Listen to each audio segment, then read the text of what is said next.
You're watching a B.A.S.S. presentation.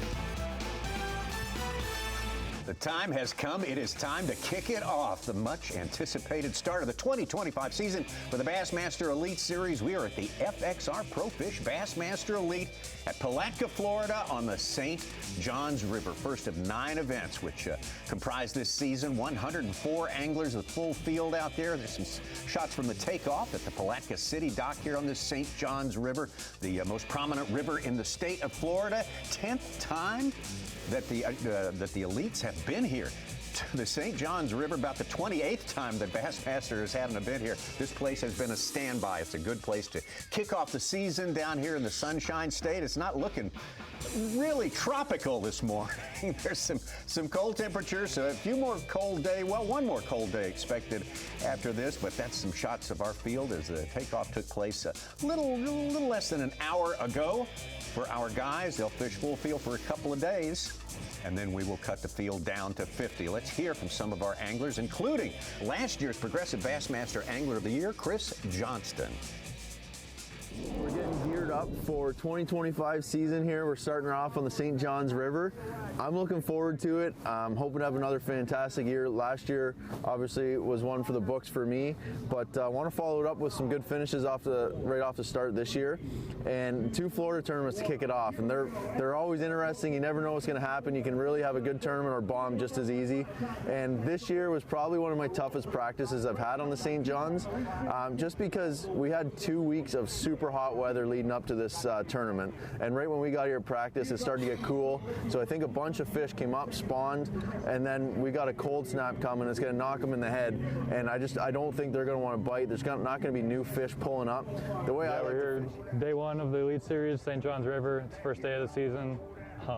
It's crazy to even be here. Thinking, a year ago today, I was still competing in college, and just how fast everything evolved with our firmway is. It's crazy. Yeah, super tough practice. I got one good area that hopefully they'll stay, and if they'll stay, we'll be just fine. But if not, we'll scramble, and I still think we'll be able to make something happen. So, but I'm just looking around, looking at all my idols, floating around me, and it's just crazy to even be here right now. So I'm just gonna take it all in, and then first cast, all the nerves should go away, and we'll be right back doing our thing. So super excited and super happy to be here. So here it is, the start of the 2025 Bassmaster Elite season here on beautiful Lake St. Johns. The weather's bad and it's perfect. Like, it's been literally, I looked at the weather before we came here. It's 11 days of 85-degree weather, and we get here and I'm dressed like I'm going deer hunting. So, but I think it'll be good. I think it'll be good today. We got some really cold weather for Florida coming, but you know what? It's Florida. It's the start of the elite season, and I'm ready to get started. All right, we're kicking off the 2025 Bassmaster Elite Series season here on the St. Johns River, or as Ed, my friend, likes to call it, the St. John Cruz River. I don't think I quite have them tamed here too much, but it's always different, and we're different here again. We got kind of an in-between spawn situation, still a few spawning. We got this cold front lurking, so it'll be interesting. We're gonna have to grind. We're gonna try something this morning, see if it works, and then just kind of go from there the rest of the day and see what happens. Always maximum excitement and a little bit of nerves on this first day of any season for the Bassmaster Elite Series. Welcome to the Bassmaster Studio, sponsored by Marathon. I'm Tommy Sanders. Got 2 great companions here to go through with today. As always, Davey Height, the great Davey Height, 2-time Bassmaster Angler of the Year Classic champion as well. And how about a special, let's kick it off right. If we're going to the St. Johns River, the man who knows more about winning at this level than anyone else, the legendary Rick Clunn. I mean, 4 class, just the accolades go on. The man who's on Mount Rushmore of bass fishing. Rick, thank you for being with us today. And Davey and Rick Asuch, Mike Sucon will be with us as well. So stick with us. We got 7 hours of coverage coming your way in total. We'll talk about where you can see all of it a little bit later. But we heard these guys, Davey, talking about all these conditions. They always talk about the conditions not being optimal. I mean, we take that as a granted. But, that's the story of the St. Johns. Seems like every year it's a different sort of challenge. Yeah, that's exactly exactly what I was going to touch on, Tommy. Every single year it seems to be a different St. John's. We've been there a lot since 1973, you mentioned, but it is different, and it's definitely different this year. Like we heard Greg Hackney say, it's been really warm there earlier in February, but it has gotten cold. I was there just yesterday. It was a lot nicer than it is here in Little Rock, Arkansas, I can guarantee you. But it will be different. It'll be interesting. A lot of the anglers talked about how many fish were still on the beds. The last day of practice was the day before yesterday. So we'll see what happens this morning, how many of those fish are still spawning. Rick, you have a tremendous record in the state of Florida. You won a classic down here in the state of Florida. You won 2 times on the St. Johns River. When you look at these conditions here, you told me earlier you've started tournaments down here when it was snowing in the state of Florida. My very first tournament in the St. Johns River in mid-'70s, and I was a Texas boy, and I just said, man, I can't wait to go to Florida, because Texas, like right now, gets cold at times. Yeah. And the second day of practice, it snowed on the St. Johns on us. So yes, and it's been feast or famine for me there completely. I mean, I've had 2 great tournaments there, and I bet 2 of the worst tournaments of anybody there. So, and that's what's unique about it. It's very unique in the sense that you can't really predict it's going to be won in any particular certain way, and it just kind of, you guys just have to, like a lot of these guys are, and nobody's mentioned that tide. And that tide is totally, really can affect you down there if you're not a tidal fisherman. Just like the cold weather is going to affect them. Yeah, we just heard before we came on here, Greg Hackney saying the tide is just now starting to go out, and we'll talk about the implications of that and how they'll have to deal with that all day long. But Rick, it's great to have you with us. And Such, you're ready to go. We talk about this place being known for big fish. 2 of the biggest fish in Bassmaster history come from here. Yeah, it's 2 of our top 10 all time. I'm looking for some BFAs this week too. Right now, Bass Track is down, but we have our Dobie team on Department of Bass Efficiency working on getting Bass Track up for everybody to watch.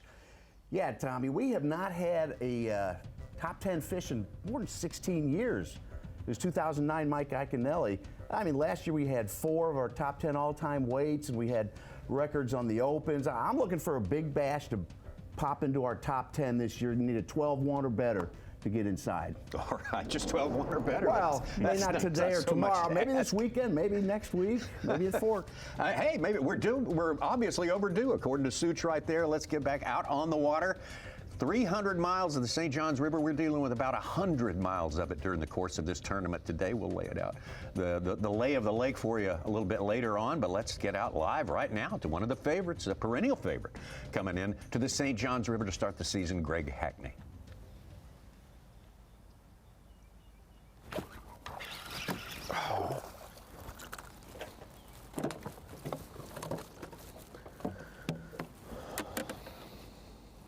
Well, they got bass anyway in there.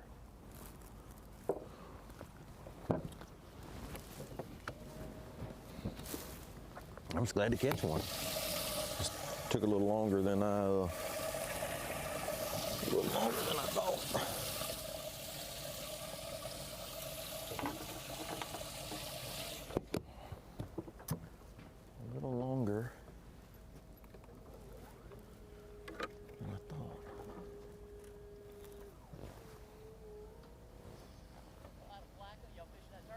We are.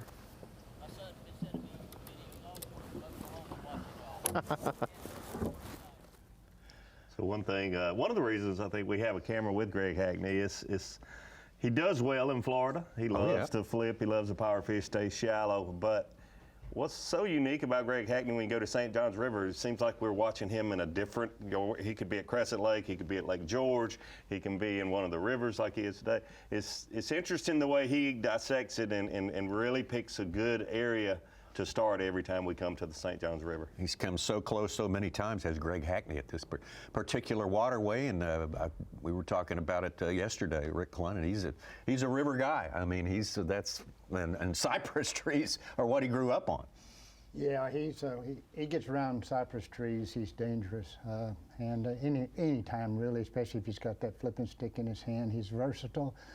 A lot of people don't realize, but Greg is one of the better square-bill fishermen there is in the country, and has been for a long time.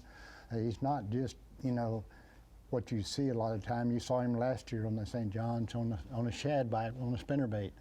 So he's really good. He's probably one of my favorite human beings in the tournaments because he doesn't talk a lot, but when he says something, you better listen. And he's really, what defines him is his actions. Boy, his actions back up who he is. 20 years of fishing with the Bassmasters for Greg Hackney, and of course, 20 years with the Bassmaster Elite Series. In fact, it's more like 25 years. I think he had his first classic about 2021. Right. Here's a TH Marine weather watch for now. Let's make it official. It's going to be a high of only 59 degrees today, and that 33 degrees, I'm thinking that is probably going to be the low tomorrow morning. So then that's where it bottoms out, and then we start a trend going upward. And Davey and Rick, we're talking about the Florida strain bass, and everybody, the way they react to it is different from the way they react to cold weather and other strains. It is. I think the key thing, and it's so hard to do, or it was for me at the first tournament of the year, is knowing when you need to slow down, because you have all the anxiety and you've been waiting, and it's the start of a new season. Everyone is tied for Angler of the Year when you take off. That's right. And it's difficult, but I think it's real important. Whether you just slow down on the areas you're trying to cover, or literally slow your bait down and let it soak more in some of these areas. You can see Greg Hackney fishing slower there with that soft plastic than he normally does. Rick, would you see this as a week that you'd revisit some of the places you've had success before, or would you start with a clean slate? No, not really. I mean, my success really depends on how far there are along in the spawn, because and it's kind of not necessarily a strength when I say this, but my strength is power. And this cold weather, the fish don't seem to want to chase as much, or if they're around the beds, or they get kind of spooky. No, and my success has always been based on eelgrass down there. And there's not a lot of eelgrass left due to several hurricanes that come through, and especially in the Lake George area, and just completely took it out. So I'll probably, and I don't like to prognosticate, but these guys that are fishing slow, and I totally agree. Both the tournaments I won, 2016, 2019, I had to put the power poles in the mud, or I would have blown through most of the big fish. And that's what I historically do there. I fish too fast. You mentioned tide a minute ago, Rick. And Tommy was saying that the water being lower, Greg Hackney mentioned. I think that's something else that these anglers have to think about. As that tide's falling, those fish that are on the bed seem to get more spooky because that water is leaving them, and it exposes them a little more. And we're going to have basically falling tides throughout these 4 days. I mean, it'll be high, and then most of the day it will be a falling tide. So we'll see if that has another adverse effect on these spawning fish. And I'm not a bed fisherman per se, but I listen to him. I like to learn from him. And Davey's absolutely correct. They find the fish on low tides, but they say they're almost impossible to catch. And then they kind of mark them by something on the bank or GPS, and they'll come back on high tide. They know they can't see the nest now, but the fish are more aggressive. So that's kind of a key down there to this low tide situation with these bedding fish. John Cruz here has 2 wins with the Elite Series. One of them was right here, 2022. Salt Springs there, isn't he? Yeah. Yes. Yep. Oh, look. Is that a manatee? That's where it was won last year. Oh, look at that, right? A manatee right there. Welcome to SeaWorld, folks. SeaWorld at the St. John's. Look at this. There's 2 of them, I think. We got a manatee? Yeah. Yeah. Probably a bunch. Beautiful St. John's. You get to see the manatees. Cold weather. Well, they're having a big time. They gravitate to those springs when we have these cold nights. That'd be a little awkward. But hopefully we'll get some bass fornication going on and see if we can't. A friend of mine, Lonnie Stanley, first time we ever went down there, he saw one of those. He came back that night and said, "Rick, I saw the biggest tadpole I've ever seen in my life." They kind of do look that shape, don't they? Yeah, right. St. John's, you get a lot of boats fishing around the same stuff a lot of times. That's what we have definitely going on here back in the springs. Always has fish in it. We just saw Jay catch a big one. I'm happy for him a little bit. Just to be brutally honest, tell the truth. He's a good dude though. Heard the anglers talking in practice a lot of guys were looking around the spring areas with the forecast and the tournament being won around that area last year. But it doesn't look like it's as many people there as I thought. Maybe No, you'd think it'd be covered up. And, all the creatures want stable temperatures, and that's where you find them, is at the springs. And there are many a spring feeding this river system here in Florida. All 300 miles of it, a lot of it in Lake George is spring influenced. And of course, there was one on the Salt Springs last year, Yep. and not just one, but I mean a total obliteration for the rest of the field, 93 pounds, 20-pound margin. We've all been, you're looking at a bed there, but that could be a tilapia bed, how perfect it looks.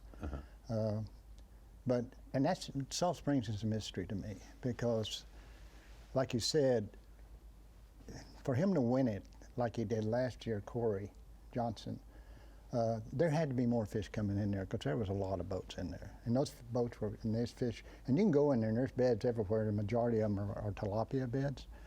But where do those fish come from?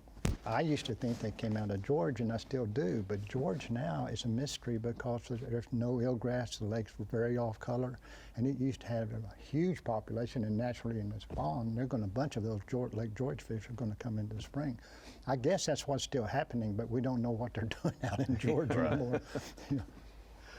Well, if someone can crack the code, it might mean a blue trophy at the end of 4 days of fishing as we kick off the season here for 2025. The FXR Pro Fish Bassmaster Elite full field out there today and tomorrow, and we'll cut it down to 50 anglers to go on Saturday and down to 10 on the final day. Really looking forward to all the action. Love getting started on a brand new season with you. Take a quick step away and come right back to the St. Johns River. The FXR Bassmaster Elite at the St. Johns River is sponsored by Ranger Boats, by Rapala, and by Yamaha. Our anglers took off about 7 a.m. at Eastern Time. That's local time here from Palatka, Florida. They've been out there over an hour, getting close to an hour and a half now, but some of them may be still traveling because it's a big playing field that we are dealing with on this week, and you can go a long ways down. The river itself starts way down south, runs 300 miles south to north, the biggest river in the state of Florida. A lot of travel is not a free throw here. I mean, you got no wake zones. You got a lot of things that make a long travel investment kind of risky. Yeah, it is. You saw them going under that trestle there. It's officially not no wake, but B.A.S.S puts that. You have to come off plane to go under there, just a safety issue there. But then as you go farther south, you have the manatee zones, you have the areas offshore where you can't make a wake. There's a lot of things that you had to pay attention to. You certainly don't want to get a penalty on the first day of the Bassmaster Elite. Brad Watley. Good start for Brad. I think that's his second fish. Did we see him catch Bass one Track earlier? is working now, Davey. All Tommy. right. Scott Chanterbury is leading with almost 9.5 pounds. He's got a 5-pounder in his 3 fish so far. On 2, baby. He had a great comeback last year, didn't he? Follow it out. Yeah, I think he started off with about 95th place after day one, and then had the 31 pounds. On day 3, yeah, he had 20 on day 2, and then 20 and then 31. yeah. Angler from East Texas in his 7th year with the Bassmaster Elite Series. They can sit up there and play Pac-Man, shake your minnows all they want. See, now he's working ain't fairly nothing fast. Yeah, he's swimming a jig. Yeah. That's what gave me the addiction So to the sport. there's no absolutes. I mean, I got into it because I love bass fishing. he looks like, I can't tell if that's a big canal or if that's part of the river, because I think last year he spent most of his We'll call tournament that in 2.5. Astor, around Astor and Dexter. did he? Huh. Yeah, down below Lake George, or above Lake George, actually. Yeah. It's hard to give Could a be north and both. south. Yeah, that's Below right. or above, it depends. If you're going David, direction. Normally down there too, you don't notice the tide as much, do you? Because it's No, got I agree. You don't.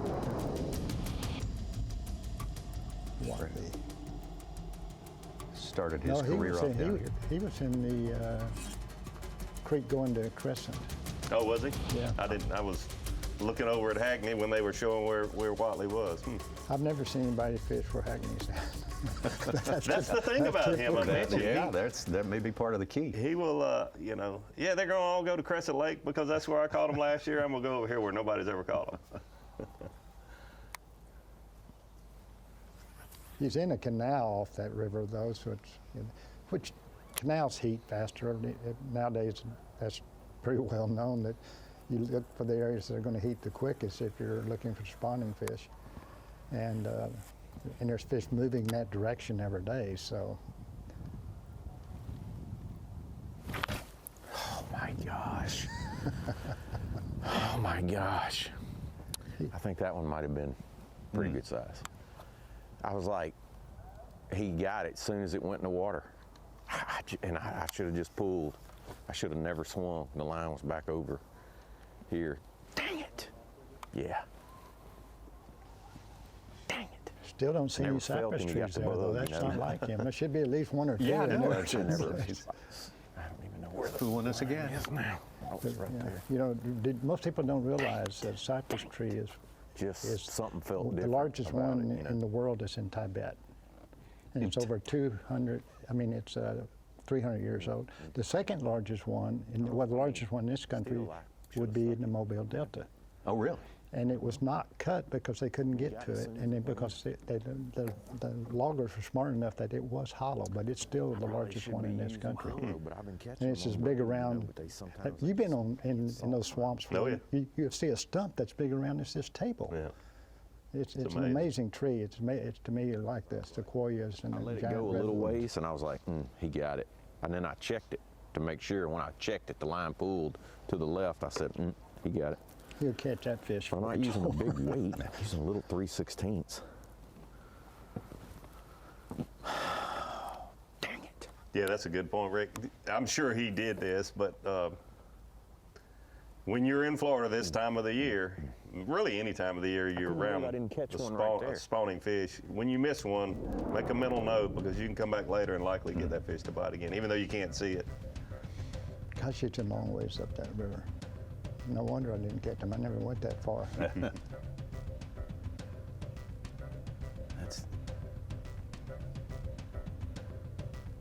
Now it's getting close to where Chris and Corey and I, their very first tournament, fished that same area, actually down more toward the mouth there.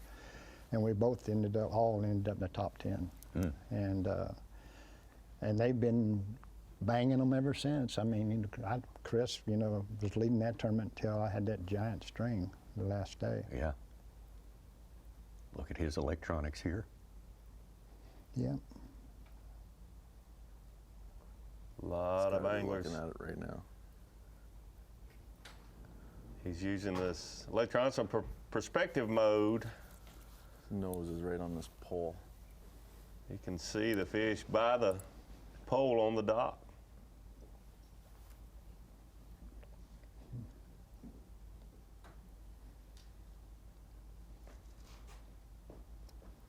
Can you see him, David? I think what he's looking at is at about 22 feet, and off the front of the boat, I'd say 11 o'clock. No, he's not as big as I was hoping.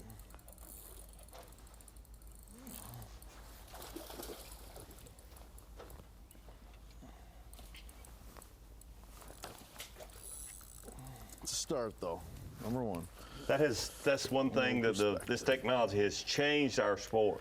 Sight fishing was always what we interpreted as looking with your eyes through a pair of polarized sunglasses often at the fish. Now the electronics are so good, you can watch that fish for that fish on the bed, sight fishing using your electronics. That has all changed just in the last few years. Yeah, and there's so many more bed fishermen nowadays, even in the young ranks, that are so good with their eyes that the shallow ones get picked off pretty quick. Now they're looking for ones you really cannot see with the naked eye. Yep. And but it does remind me of back when I first saw Shaw Grigsby going down the bank in practice with the tape recorder. And he's just marking fish. And he didn't have GPS, so he marked them by triangulating. Oh, wow. And he had as many 75 fish before the tournament ever started. Wow. We got two. Starting out all right. So And that's kind of where it's very similar to Definitely the don't suck controversy start out, nowadays so a little bit, is that that's always they were the good. first anglers that didn't make a cast without seeing a fish.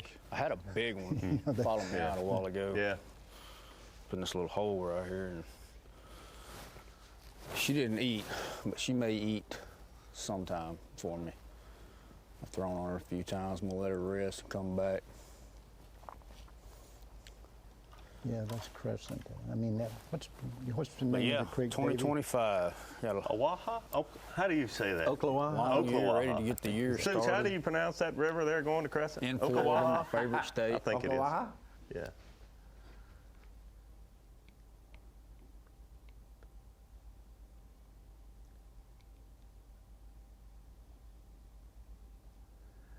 That's we haven't had a tournament won in that creek, but a lot of fish get caught almost every time we go there. Some checks are made in that creek between the main river and Crescent Lake, like every event.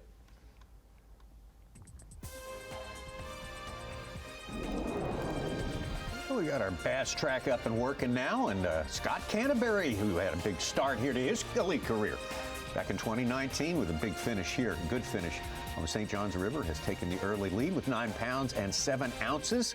Second-year man from Maine, Tyler Williams, coming up in second place there, right behind Scott Canterbury. Jason Christie, always on the lookout for him. Another rookie, Tucker Smith, fourth place, and Jonathan Kelly rounding out our top 5 as it stands.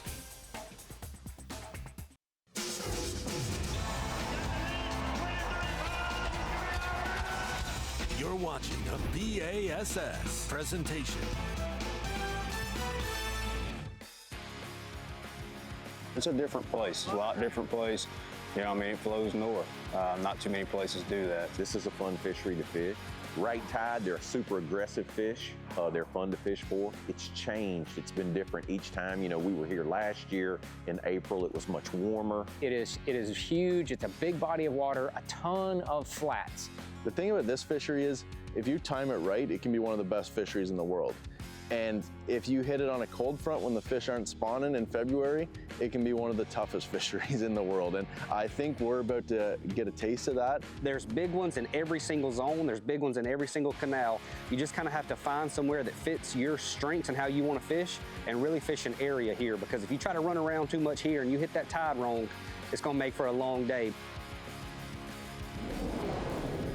Some of our anglers, some of our favorites included there, who are talking about the joys and the challenges. The St. Johns River here, the CFXR Pro Fish Bassmaster Elite, as we kick off the 2025 season. Much anticipated day, and of course it's a discovery process for all 104 anglers through these first couple of days, trying to find exactly the kind of place that fits your style and find the style that works to catch big fish. Yeah, it's amazing the boats that we have cameras with today. We have not seen one actually in Lake George right there. And just a few years back, it seems like, I know it's probably been 10 years, but 90 of the 100 boats would be in Lake George. And now we're seeing very, very few boats fishing there. The eelgrass is just Took it away from it. not a factor here like it once was. Well, and a lot of people, the history of Lake George too was that when bed fishing really got popular, they would actually, when we would go there, make huge areas of Lake George off limits to us. Oh. They put buoys out in it, you know, and finally when like Alton Jones and a bunch of those guys, finally they opened them up and then we slaughtered them out there in Lake George. They'd open them up to see just what effect it would have. Just a second. And they really said it's going to hurt the fishery by opening those spawning areas up. They did not. It got better every year. And then the biologists finally come up with the theory that the bass just only works in me. They don't like to like their beds close together. And so, and they'll start poaching on each other. And so by thinning them out, really what's hurt Lake George spawning is the loss of the grass, the eelgrass, because it got That better. guy catching that crappie?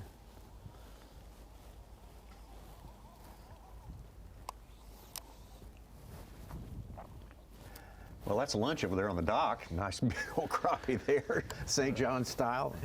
He's got your old jacket on, it looks like. He does. He released that speck down there. I think they call them. Is that what they call them down there? Florida's call them specks. He released it right in that igloo cooler. Yeah, he did. And that creek, definitely, you'll see the tide movement. down Oh, there, yeah. Yeah. Tell him 70 million people. Huh? Yeah, because it's so narrow. Yeah. And the St. Johns River, especially around the Palatka area, is so wide. Even though there's a lot of water moving, you don't see it like that. From 9th place, Brad Watley. Let's get over to Chris Johnston. 4th year last year. Brother won it. Corey Johnston. Oh! It's a pretty good one.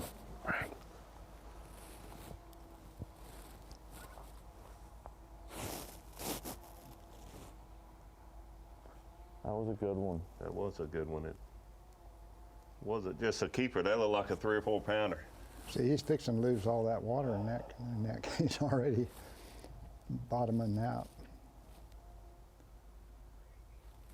This is our, of course, Lawrence bird's eye view. Always get something, some great perspectives from that viewpoint. You see that light spot where he's facing? That may have been where that fish was. It looks like a little light area looking there with the Lawrence bird eye view. I don't know if that's a pad that hasn't come all the way out to the surface yet, or if that's a bed.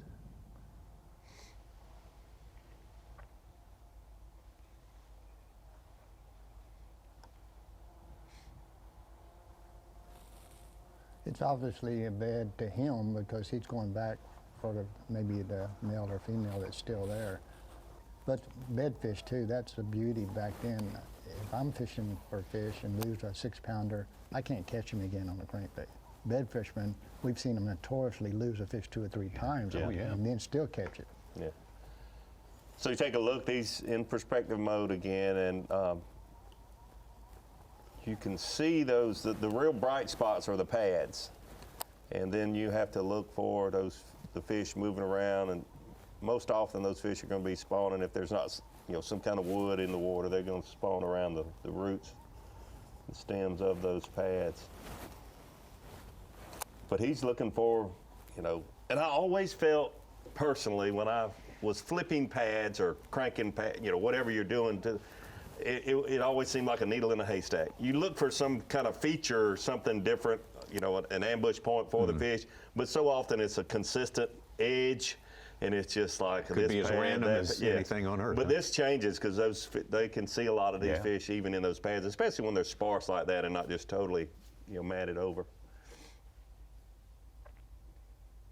Give you a little perspective where he is versus the main river. Yeah, he's just a little ways from the mouth of George. There was a decent one on this bed in practice, but we're not going to go any further. These little man-made canals like this, did you ever spend much time fishing those, Rick? I sucked. Yeah, I just never did. I would go in and look for some spawning fish, and you'd be like third in line. You see, because a lot of those canals now are even silted in, and there's only a few that somehow keep dredged out, and they still got depth in them, but he doesn't care. And if he doesn't care, he knows something. That's the one thing about the Johnston brothers. Every time I've ever been around them, they're always in the best water. They do a great job. They're really good, and most of the time they're within a mile of each other. Yeah, it doesn't seem like that long ago, but what is this? Their seventh? This will be their 7th year. Yeah. I remember the St. Johns River. Okay, we've heard a lot about these boys catching smallmouth, but we're going to see if they can catch a Florida bass, and they did. Oh, they did. Very first tournament, they both caught them. The 3 that I saw in practice.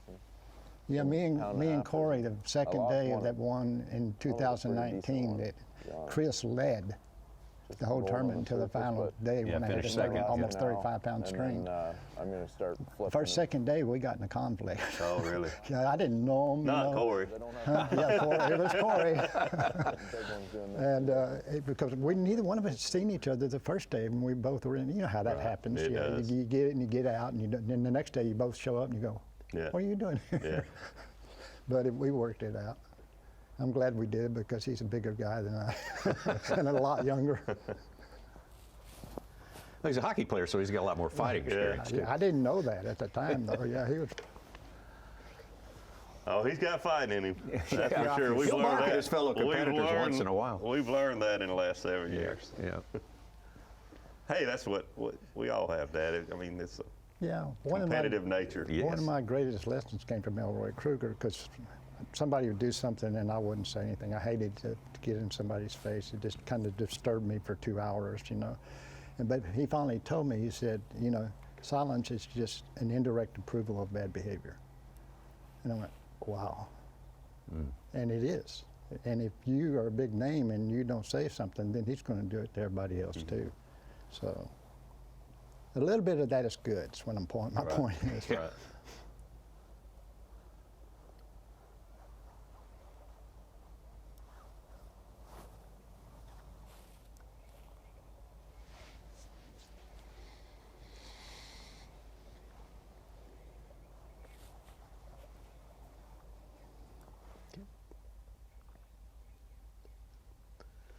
Chris Johnston, of course, is our defending Progressive Bassmaster Angler of the Year. What an incredible season has been for him, and he's never been far out of that race. Let's take a look back. Oh, Canada, for the very first time, you have a Progressive Bassmaster Angler of the Year, and it belongs to Chris Johnston. The 2024 season for me was an incredible year. It's something I've always dreamed about since I've started fishing competitively, and especially since I've come down to the States and start fishing Bassmaster. The one title I've always wanted is the Angler of the Year trophy. I think it's the most prestigious trophy in fishing. There we go. The stars aligned right for me, and I got up north, and luckily a couple of guys that were in the lead kind of stumbled a bit, and going into Champlain, I figured I needed 2 top 10 finishes for the last 2 to have a chance, and ended up getting 2nd place on Champlain, which was really nice because I feel like I used to have an advantage on Champlain. I used to love mixing it up, go largemouth fishing, smallmouth fishing, but now with electronics, I feel like it's really leveled the playing field. So to get on Champlain and have a good finish against all these guys that are so good, I got out there with a 2nd place and then went to my backyard, the St. Lawrence River, which did not go as I planned, to be honest. It was the most stressful tournament I've ever fished there. It's probably more pressure than the Bassmaster Classic, because everyone expects me just to go there and catch them. They think, oh, you just show up, by 10 o'clock you got 25 pounds, and it's not the case. You have to work really hard. It's a very tough fishery at times, and it was even tougher this time. They didn't bite like they're supposed to. I was very fortunate to get out of there with, I think, a 3rd place finish and win AOY, and it was such a relief when I got that job done, just because I was so stressed out all week leading up to it, and then the fishing was tough. It didn't go how I expected. It was just a huge relief to win that title. Now we're looking at the 2025 season. I feel like all that's behind me. It's going to be a tough tournament, and to be honest, I don't have the best game plan going into this one. Last year I had a really good idea what I was going to do. This one, it's going to be a whole bunch of just kind of making decisions on the water. We're going to fish here, and it's Florida. I'm going to go for a couple 2-pounders and hope to get one 6 or 7 pounder, and that kind of makes your day. If you don't get that bite, it's not good. So I'm going to try and get out here with a top 30 finish. That's the goal, and if we get really lucky, get a couple big bites and have a chance at winning it. But just going to go out there and have some fun. Let's take a look at that championship year for Chris Johnston. Started out great down in Texas, first 2 events there. Just really kept it going, avoided the high finishes, and that's what you have to do. Now he goes into the final event on the St. Lawrence. He's actually our classic champion. Justin Hamner has the lead in points, but he's only 13 points ahead of Chris Johnston, and that's a precarious position. It certainly is a great year. Chris and Corey both seem to have years close to that, but you know, to his point, it's never easy. You know, he was saying how stressful it was, but it's never easy to win that AOY trophy. Absolutely. And I tell you what, as it stands right now, I'd have to say he's the favorite to repeat. Absolutely. Till we figure out otherwise. That's what I'm considering anyway. But Scott Canterbury of Alabama, the man on top with over double digits now, 10 pounds and 7 ounces. Jonathan Kelly moving up from 5th into 2nd place. Tyler Williams hanging in there. Tucker Smith and Jason Christie. We're coming right back.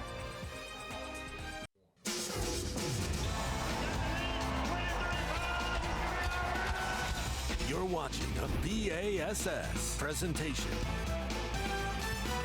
Great to start the Bassmaster Elite Series season as we're bringing into the Dakota Lithium Screen of Knowledge. I wanted to talk about the past champions that are in our field currently still. We lost a two-time champion, Rick Clunn, no longer in the Elite Series field. He was the 2016 and 2019 winner, but we do have 4 other winners from the St. Johns River that are in our field this week. Corey Johnston, last year's champion. Remember, we fished in 2024 at the St. Johns River in the month of April, a different time period than we'd ever been here before. We saw higher weights than we've almost ever seen before. He broke the 90-pound mark, which has only been done a very few times.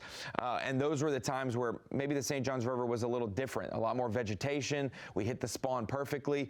Corey Johnston was left all alone last year, basically in Salt Springs, and he had waves of spawners coming to himself. In April, a lot of people counted that place out, not necessarily in February. That is the place that a lot of people keep their eye on. In 2022, we had the St. Johns River and Rodman in play, and both were used for John Cruz's victory. Took about 75 pounds for John Cruz to win for 4 days there. That's normally about the weight that we expect to see in a February St. Johns River event that is not open, that is not wide open with a warming trend and spawning fish. We saw that with Rick Clunn in 2019. We hit a warming trend perfectly, almost broke 100 pounds in the month of February. But most of the time, with cold fronts coming in and out, the whole tournament not being a warming trend, maybe part of it's a cold front, we start to see weights in the 75 to 82 pound region, that 7-pound range, and that is where John Cruz fell in 2022. 2021, rookie Brian New took that title, his first ever Elite Series event at the bottom of Lake George, basically the northern inflows of where we see the St. Johns River forming. He won down there, 79-pound range. And the one peculiar event that kind of skews all the data, 2020, Paul Mueller went more north than we've seen anyone else go on the St. Johns River. It was a weather-shortened event. I think we tried 5 different days to get this tournament going, and we ended up having a 3-day tournament. Took about 47 pounds, so he was well under the average that it normally takes to win per day, but he got it done in the 3-day weather-shortened event, more north of Palatka than we've seen anyone else. So those are your 4 past champions that we're seeing in the Elite Series field this year. We'll see how they play out. We know that February can be a hard time to fish. A guy like John Cruz has been very consistent in the month of February at the St. Johns River. Thank you, Ronnie Moore, there with some knowledge for us there, some context and history. Those anglers in the field, that includes John Cruz, who had won here before. None of them are in the top 10 as it stands right now, those former champions he referred to, but we got a long way to go. We're just getting started today. There's 4 days of fishing and most of today. Those 6 cameras are spread out. Yes, very far. That's great. We like that. Yeah. Does Kyle have any fish yet? I don't think so. I don't know if he's got one in the boat. I know his Nana's watching. Uh-oh. Oh, yeah? She's the one that taught him to play poker. Oh. His grandmother. His grandmother. I'd see that. I didn't know that. That's something we have in common. A lot of people don't know. I play poker, hold'em poker in the off season, 2 or 3 tournaments. So did you know him before he was nationally known for his fishing abilities? No, he's a lot better than I am. He actually made a living doing it for a while. I just do it for the fun of it because I can't stand sitting on my butt for 8 hours being a fisherman that stands for 8 hours. You know? Gosh. But he's interesting because his grandmother is the one that taught him to play. I don't think he'd call with what he has on Bass Track right now. He's got 4 fish for 3 pounds 6 ounces. Oh, wow. Oh.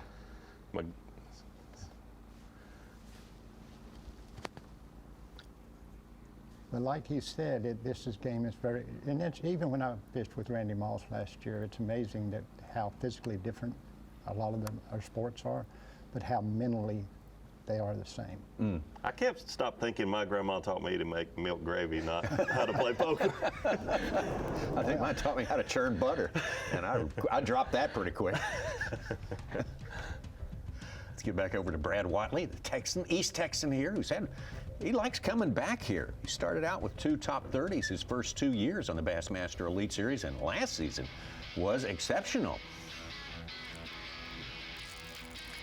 Had a slow start down in the 90s, I think you recall. Yeah, David. to come back from the 90s is quite a feet anywhere in the country, but in Florida, well, when you get behind that much, it's difficult to make it up. But he certainly did with I think a 20-pound bag on day 2 and a 31-pound bag on day 3.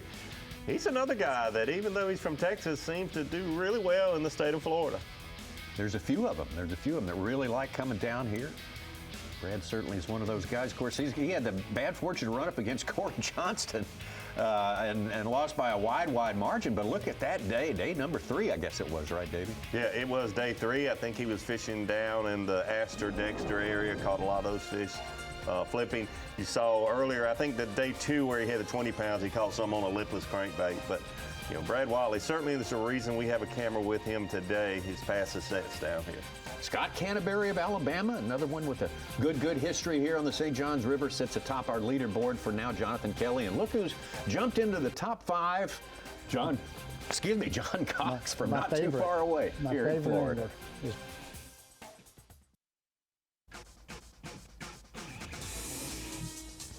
The FXR Bassmaster Elite at the St. Johns River.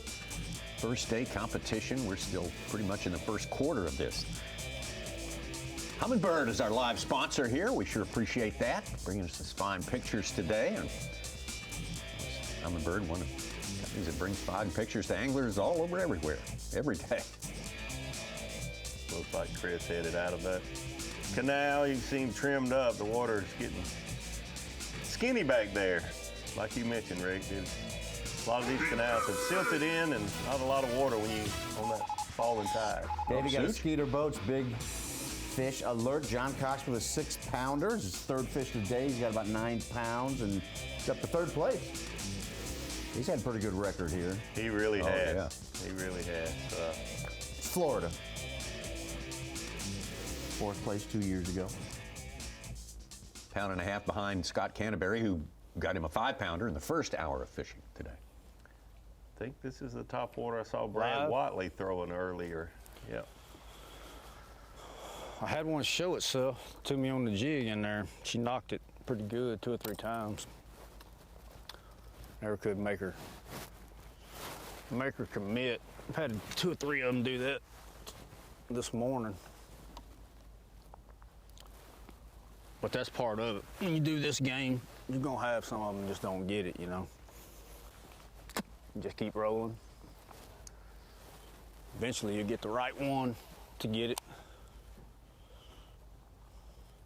But I felt like that spot should have paid me. Had 2 more just like it that should have paid me, and they didn't. But we're just fishing, just doing what I like to do, guys. That's the other thing that you can overcome conditions with. Covering water. Current, and he's in one of the most current areas there is. And for some reason, the current always kind of keeps him a little more active than even in these kind of conditions, especially tomorrow.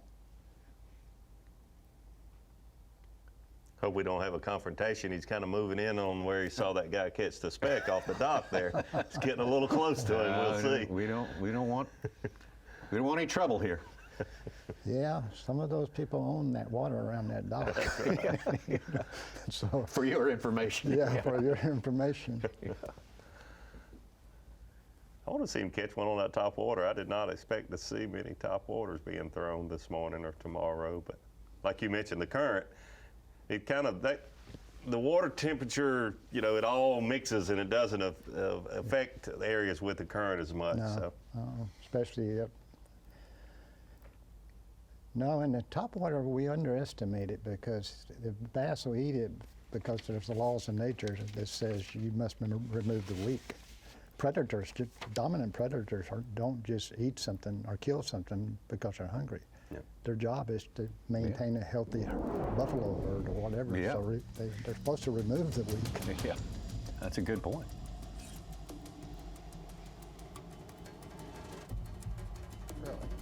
Let's go way upstream. Wow. Past Lake Dexter into Lake Woodruff. That's getting close to the outer limits there, and there we find the rookie among our 6 today, Easton Fothergill. This So we story just made our big astounds run. me. Ended up being an hour and 55 minutes. So, and a lot of that's no wake. It's really not that far of a run, but there's a bunch of no wakes to get here. But we just got here trying to get settled in here, but you know, I'm seeing activity around, so we just got to figure out kind of what zone they want to hang in, how deep they want to be, I'm just fishing a ditch right here, and it leads back to a major spawning area. The wind's crashing into the mouth of it, so I'm hoping to catch a couple in here, and then I'm going to pick up a spinnerbait or a chatterbait and go wind around those pads out there where the wind's crashing in, hopefully get a couple big ones doing that. So it's kind of the game plan for the day. We just got to figure out where they're hanging today. What a story, this young man, Easton Fothergill. Of course, he's got a lot of aspects to that story, but 2 years ago, he was fishing college Bassmaster 23. He went to the national championship, won the bracket competition, earned a trip to the Classic. And then last year, the Opens EQ. He placed his fate, and that is going to be our Mercury move of the day, is his experience through those 9 events, the Tackle Warehouse EQ, Elite Qualifying.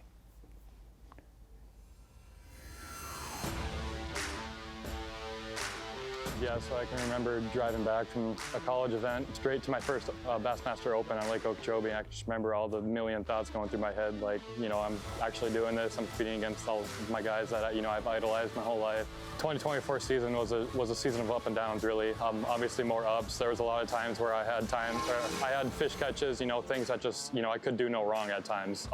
It seemed like when I pulled that trolling motor, a great idea would come to mind and I would just go. You know, it was a season of following my gut feelings, and that's, you know, why I had the success I did. It's just having that much confidence, you know, that there's no second guessing my mental state. You know, if I have a gut feeling that I need to go there, you know, even if it's 20 miles away, I'm going. And, you know, that was the confidence that I had throughout the whole season, and that's why I had the season that I did. And, you know, hopefully I'll have that confidence going into this season. We'll see. You know, I'm going to work hard all season long and, you know, see what we can do. But it's really cool working against all my idols this year, competing against all the guys I've looked up to since my childhood. So, you know, there's been a lot of emotions this week as I'm practicing, but, you know, once I make my first cast tomorrow on tournament day, you know, all that should go away. I really hope. But, you know, all we can do is work hard and see what happens. I'm so excited. St. Croix Open's Angler of the Year. That's the way his season broke down there. Guys, you know how hard it is to fish in those opens, those giant fields full of really, really great anglers. How improbable is it to get 2 wins in the season? Yeah, I mean, quite the feat. Easton Fothergill, obviously a great fisherman, but you look at his consistency there, and like you mentioned, the thing that jumps out is 2 wins in those EQ events. Large fields, 200-plus boats. You know, it's not a small field of 100 boats. It's twice that many. So, I mean, a lot of great expectations. We talk about it every year. The rookie class seems to get stronger and stronger. This is certainly one of the strongest, if not the strongest ever. Well, in the old days, you going into a tournament, I mean, this sounds pompous, but you look and if there's only 10 guys I got to beat. And the gap between those 10 and then the next group was huge. It's no longer huge. The rest of that group has really moved up. And didn't he go through a surgery during all of this? Yeah, before he started, before he fished in the bracket competition, had an abscess in his brain, right? The size of a tangerine, they said, right. And they thought it was a tumor first. Yeah. They did a cleanup operation on it, and he recovered really quick and came back and won the bracket competition and finished 18th in the Classic last year on Grand Lake. Oh, he's a great example of pure positive intentions. Because everybody fights between their conscious mind. Everybody says, yeah, I want to win, I'm going to do well. But then you got your subconscious mind, really?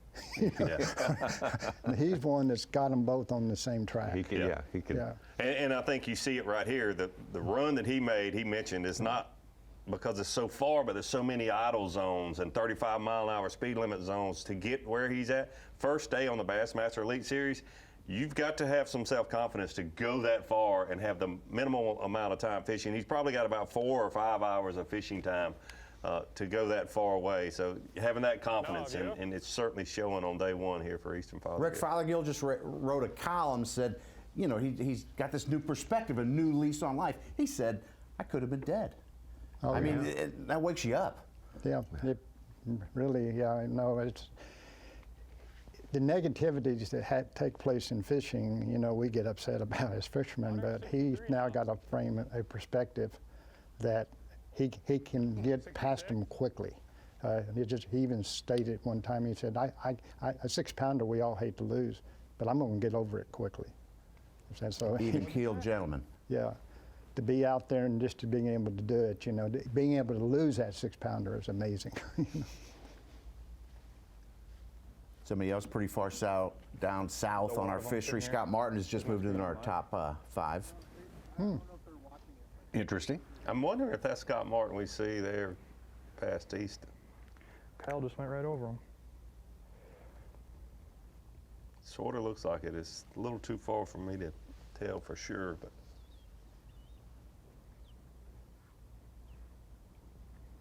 No, it's not Scott. He doesn't have his camera boat with him. Yeah, it's usually very close by. You're right. We will be cranking it up on Scott's home water a week from today down at Lake Oh, yeah. Okeechobee, where he rewrote the Open's record book. That's going to be an last interesting year. event. Yeah. The weather is trending in a positive way next week, so we could see some big weights there.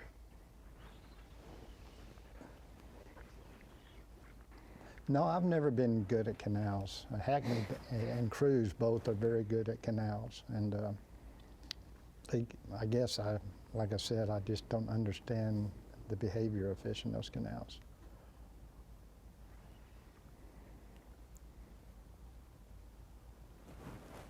In 2016, Rick, I remember you saying you went when you had your flurry. It was raining and somebody was on the spot. You had wanted to fish, Right. but it happened quickly for you, didn't it? Yes, and that was in Big George itself, you know, and it was basically a late spawning area. Everything spawns on Okay, the well, east side hopefully I'll later. give him something to look at. And I was just fishing behind some eelgrass, We're in a between pretty eelgrass decent and cypress stretch here. trees. And my timing, I had 2 spots within 100 yards of each other. Chapman got on one of them. We'd shared it the first day, and he got to it. And so I went to the next one, and it was a good move that he drove me down there, because boom, that's when I started catching the big ones.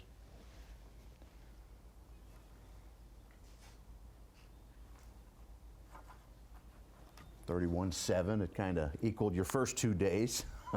Got you in the hunt. Yeah, I did. And that was one of my greatest moments with Hackney there, because Greg and I, the final day, and my son, my youngest son, were waiting to weigh in. And we saw each other's bag. He knew I had him, but he made a statement. Greg, I love him because he doesn't talk. But he turned to my son, River, and said, River, how old are you? And River said, 12. He said, you know, when I went to my first classic, I was 11 years old at Pine Bluff, Arkansas, and I saw your dad win. That's when I knew what I was going to do the rest of my life. It amazed me. It touched me, because I mean, and yeah, so that was kind of a special day. But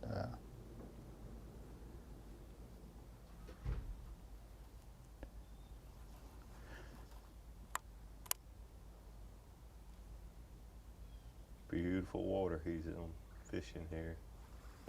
yeah, he's even flipping slow. Yep.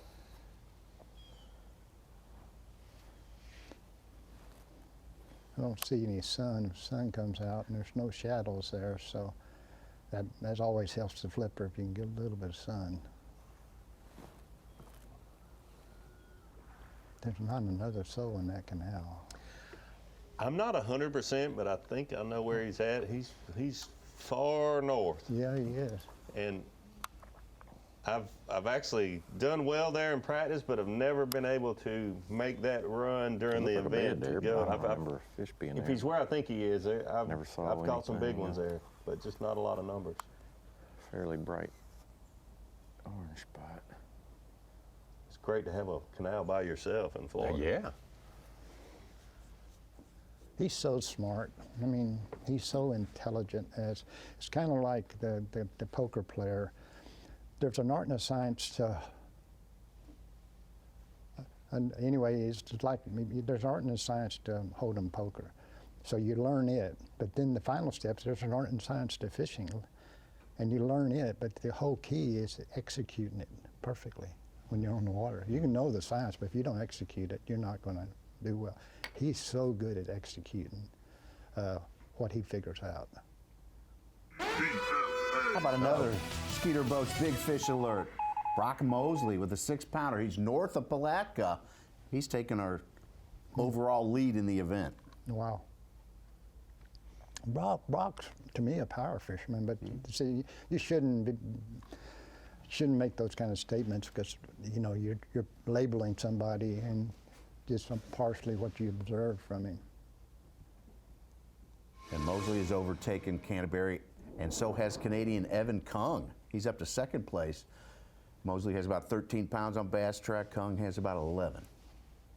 He just landed a 4-pounder to get there. Brock Kung. Kong's K-U-N-G. Mm-hmm. Oh. Kong.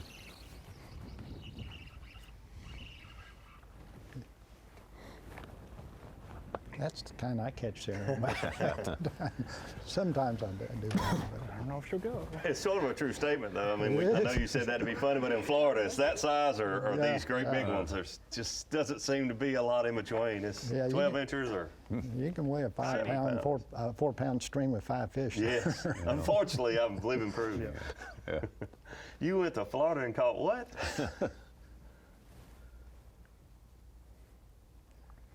Oh, yeah. Oh, yeah? First fish of the Elite Series is a giant. Make him look big. A giant. Oh, we might look back on that a few years from now and say, what a start. Yeah, what a start. You got to start somewhere. Yeah. That one's going in.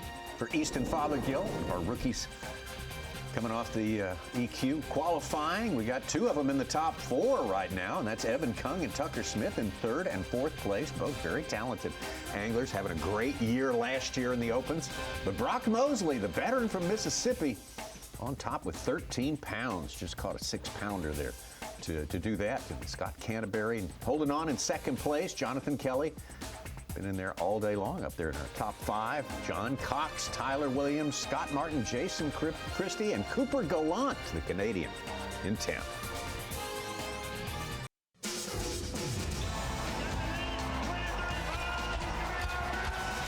You're watching a B.A.S.S. presentation. All right.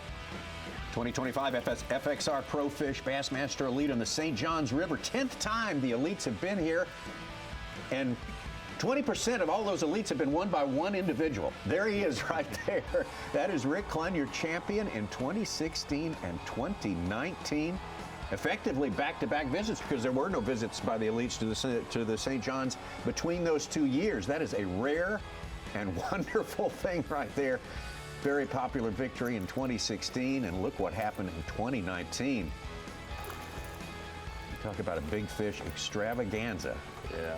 Most fun day of my life. Oh my God. In my career it was. Because I wasn't going to catch Chris. I didn't even think. I just wanted to break 100 pounds. Wow. Lots of big ones. Lots of big ones. Oh my God. How many keepers were you catching a day?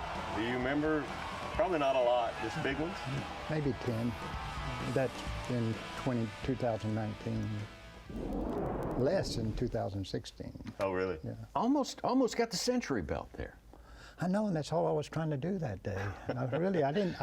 I knew where Chris was fishing. He was in the best water too. And I said, I can't catch him, but what can I do? If I catch 35 pounds, I can break 100. I had 34 14. Wow. So. Why was that the perfect day? Why was it the perfect setup Just on that the day? conditions for the spinnerbait. And those fish had been just started moving in the first day of the tournament. And I knew that conditions were just going to make those bigger fish more aggressive, and they were. So in Florida, those fish, you say in perfect conditions for the spinnerbait, is that when they're first moving on the bed or after they've been there and get more protective? I think, and again, and just going by local people I talked to after that, they said that they hadn't had a move to the beds yet that year. This was the first move. Mm-hmm. And so there was probably some of the bigger fish coming in on top of, the conditions didn't just set up perfect. I found a day wind and clouds and rain, a little bit of rain, and that never hurts the big fish bite, especially with the spinnerbait. And I knew that's what I was going to throw all day. And every fish came on the spinnerbait except my first big one, and it missed it. Oh, really? Yeah. So that's why I knew they were getting close to the beds, because every day, the last 2, I had fish balling on the spinnerbait, but were missing it. And I threw a worm back and caught that one, but then the other ones came on the spinnerbait. And of course, that's my fun way to fish. You see most of the strikes. To Chris Johnston, you had a Mount Rushmore career before those 2 wins even happened. The popularity of those 2 wins, I mean, what did you feel from the crowd? both of those times? It brought all the young fans of Kevin Van Dam back to me. You know how fans have an era that they follow, and it's natural, just human. Sure. And all of a sudden, these young kids started coming back to me. We weren't doing it. I go, really? What's going on? And social media, of course. Oh, yeah. And they've watched that tournament, which I've thankfully showed several times. Funny you say that about the fans. There's a lot of Kansas City Chief fans around this part of the woods that I didn't know of about 5 or 10 years ago. Yeah, that's right. Have you noticed that, Tommy? Yeah, there's a little front runner sort of a feel to some of this stuff. Yeah, here. I've always pulled for them. Don't you remember? Yeah. Yeah, my daughter went to Tech, but Mahomes was quarterback. Oh, really? So, so that was, I've naturally been aware of him for a while. He was just a systems quarterback, back then. Amazing. He is amazing. That's Chris. There we go. That's Chris Johnston. It's a start.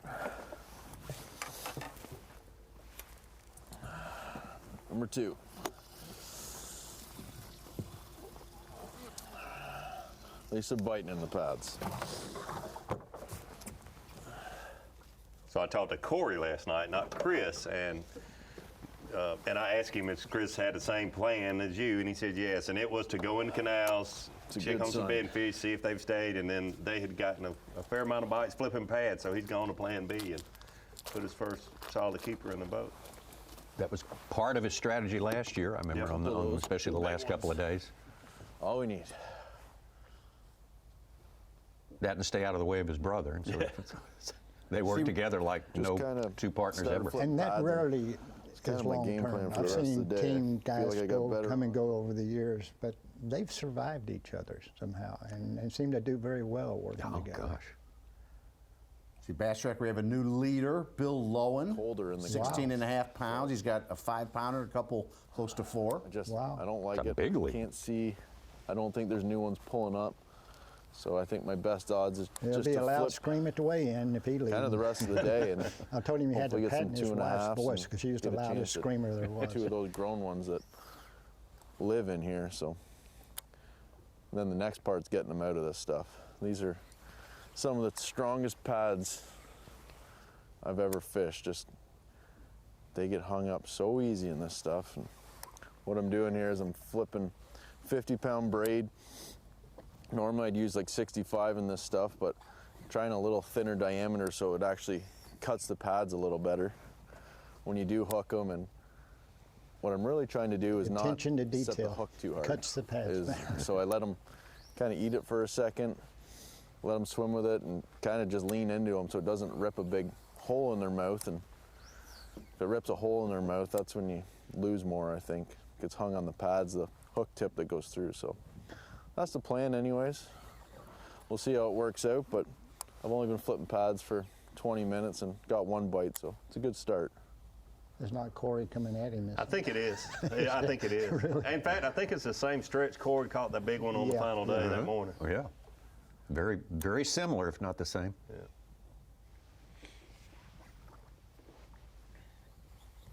Yeah, you mentioned earlier about the way they share so much information and they make it work. And I really do think that's Corey there. It looks like his boat. They get along very well. And you say, well, they're brothers. They're so competitive. I mean, and they talk smack to one another more than they do anyone else. I've been around them a lot. And it's like you mentioned, Rick, it's hard to do. You get the competitive nature. Yep. There they are. Corey was mad he had to walk into Chris's house and see that elite trophy. Till last year, he got 2 of them. They're back and forth, and then AOY for Chris. So yeah. So, and talking about how competitive they are, Corey he wanted a camera. Chris had a camera today, and I'm like, you did win last year, but your brother, this is the first tournament after winning Angler of the Year, and to put a camera with both of you the first day, there's this reason that. I mean, I get it. He won here last year, but if you think about it, this was Chris's first opportunity for a camera to be on him after winning Angler of the Year. I think that's pretty much standard practice for us to cover the reigning Angler of the Year the first day of the season. Because after this event, it's all a new in race. the past. You got a new leader, so it was difficult. But here we are with one camera watching both of them. So that's it all works out. It worked out. Line broke. I don't know if that gator got it or what. See, I used to do that with my brother Randy Fite, which is going to confuse a lot of people that fished for about the first 15 years. And but we didn't do well together because our styles were so different. Randy loved to fish deep, and I was a shallow water angler. They have a lot of the same style. Yeah. And so when you get information, it's usable.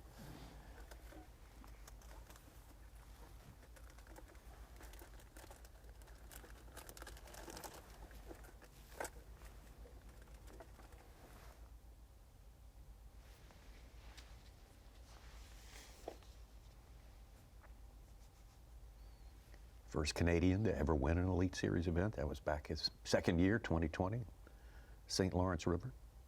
Finished second here, his first year here, his first tournament ever. Yeah, that's why 2019. I didn't think I could catch him because he'd be led every day. He was close to 25 pounds. In 25 pounds, he was going to be over 100. Oh, you get 2 for 1 opponents when you're going up against the Johnstons, Yes, it you do. seems like. Look at all the beds and salt springs. Again, most of them are tilapia. Yeah. Bill Lowen, though, the veteran, another man who's been with the Bassmaster Elite Series for the full length of 20 years. Man on top with 16 pounds, 7 ounces is a good lead. Yep. Ahead of Brock Mosley, who I think it was Brock they said's fishing north of Palatka. So Scott Canterbury, who had the lead earlier, still hanging in there. Evan Kung and Tucker Smith, the 2 rookies, in 4th and 5th. FXR Pro Fish Bassmaster Elite at the St. Johns River, Palatka, Florida, is our headquarters, and of course, Florida Gators are a big part of the scene here. Have always been back since prehistoric times, and that is a sort of a smaller version right there. We got all sizes down there, including the jumbo economy size right there. Yeah, so, buddy. Yeah, you got to be on your toes a little bit to share the water with these critters who they got to eat whether it's cold or warm. They are cold-blooded creatures. Surprising to see them out and about so much this morning. Maybe that water temperature hasn't dropped as much as maybe we Could thought. be. You know, over the years, you know, my philosophy on a lot of if the wind the day after the front's wind's still blowing, you can catch them. It's the next day when it dies on you. That's when things shut down. I'm afraid tomorrow you need to catch them today because I think tomorrow's going to be a little bit tougher.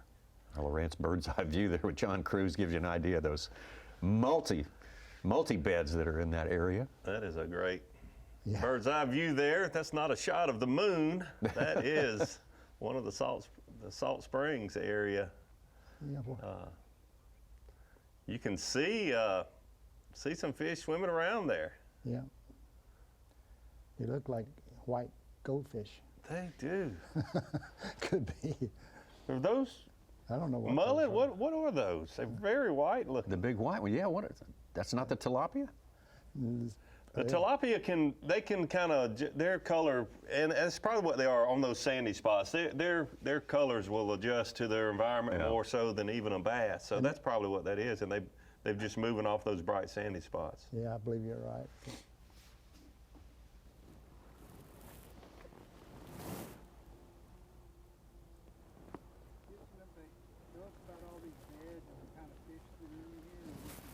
Well, in here in the springs, it's one of those areas that always has some fish in it. Right now is not like 0 to 10 on the scale of how this place could be. This is probably about a 3 or 4 at best, and maybe it's a 2. It's not fishing real good in here, but there definitely are still some fish. I am very surprised I've not caught some fish in here just fishing. With the sun not being out, harder to see them, and with the ripple on the water, definitely a little tougher. We have seen a few fish get caught in here. It's not been fast and furious by any means, but that's what. Well, I thought I could come in here and hopefully catch a big one or 2. We're going to give it a little bit longer and see what we can scrounge up. If we can maybe hopefully run into a big one, that will be good. But it is not fishing real good. I'm not going to rot in here all day. You can fish in here all day and not do very good or have just a couple fish. But you can also come in here and catch a giant bag. You know, if you have things just kind of go right for you. And that's what I was hoping would happen this morning, but it has not happened yet. And there's a big manatee right there laying on the bottom. Hello, manatee. These things are cool. Oh, he's right there. Look, coming up to the surface. Hey, buddy. Hello. Hello. Wow. Good to see you. Oh my gosh. So cute. So cute. Amazing creature. I would try to take him home, but I'm pretty sure they would put me in jail and throw me out. I don't know if my thing would be fun. Big manatee.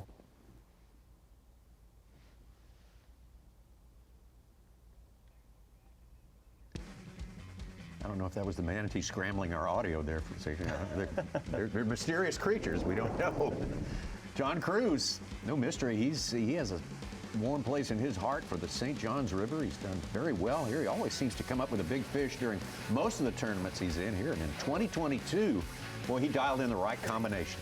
He really did. I actually picked John Crews for my Rapala fantasy fishing pick. In the bucket he was in, the one hesitation I had, John typically catches a lot of fish in Rodman Reservoir, and the anglers, that's off limits for him here this year. But when we saw him this morning in the Salt Springs area, you thought, yeah, he's certainly in a good area there. But the only boat I've noticed around him is it's a camera boat.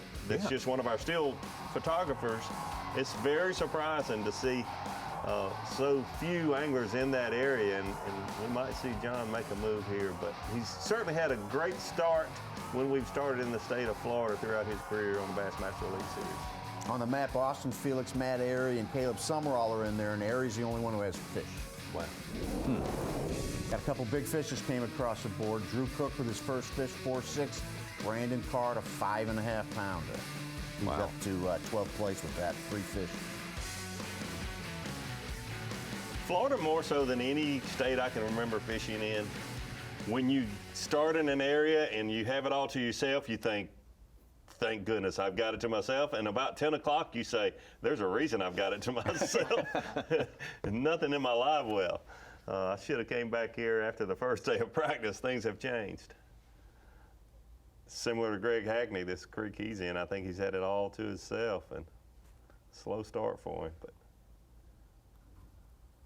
3 of our top 4 are north of Palatka. Bill Lowen, Mosley, Evan Kung. Lowen's north. Is Lowen far north of Palatka or just a few miles? Just a few miles around the bend. A few miles. Well, there's one north of Palatka back in 2020. It's Paul Mueller, that shortened event there, back in one of the little feeder creeks and deep pads there. Davey called that event. It could be one north of Palatka. I did. The conditions were really set up for it. This one, and I'm not saying it because there's 3 of the 4. I've been thinking this one could be another one north of Palatka. There's a couple anglers I talked to. I was down there the last few days that were going to go north, and I have not seen them with a fish on bass track. So they're not just because you go north, they're biting. Got her.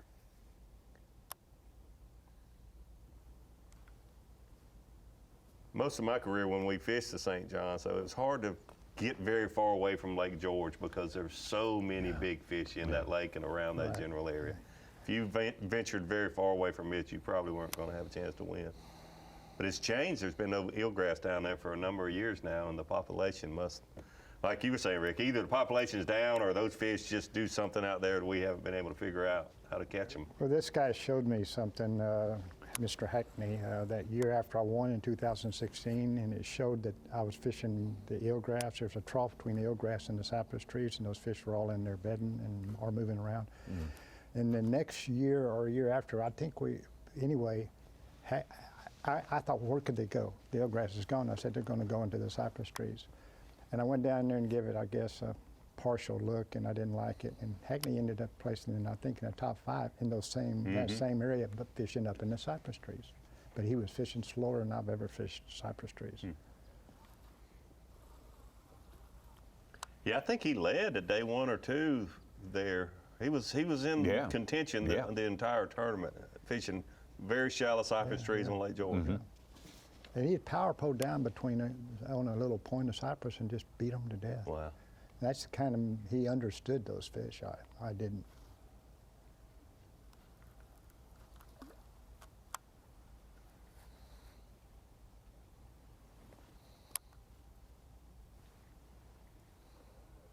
Yeah, Billy Lowen is the one I'm really curious about, because you can't really completely put him on a style, you know, because he can.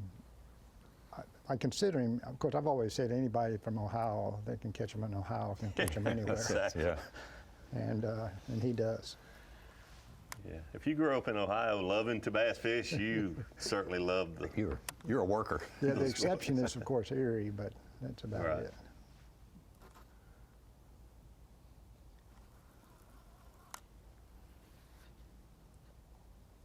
So considering the conditions, Davey, Rick, what areas do you think we're really going to play this week? Me? Oh, I would be up there with 0 probably right now if I told you I fish my areas. Here we go. Because watching the way they're catching them, that's one of my biggest faults, is slowing down enough to catch them. I've only seen, was there a rattle trap fish caught earlier? That was from previous year when we were showing Brad Watley. I guess last time we were there. Because that's the only power bait that I will still say you can catch them in this kind of weather. Looks like a white. I'm even going to save the black ball. I see a smaller one in my future. My history is it's the one bait I can see, especially in Florida. We ain't getting gamey yet. Yeah, I totally agree. The big key here, and I think it's why Greg Hackney does so well, especially with a cold front in Florida, you know, looking at history, that you need to slow down and present your lure just methodically. It's so hard to do. And sitting here, you say, yeah, that is hard to do, but honestly, the adrenaline, the excitement, the first tournament of the year, Bassmaster Elite Series, we've got a cold front, slow down, and that, you have that plan, the old Mike Tyson, everybody has a plan until you get punched in the mouth or in the nose or in the face, whatever. It's so hard to do. You go an hour without a bite, but Greg Hackney is someone, like you mentioned, he can just slow down and pick a place apart. And it's so difficult to do, to control your natural instincts to want to keep moving, keep going. And that freaking when it's best to slow down. But you have to have the right area to slow down in. That's 100%. That's what I see in his favor. I never felt that one. And he'll stay in that area. Yeah. He's got it to himself, and he's not going to waste a lot of time running. He's going to spend max time in the area. And the thing about Greg that a lot of people, when D. Thomas brought the flipping mentality to this fishing world, you had to learn the 5-fish mentality. Most of us had 10, 15, 20 fish a day mentalities. Hackney is a master at the 5-fish mentality. Let's take a look now at our entire field, 104 anglers, and how they are distributed up and down the St. Johns River here. Very interesting. Look at the places that are playing big time. Cox will be at the Arguala. A lot of, Oh, they're way south too, a bunch. Yep, a lot of the field north of Lake George, south of Palatka, but then, boy, that's, I'm guessing 20, 25 of the anglers south of Lake George, which is more than normal. Yeah. Down past Astor, Dexter and Woodruff, and all the way down. We'll find this crew right here: Trevor McKinney, Scott Martin, Paul Mueller, former champion, and that's they are using the entire 100 miles that are customarily used here when Elite Series anglers come to the St. Johns River. Bill Lowen, though, the veteran, 20-year veteran of the Bassmaster Elite Series, on top with a good lead ahead of Brock Mosley, Scott Canterbury, Evan Kung, and Kyle Norsetter, rounding out our top 5. The FXR Bassmaster Elite at the St. Johns River is sponsored by Minn Kota, by Bass Pro Shops, and by Skeeter Boats. Kind of wrapping up the first quarter. If you looked at this as a football game, the first quarter of action on day number 1. We are going to doggedly pursue these anglers, though, through the rest of the day. because things are going to change. Things have been moving quite a good bit up and down the leaderboard, as you would expect here. A lot of excitement, a lot of adrenaline. First day of the season for these 104 anglers who are looking to put some points on the board. The first day is just as important as the final day of the year, believe it or not, when it comes to your record throughout the season. And it's going to determine a lot of what you're able to lean on at the end of the year, what you're able to offer, is what you've achieved. Probably not what you want to see on your starting location. No, you don't want to see the buzzards. The buzzards sitting on the. Yeah, I chose the wrong canal. That's not a great symbol for it, I guess. Let's get back out to former champion from 2022, John Cruz. There he is. Little guy. Here we go. Get on there, buddy.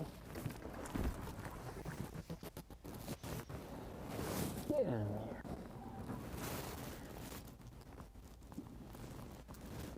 He thinks he's big.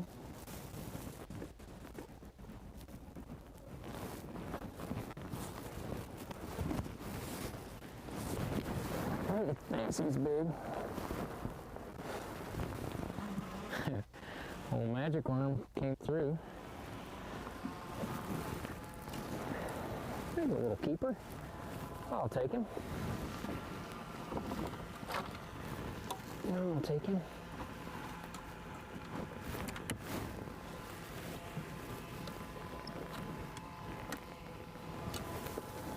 We got drones, we got cameras, we got everything under the sun here.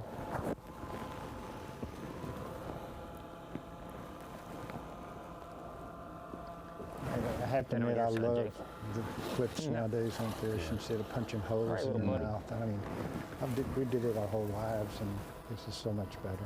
It's one of those things. Why didn't someone think of that 30 years ago? Something like that. Yeah, it's not like the concept of a clip is revolutionary, right? Nothing. Just on a little Nico rigs. Somebody's magic worm.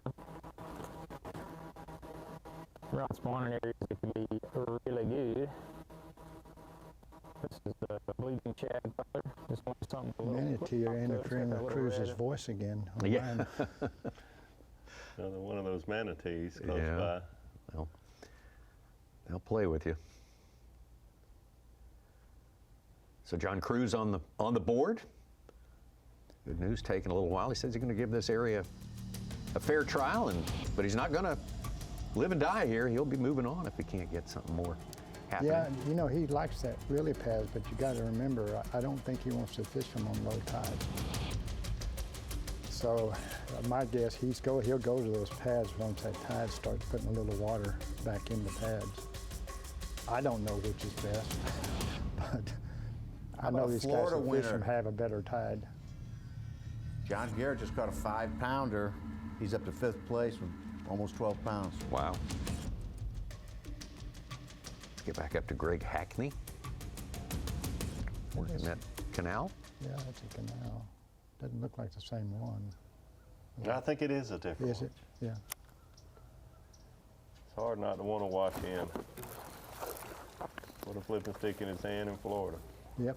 He just, that 5-fish mentality kicks in, and that's a hard Remember what I said? I had a smaller one in my life. How many, he can 5 bites? I don't even know if he'll go less 12. than 1 an hour. So to him. And he's 12 and a quarter. 1 bite an hour is a lot. Yeah. I saved the black ball for him.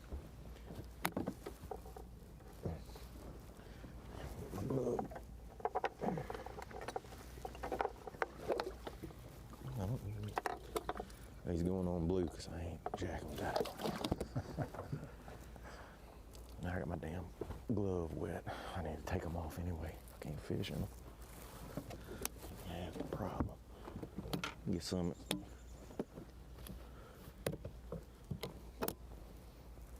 Got some fingers so I can feel. Temperature in the low 50s right now. Might get up close to 60 today, but not quite there. Sun may bust through a little bit after noon as well. No, that's the same river. He's just in a different canal there, I guess. They still haven't showed Lowen, have they? I mean, on the... Have not seen him. No. Let's get back to Easton Fothergill down there in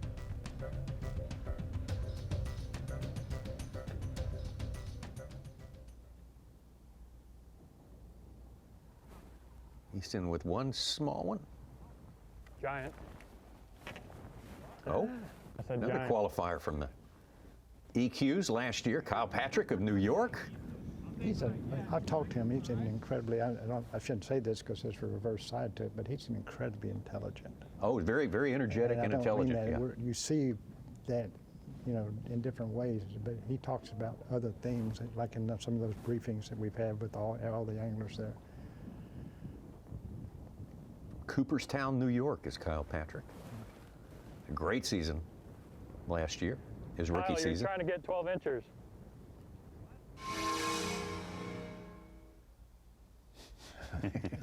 Hey, I don't care. It does help your day. that's right. It does. Celebrate it. Might as well. Release a little bit of that energy. He Yeah. has lots of it. Father Gil with one on, another similar size. He'll probably flash it back at him. Yeah. Back at you with a. Yeah. This one looks like it might be a keeper, though. That's always been the strange thing about Florida laws to me. We get to keep 12 inchers. The public cannot. Yeah, they get. I think they get a tournament permit Yeah. From the state of Florida. You have to have that little piece of paper with you, given the. But the irony is, if you have few 12 inchers, you're hurting. Yeah. Even if you have one or two big ones, but that's about the. Yeah, maybe you get away with weighing one of those, but not 3 or 4. No. Another Skeeter Boats Big Fish Alert. It's also our Phoenix Boats Big Bass today. Bo Browning, a 7-0. He's up to second place with almost 15 pounds. 14-14 on Bass Track with 4 fish. Another one of our Opens qualifiers from last year. I can remember when he could barely walk on the dock with Yeah, we all Stephen. can. Yeah. I can remember when Tammy was pregnant with little Bo Browning. I mean, certainly time flies. Oh gosh, yeah. They were both headed. I missed them. They were coming into Palatka, I think, about the time I was going out. But they were both going down there to see Bo in his first Bassmaster Elite Series. What a proud moment it has to be for his parents. No doubt. And a 7-pounder. It's the big payoff early. Yeah, one of my proudest moments was when Stephen won that survival deal. You all Yeah, remember yeah, that? Oh, yeah. The Gosh, that's fisherman- been a few years. Yeah, because he knew topographics, because he watched them his whole life, and that guy made a mistake. That was a military guy, and Bo beat him because of the topographic mistake. Yeah. I don't know. Stephen Close. beat him. Sorry. Hook fell right up.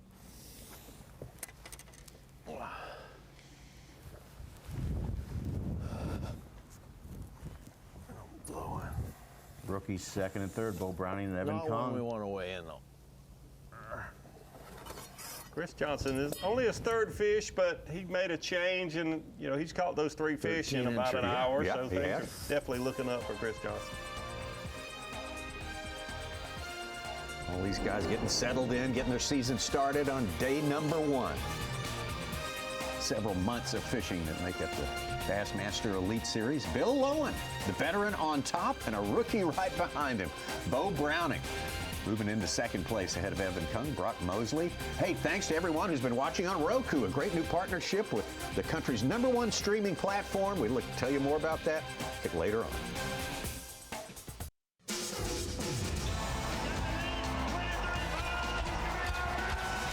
You're watching a B.A.S.S. presentation. Welcome into the Bassmaster Studio, sponsored by Marathon at the Dakota Lithium Screen of Knowledge, and the King is back.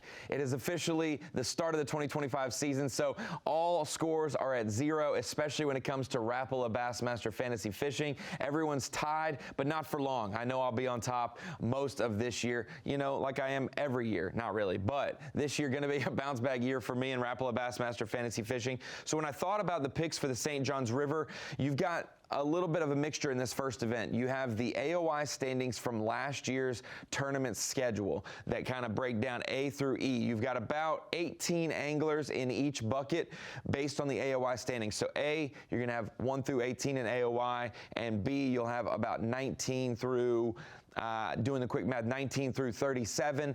but there's going to be first-year Elite Series anglers, whether they're rookies, newcomers, or legends that are returning to the Elite Series. About 2 per bucket join these anglers. So you have your choice of new guys in these buckets as well as the top performers from last year. I had to go consistent off the bat. When you think about the last year, 2024 season, a lot of forward-facing sonar played, a lot of younger anglers played, but we know the St. Johns River is a place that's an old-school fishery. Whether technology is used or not, veterans win here. It's hard to win here as a young, newer angler to the tour. Obviously, Brian New won as a rookie in 2021, but he had fished as a co-angler and fished on other professional trails for a long time, had a lot of tournament data under his belt compared to rookies that are just right out of the opens for 1 year. So Brandon Lester had to be my consistent pick. I think he's fished in the state of Florida 35 times or 25 times on the Bassmaster Trail and has gotten about 13 or 14 top 25s. That's what you want to see. Consistency there. Pat Schlapper, man, I think there's always a Midwesterner that does well at the St. Johns River.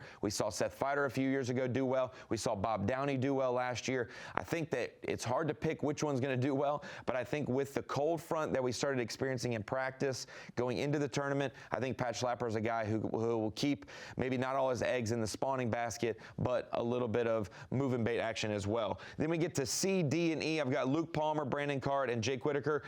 Luke Palmer, this is his style of fishing. When you think of the St. Johns River, you think of Greg Hagney. You also think of Jason Christie. That means you have to think of a Luke Palmer. He stylistically fits well with this river. Brandon Card has had a lot of good success here. Maybe not top 10s, but 19th to 45th. That is exactly where you want bucket D picks. You want them making the cut so that you're not stuck with a bomb of a finish. And then bucket E, this is this guy's best tournament every single time we come here, it seems.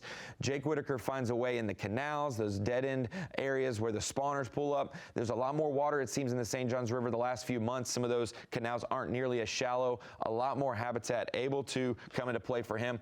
Low percentage. Even though he's gotten top 10s here, he's almost won here, and most of the time he always makes the cut. So there's my 5-man Rapala Bassmaster Fantasy Fishing lineup. If you're late to the game, forgot to set your team, don't worry, still set your team for Okeechobee next week, and going forward, you can still win weekly prizes based on tournaments. You just might not be able to win the overall prize for Rapala Bassmaster Fantasy Fishing. Thank you, Ronnie Moore. You got your branded card there in the top 10 as it stands right now. The other 4, well, I'm sure they'll file on in there eventually, or not. We'll see how it works. Might have the Ronnie curse. He could have. He may be the king of what we don't know. But we'll see how the season plays out for Ronnie. Thank you, Ronnie. For that, out to Kyle Welcher, 2023 Progressive Bassmaster Angler of the Year.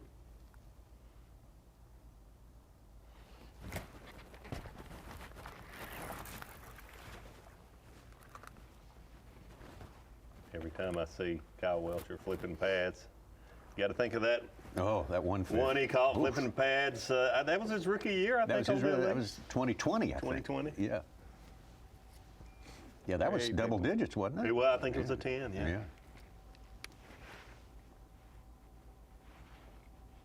10-1. 10-1. Yeah.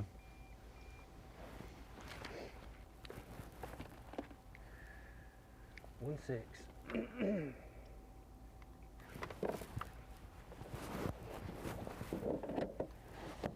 Yeah.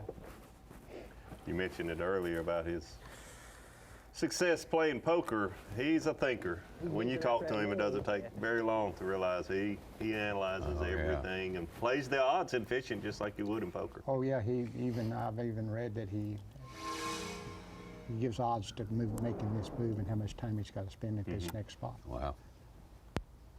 Which is, like you said, it's you got to execute your science of it. You know, that's what he attempts to do. I knocked him in. I was trying to keep him from mouth. Huh?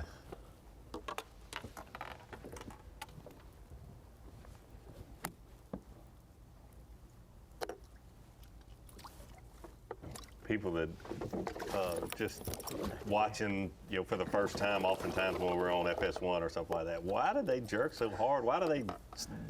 You have to assume that everyone is going to be, a big one. So right. When they see fish flying through the air, they wonder why do you guys have to do that to those little fish? Well, and if he's in thick cover like thick pads, you want to get him close to the surface as you can. You don't want him to move horizontally on you. You want him to come vertically. It's like I just, and then they coming out of there. The good thing is I got bit behind myself. Yeah, I didn't get a bite out here this morning when we came in.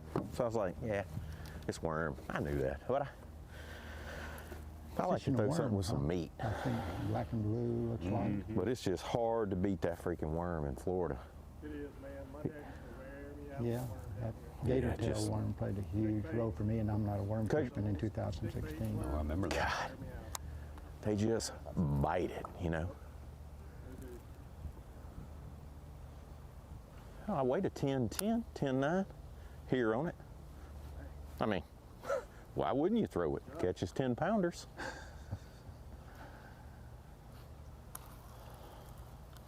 I had 2 bass that day that weighed 17.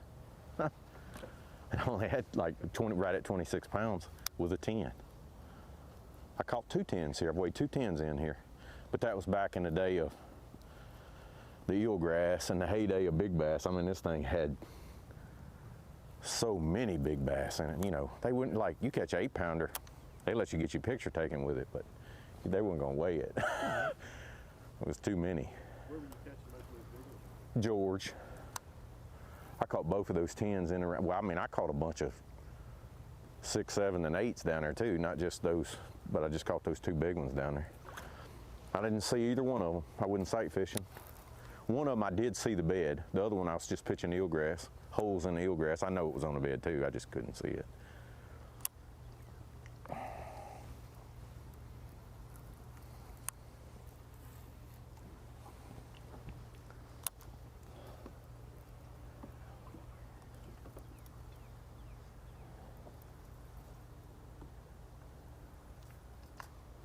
A lot of people are hoping he pulls Miller up a time. big one right now. He's 31. That's what it sounded like.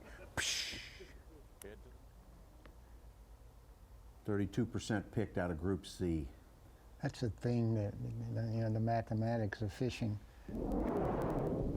A 4 or 5 pounder moves you 40, 50 places. Yeah. I mean, Yeah, no, right now it sure does.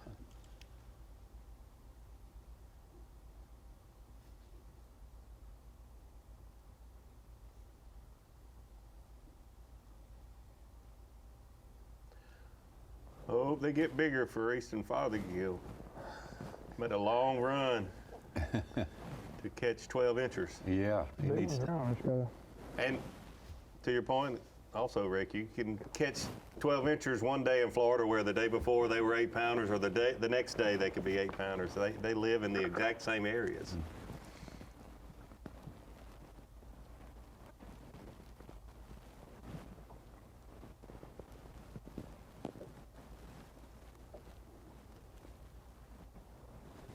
that's when you don't want the forward-facing gear on your troll motor. Oh, through that thick, yeah. When you're going through the thick patch of grass, because it just wants to grab it all. Trolling motors have come so far. Years ago, you couldn't have anything on that trolling motor and navigate through those pads. You couldn't hardly go through the pads without anything on them. But now they've got transducers going every direction off of those trolling motor shafts, and they still plow through them. Here we go. He's throwing a worm or a creature bait or something. Can't tell. Can't tell for sure either. It looks more like a worm. Not a big profile. If it is a creature bait, it's something slender. So Greg Hackney mentioned a worm being in, you know, everyone knows he loves to fish a jig or creature bait. I do too. But in Florida, a worm is hard to beat. I've wondered that for many years. The only thing I can see that's so different about Florida, the needlefish and the profile of needlefish that largemouth likes, if that has a little something to do with the worm being so much more effective than a bulky crawfish style silhouette. I don't know. Do they have you ever noticed what's those lamprey types deals in Florida? Have you ever noticed any of those? I've had one time I pulled one in, a lamprey fell in the bottom. I think I've seen them, but I've not noticed it, you know, an excessive amount in the state of Florida than you do Where was that? Speaking of that, I can't. Wataku caught that fish and the lamprey was on it. He was so funny. Hey, what?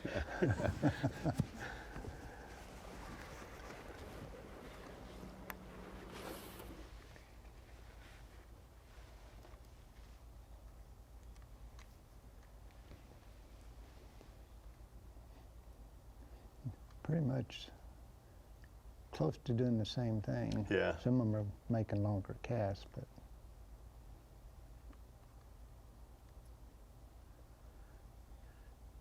Quite a few of the anglers started out where they had seen fish on the bed, and now it seemed to be more flipping and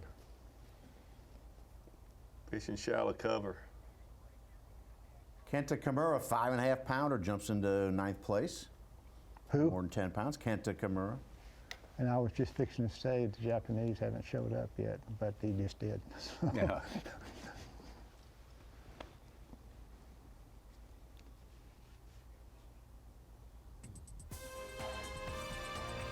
Well, we're getting the Elite Series started down here, also underway already with one event in Florida under their belts, the Newport Bassmaster Kayak Series presented by Native Watercraft.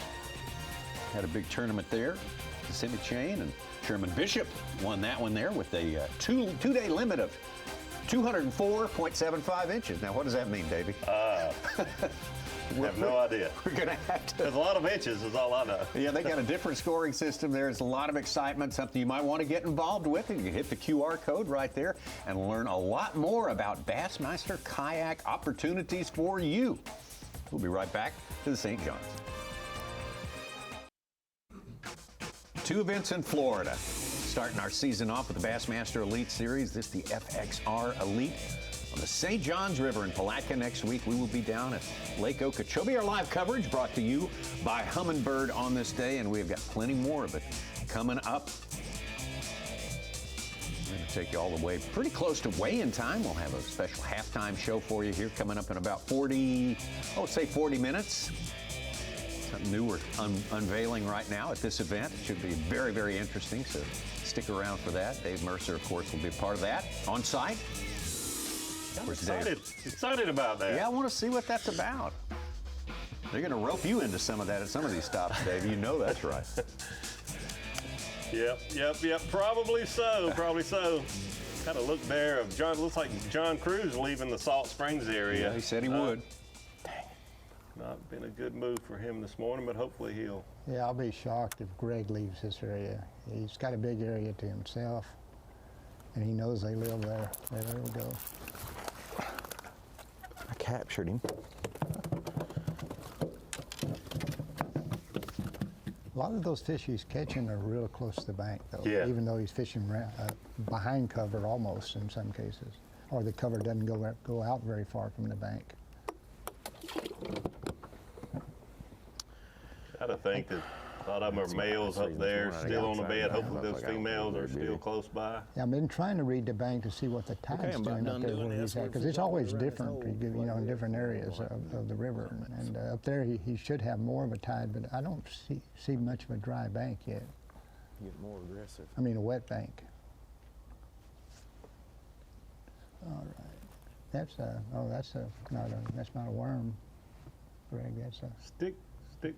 Plastic Worm, stick bait. yeah. But at least he bit again. I mean, he looked good with a 10-pounder. Strike King version is an Ocho. Yeah. It's like the June bug flavor. Yeah, I launched there at Green Cove and left my billfold in the back room that morning. Came back that afternoon, and the policeman was waiting in the parking lot, and my truck's the only one there, and he had it. Wow. That's Green Cove Springs, I think. Yeah, needless story to tell. Apologize. No. That's a rare happy ending to one of those stories. This is from Easton Fothergill's boat, and there's Kyle Patrick hooked up again. Ooh, he's got a good one. Yeah, that's wow. That's one he can truly be excited about. Yeah. Yep. He's been the boat that's been close to Easton all day. Could see that it was a Yamaha on the back. That's what made me think it was maybe Scott Martin. But Those two anglers there, they're not. They didn't make that run because there's all little ones there. No, no. They had some bigger bites in practice. They had some evidence, didn't they? Obviously, two very good anglers fishing within 100 yards of one another. That's going to move him 30 places or better, I bet. That's not even a limit, though, was it? So he didn't call. Yeah, I think they're both shy of a limit still.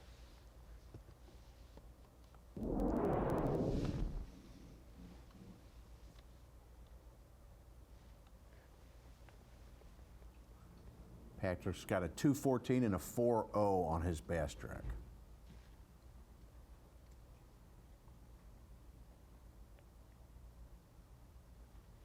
Chris Johnston and Brad Watley both hanging in there.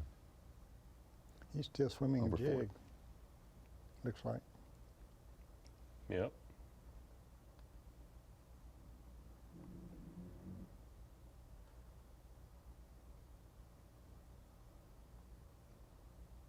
That's the technique. If I had to do it over, I would definitely master, because I'm not any good at swimming a jig. And it fits right into my style, you know. But it's so effective, and it's so versatile. You can swim it and drop it over a log. Yeah, you can fish it in any cover. Yep. Any cover.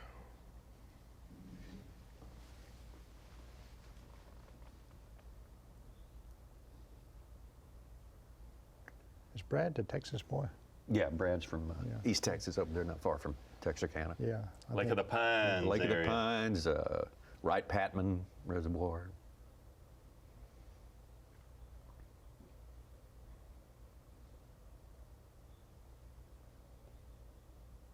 Probably done his time on Toledo Bend as well, I'm sure.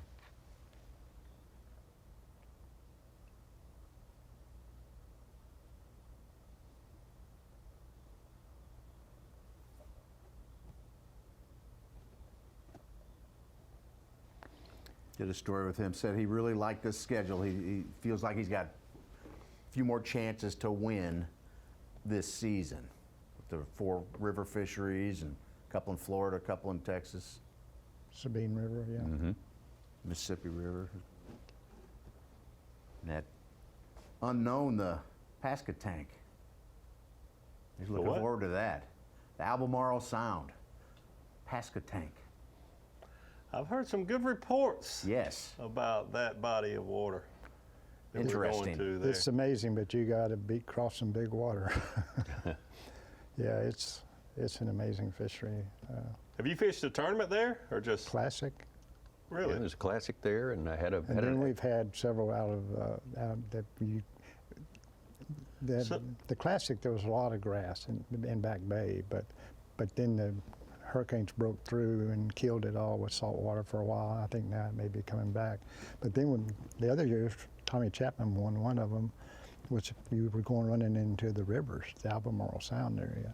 Yeah. Basil Bacon won there in '81, I Was it? believe. Yeah, Okay. yeah, back up in the river. Yep. But it can get rough. I remember John Powell drew with my brother Randy fighting, and I said, well, how'd it go, John? Because he went with Randy that day. He said, had a good day. John called 10-something that day behind Randy. He said, he's a good angler, but would you please tell him he doesn't have to hit all the big waves.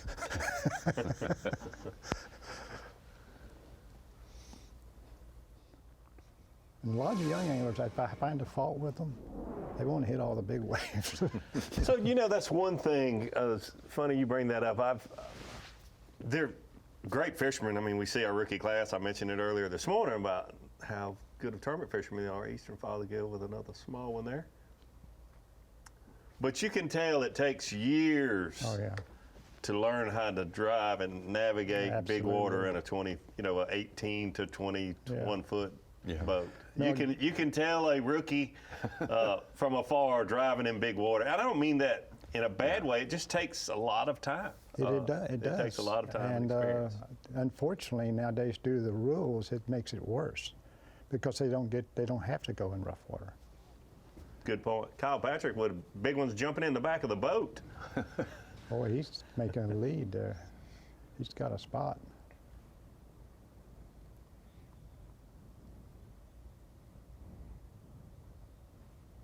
Getting Get some bonus coverage of Kyle from the boat of Easton Fothergill. Yeah. Another rookie, Andrew Lohlberg, just caught his first Elite Series fish, a 4.5 pounder. That's a nice way to start. Good start. Well, he's got that back camera up high, doesn't he? I guess that's what it's. Yeah, he does.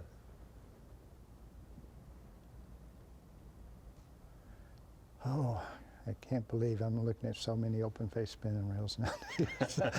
Even like there, I wouldn't expect him to be throwing an open face spinning reel. Now, I see, understand a lot of it, but. And the irony is, I used to always have an open face spinning reel on my front deck, but back in the 10 fish limit, I always had on Charlie Brewer's slider head, always. Really? Yeah. But once we lost the 10 fish limit, 7 fish limit, and then went to the 5, I quit thinking about little fish. Yeah. But that's where showing you don't just catch little fish on you. You catch that's qualities on them. The only guy that used to fish that open face in my early career was who? You know.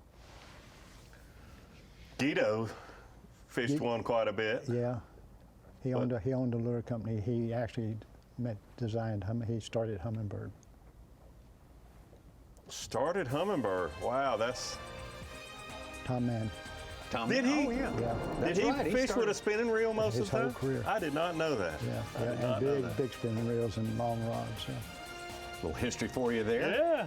Yeah. These guys trying to make history out there. Bill Lowen trying to win his second Bassmaster Elite Series event. Off to a good start on day number 1, that's for sure, with 16 pounds. He's upped his poundage there since the last time we checked in. The rookie Bo Browning coming up in second place. Another rookie, Evan Kung, in third. Brock Mosley at the veteran, and Brandon Card, another veteran, making up our top 5. Scott Canterbury started with the lead, but he is now down into 6th.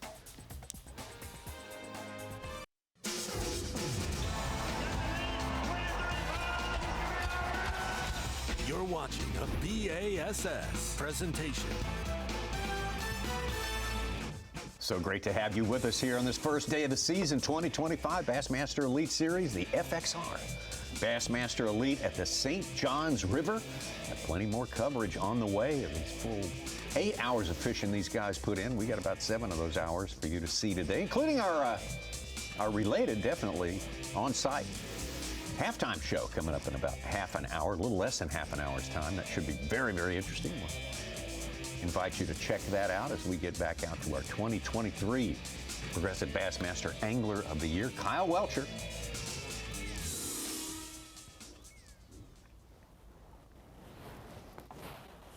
That must be coming back in.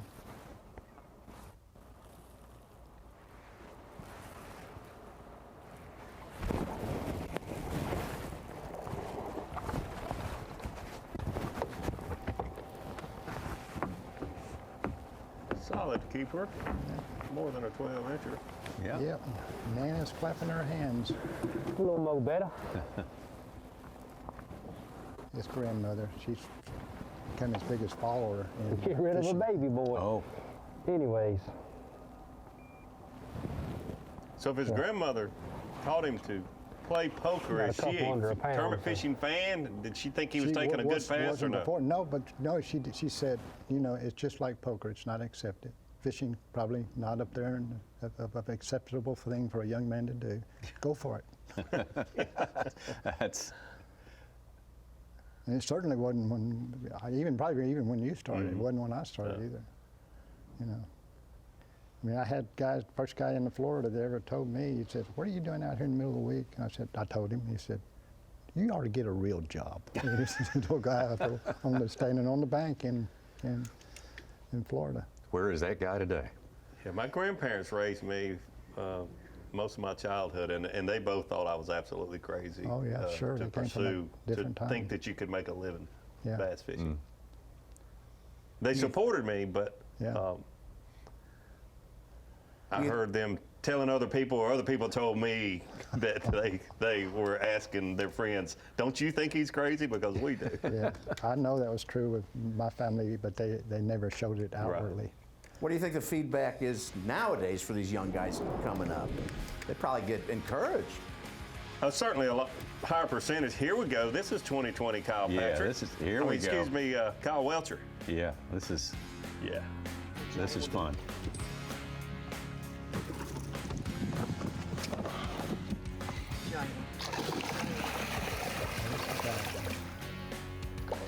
Come here. Look at my hands on you. Oh my God, dude! Look at that one, baby. Holy crap! What? Woo! What? 10-1. Whoa! That's why you set the hook hard on those little there's your explanation for that.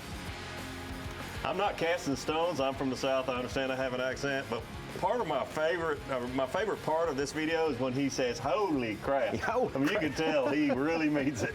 Yeah. That right there changes your day on the St. Johns River. What a beautiful fish. Yeah, real for a rookie early in the season like that. Yeah, Mercer asked me that final day in 2019, you think you can catch him? I said, no way. I'd have to have 2 10-pounders to even have a prayer.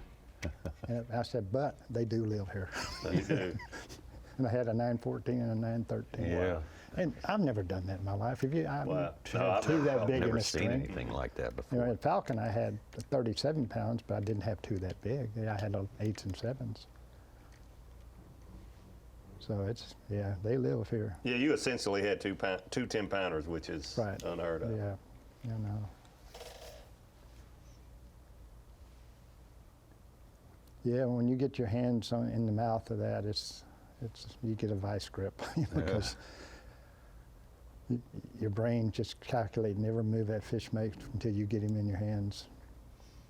Didn't you go out that morning telling Dave Mercer, yeah, I'm 11-13 back, I need probably 2 10-pounders. And then go do it. And then you went and did That's exactly what I said.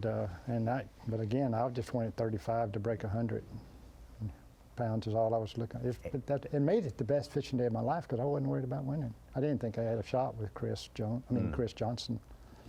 18 ounces short of belt.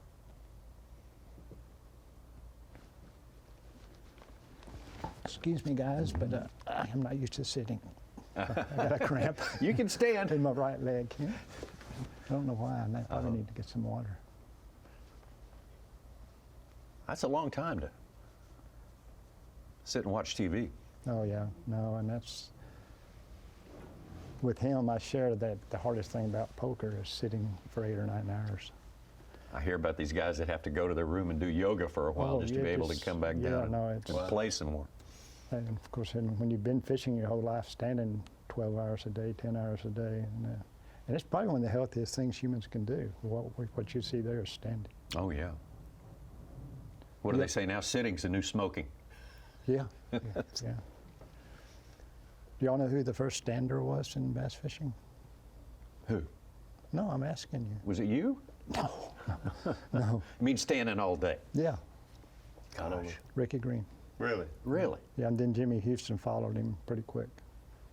And Jimmy will claim he did, but Ricky actually did. I think that when I caught when I had marked, but I'm not sure. I mean, I don't know, maybe.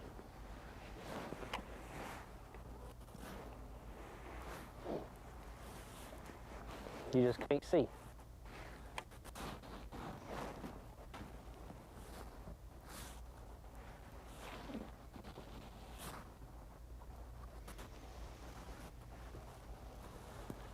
Couple 4-pounders coming in from guys who've had success here before. Brian New, 4.5-pounder. It's only second fish. And Jake Whitaker up to 12th place with a 4-pounder. Keep your eyes on Brian New. I talked to him after the final day of practice. He said he'd had a lot of bites. Oh, really? You know, and him winning here a few years back, you got to keep your eye on him no matter what. Said he learned to come to like Florida because he hated it at first.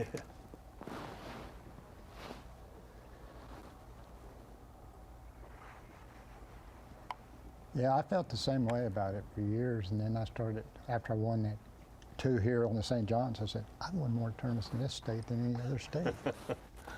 It grows on you, doesn't it? Well, especially when you're on the water. You know, of course, nowadays, the East Coast, you got to deal with traffic going anywhere. But, you know, I can remember when Orlando, my first tournament, Disney World wasn't in Orlando when I first came down to St. John's. So it's a different world than it was back then. But it still has a lot of 10-pounders.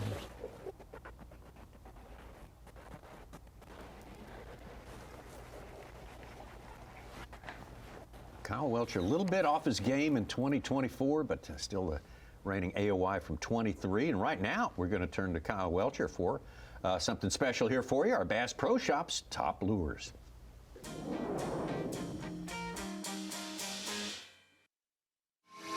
So I'm Kyle Welcher. We're here at the Bassmaster Elite on St. John's River, and this is the bait I'm using this week. You know, the reason I picked this bait, this is the Rapala Crust City Bronco Bug. The reason I picked this bait, we have a lot of spawning bass this week, and when I'm gonna flip, I wanna flip something with just a little bit bigger profile so that I'm more likely to catch that female whenever I first flip. Because if there's a male and a female in the bed and you flip something too small, you're gonna catch that male way too often. So I want something a little bit bigger, and this one also has a really unique swimming action in the water that I feel like they haven't seen, and it triggers a few extra bites. So the Bronco Bug, that's what I'm flipping this week.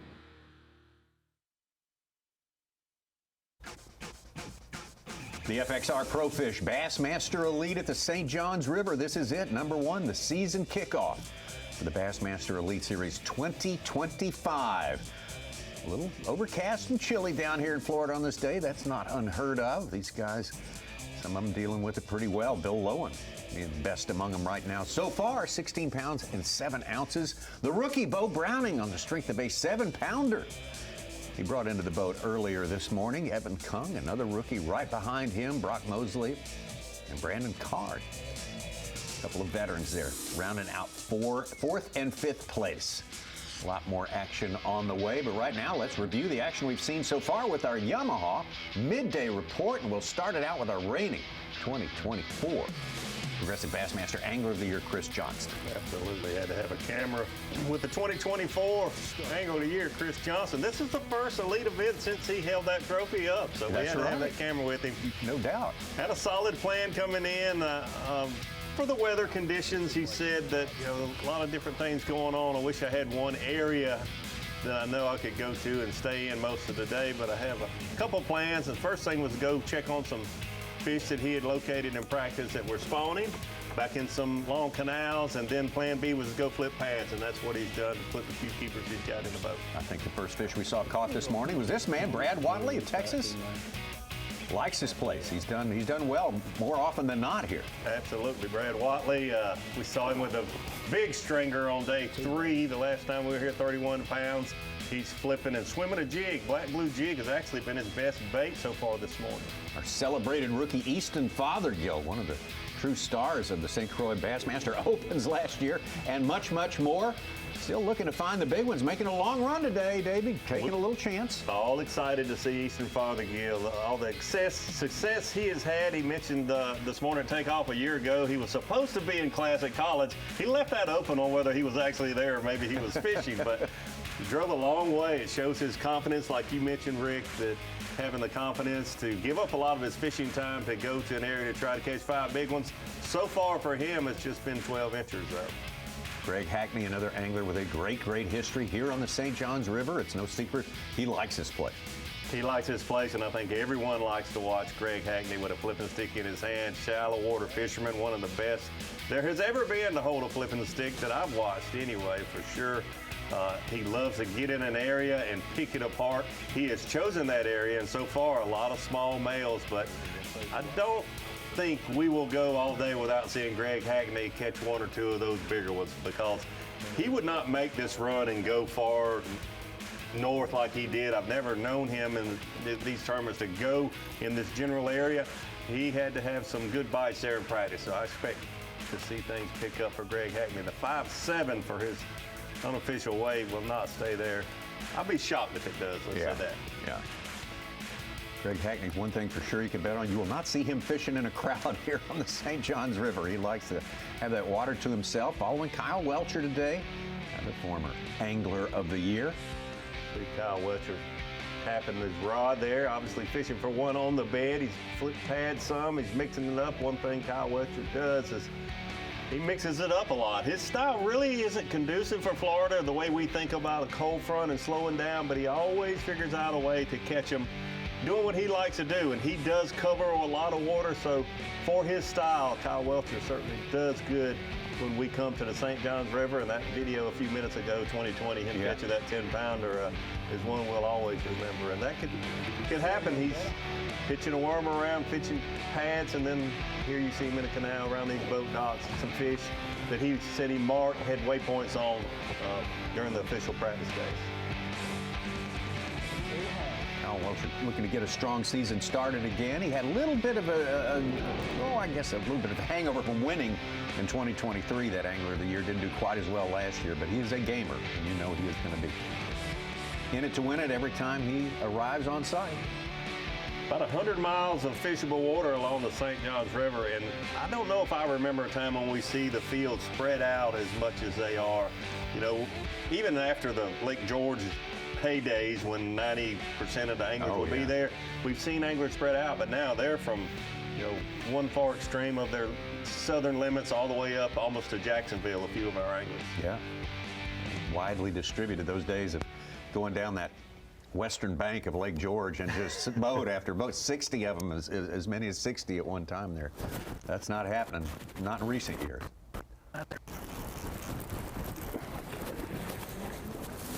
Get in here, baby. Cruz with a good one. Now we're talking. That move pay off. He left the Salt Spring area. Jody Mountain Lake, there's some canals right in that area. St. Johns River. Yes, sir. I guess he went into. Football too, boy. Look at that thing. Look at that thing. I mean, just a chunk. A chunk. Get on in there, chunky.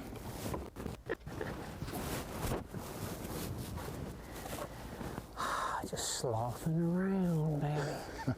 Sloughing around. It always amuses me to watch the mentality. I watch golf just because I want to see the mentality of pressure on a human being. And you watch each one of these kind of handles it different. Oh, yeah. Some of them you don't see any emotion. Some of them they got to talk to themselves, you know, and some of them sing, some of them, you know, dance. So it's just a way of dealing with pressure as much as anything, and there is a lot of it. Flip her back out there. You watch that clock tick on especially days like this, and 4 hours has gone by, and you've got one bite so far, and your timetable, which you normally set up, is, you know, okay, I need one bite every hour and a half, even under tough conditions, and you're way behind. Yeah. So. And naturally, you want to speed up when you're behind, and that's exactly the opposite of what you should do with a cold front in Florida. You got to run them pads and just put pressure on them. Got 20-pound sunline shooter on here, so I knew the line was going to be all right, but these lily pads can be a booger to get them out of. He throwing a swim worm? I think well, that's what he caught that fish on, but I thought he was just flipping it, but it looks like he's just reeling that swimming worm slowly through those pads. Nah, it's like 4 and a couple, maybe 4.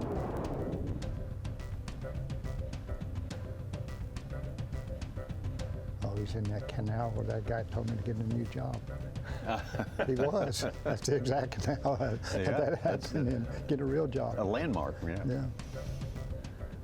Back to Chris Johnston.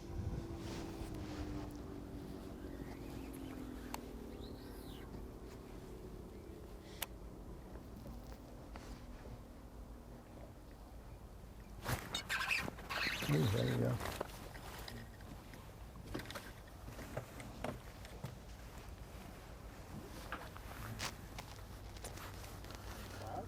Oh, it's going to be close.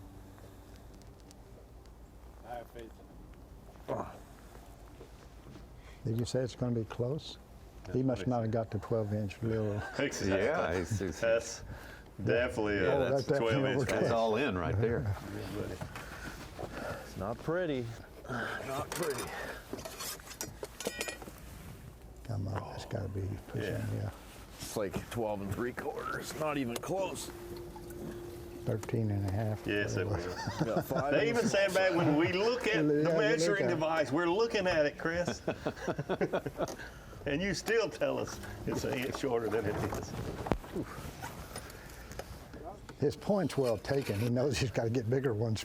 Yeah.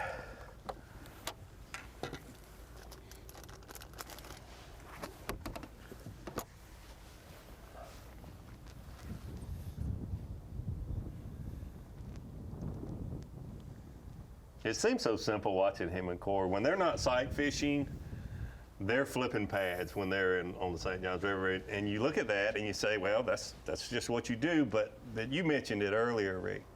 Chris and Corey, and they do work together, but there's a lot of pairs of anglers that work together on Elite Series. There's 100 miles of pads on that river, you know. They find the areas that are holding fish. Hard part's remembering where I Because that stretch they were in earlier, both of them, it's their stretch Corey fished the last day when he won. Yeah. It's that same stretch with the tree falls and everything in them.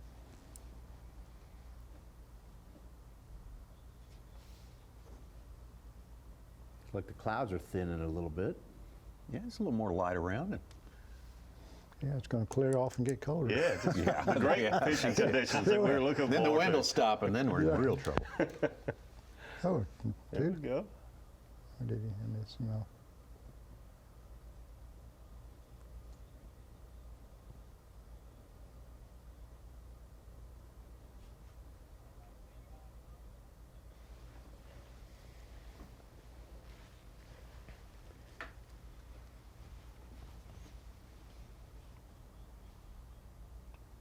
I've never fished that stretch.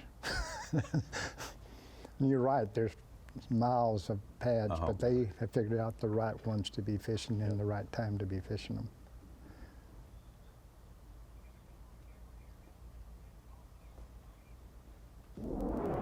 We have plenty more coverage coming our way, so how great is it to have Rick Clunn here, Davey, in the studio with us to give us so many insights into what we're seeing there. There's 4 hours of coverage left, but we're going to leave the Bassmaster studios here, and there is where we are going on site, Palatka, Florida, from left to right. Dave Mercer, Kyle Jesse. Guys, take it away. Well, thank you very much. You guys enjoy a plush lunch. But we are doing something here, and it is the first ever Bassmaster halftime show presented by Bass Cat Boats. And Kyle Jesse, my co-host, you promised me every time I said Bass Cat Boats, you will meow, so let's try it right now. The first ever Bassmaster halftime show presented by Bass Cat Boats. Meow. You always deliver. Well, we're going to have a lot of fun here. Don't worry, the anglers are still fishing. I mean, it's halftime for Tommy and Davey and Rick to relax, but it's not halftime in the tournament. They're still competing. We're going to break down a lot of the action on the water, but we have some very cool features that we're going to do here. We're going to talk about hot baits.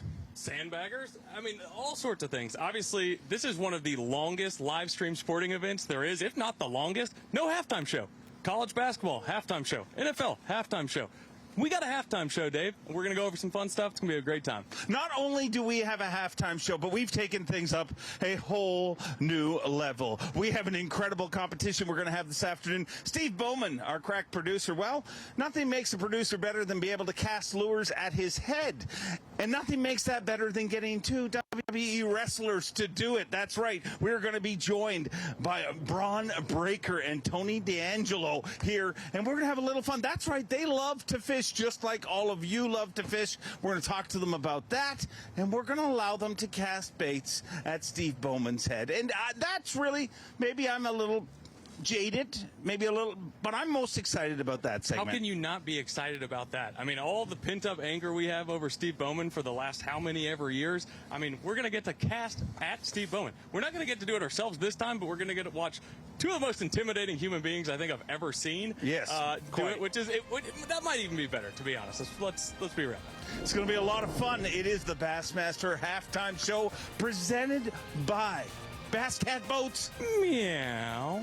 A lot of fun coming from here on location, so don't go anywhere. We'll be right back in just a few minutes. We'll be on the water with some of our tournament leaders, breaking down the action. It's all coming to you from the Bassmaster Halftime Show, presented by Bass Cat Boats. Meow.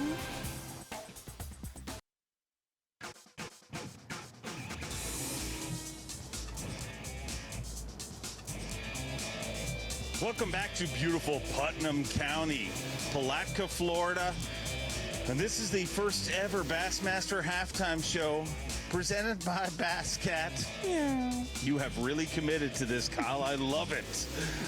Welcome in. Great coverage we got coming your way and a lot going on here. And I'm just happy it's the first day of school. The Bassmaster Elite Series is finally back in your life. And no better state to kick it off than the great state of Florida. As I said, Putnam County, the St. Johns River. The 10th time we have visited the St. Johns River, and happy to be here for such a great event. The anglers were literally chomping at the bit to get out there this morning and get on the water. I mean, there is a vibe.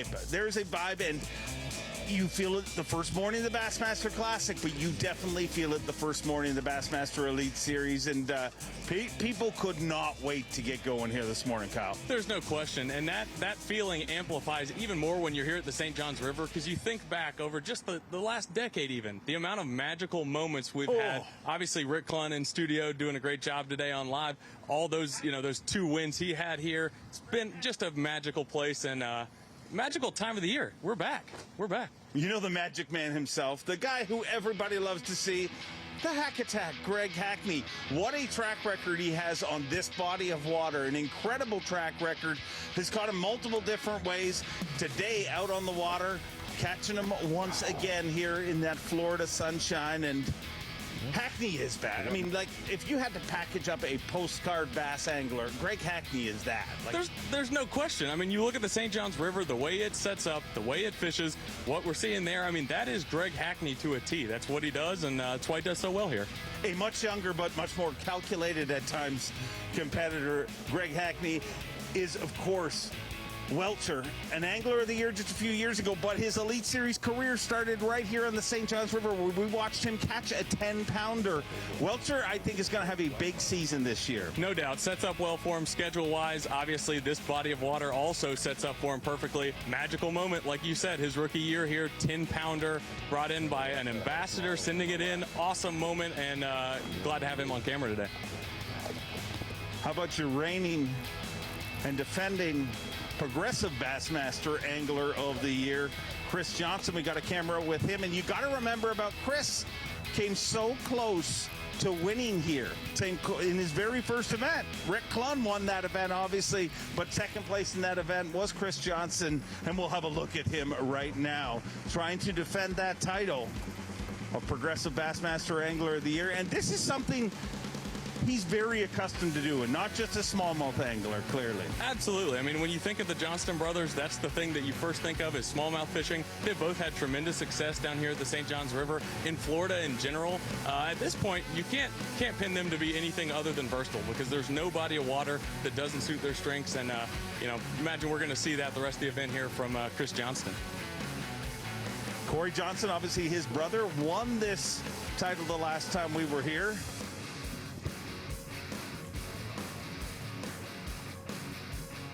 From a Progressive Bassmaster Angler of the Year, we're also going to look at the one who won it the year before him. I was a little premature talking about him. Stone Cold Kyle Welcher, a former professional poker player. Now he does his gambling on the Elite Series, and man, he cashes in a lot. There's no question. And you say calculated, all you have to do is talk fishing to him, and he takes it to another level. You think, I know a good bit, I know this, I know that, and then you talk to him, you're like, my mind doesn't even go places that Kyle Welcher's mind goes. You see that on the water each day. We get to spend a day with him on live, and definitely doing some Kyle Welcher things here, setting the hook, and definitely flipping around a little bit, looks like. uses forward-facing sonar a bunch. Obviously did that in his Angler of the Year season, but is very vocal that he loves this natural, instinctual type of fishing. I mean, you watch him on YouTube, it's a big part of his game. The amazing thing about him is just how his mind works and how different he is. Like, when you ask him a question, his answers aren't thought out, and I don't mean that as an insult. I mean, they're definites. When you ask him something, it's a definite answer. It's almost like, why would you ask me such a stupid question, so to speak? It's not like he's wondering if he's right. He's so confident in all of his decisions, and you see that on the water, and that's why he has so much success, is because when you believe what you're doing, like he does every single event, I mean, it usually pans out, and when it doesn't, you go back to the drawing board.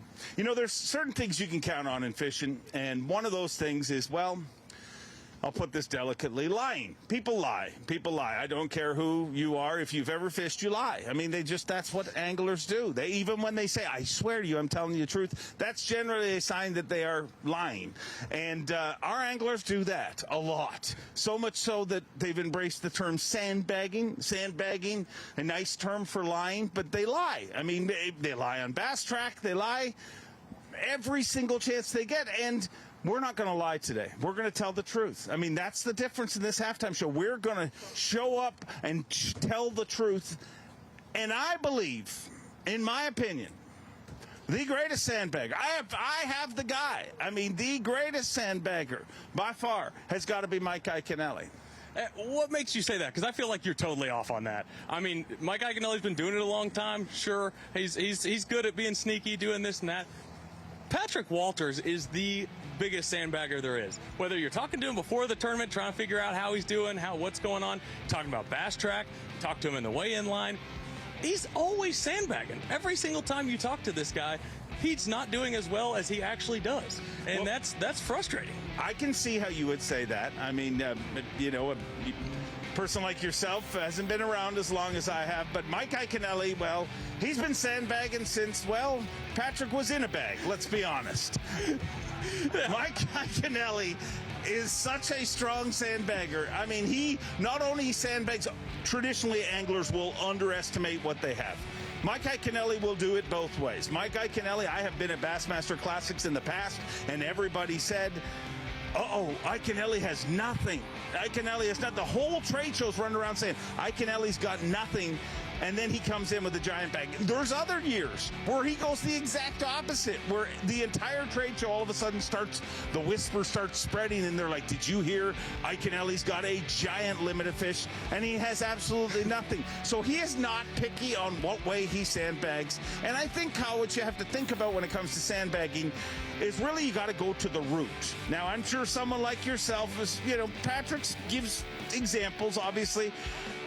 But Iaconelli is the greatest sandbagger for one simple reason. Drama. Drama is what causes sandbagging, and there is no more dramatic angler in the history of the sport than Mike Iaconelli. If you look where Mike Iaconelli comes from, Philadelphia, the greatest weigh-in crowd we've ever had in an Elite Series event, was the closest to professional wrestling that bass fishing's ever gotten before today. That whole area. I mean, you're talking about a part of the world, and congrats on your Super Bowl win, but you're talking about a part of the world that prides themselves on the fact that they threw snowballs at Santa Claus. I mean, they don't grease the poles anymore because those guys pulled down the poles. They are a very dramatic part of the world. Mike Iaconelli is a drama queen, and Mike Iaconelli is the biggest sandbagger, so much so that he came into this season sandbagging. We didn't even know if he was going to fish today. Literally had a robot arm on. He's got some issues, but he showed up. So my bet is Mike Iaconelli is your sandbagger. What say you? He's definitely passionate about the drama, but Patrick Walters, how many times have you been on the stage thinking you know who's going to make the top 10, and then Patrick Walters drops a 30-pound bag and jumps into the top 10? It happens twice a year, at least, and it happens every tournament to some degree. I think Patrick Walters is by far the biggest sandbagger on the Bassmaster Elite Series. Well, I'd like to disagree with you, but if you watched the Officially Unofficial podcast this week, everybody picked Patrick as well. So who knows who's right, but there is no sandbagging here. When we come back, we will be breaking down top baits. I normally don't trust a guy with two first names, but Kyle Jesse has crunched some numbers, and we got some real info you're going to give us, right? The baits that got it done last year. We're going to break it down by the numbers. It's going to be a lot of fun. We'll be right back. Bassmaster Halftime Show.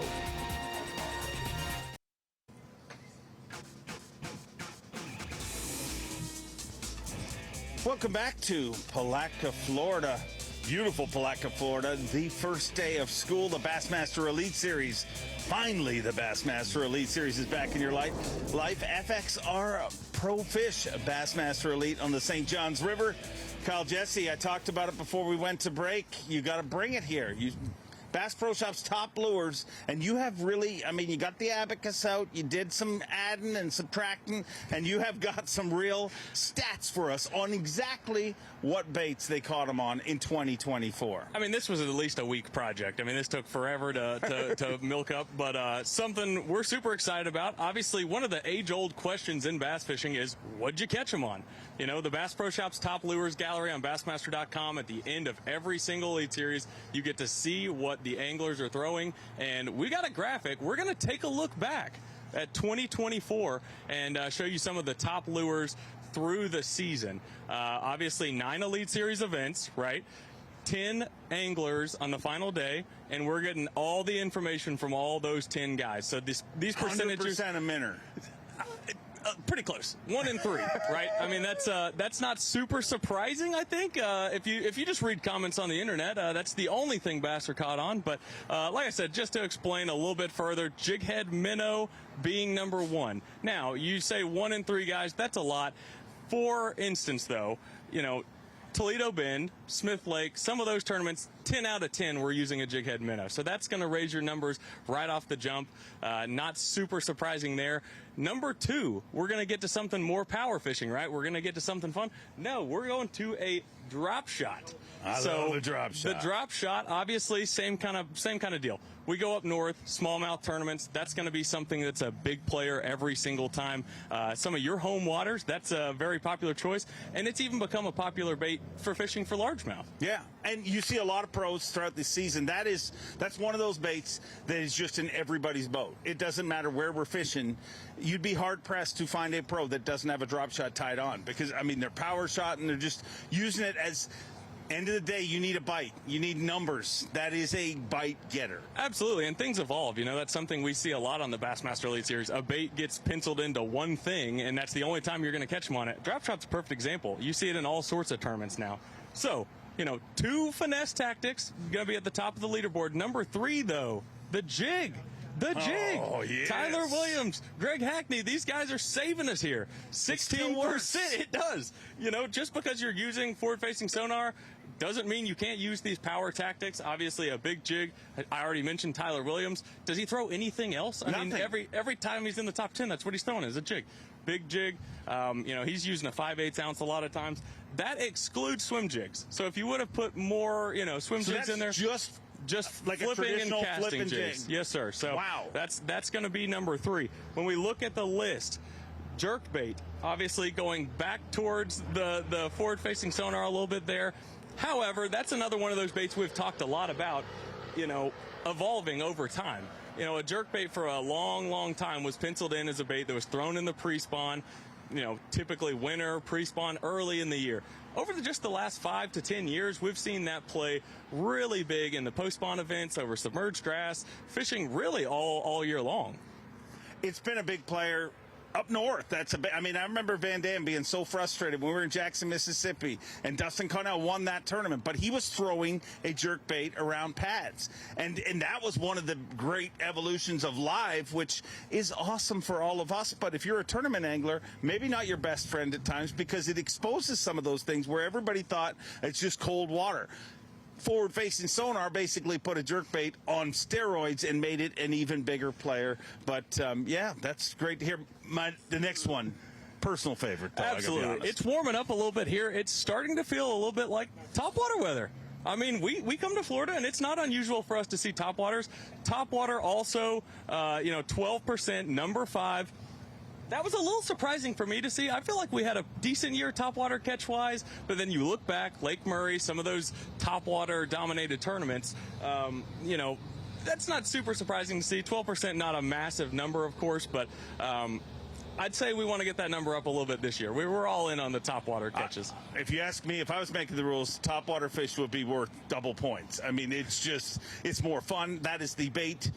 Topwater style bait is the style of bait that literally has addicted so many of us to the sport of fishing. And I'm going to say this. We're going to see a lot of topwater here in Florida, whether it's on the St. Johns River or next week in Okeechobee. Topwater is going to be a major player here in the state of Florida. It never fails. You look back a couple of years ago at Lake Okeechobee, Steve Kennedy, who can forget that giant catch he had, the 8-pounder on day 3.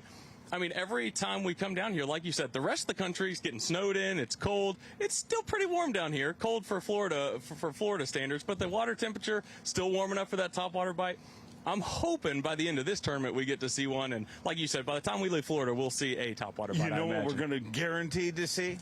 Big fish, and no whammies. When you come to the great state of Florida, big fish, a major player. You see the tournament is decided by that. If you watch our day 1 top 20 and you watch day 2, you see how much it changes, and it changes all due to a big bite. Kyle, Jesse, we're going to see some big bites here this week, aren't we? There's no doubt about it. I'd say we're going to see some fish that are, close to double digits, maybe a double digit. You think we'll see a double digit? I want to.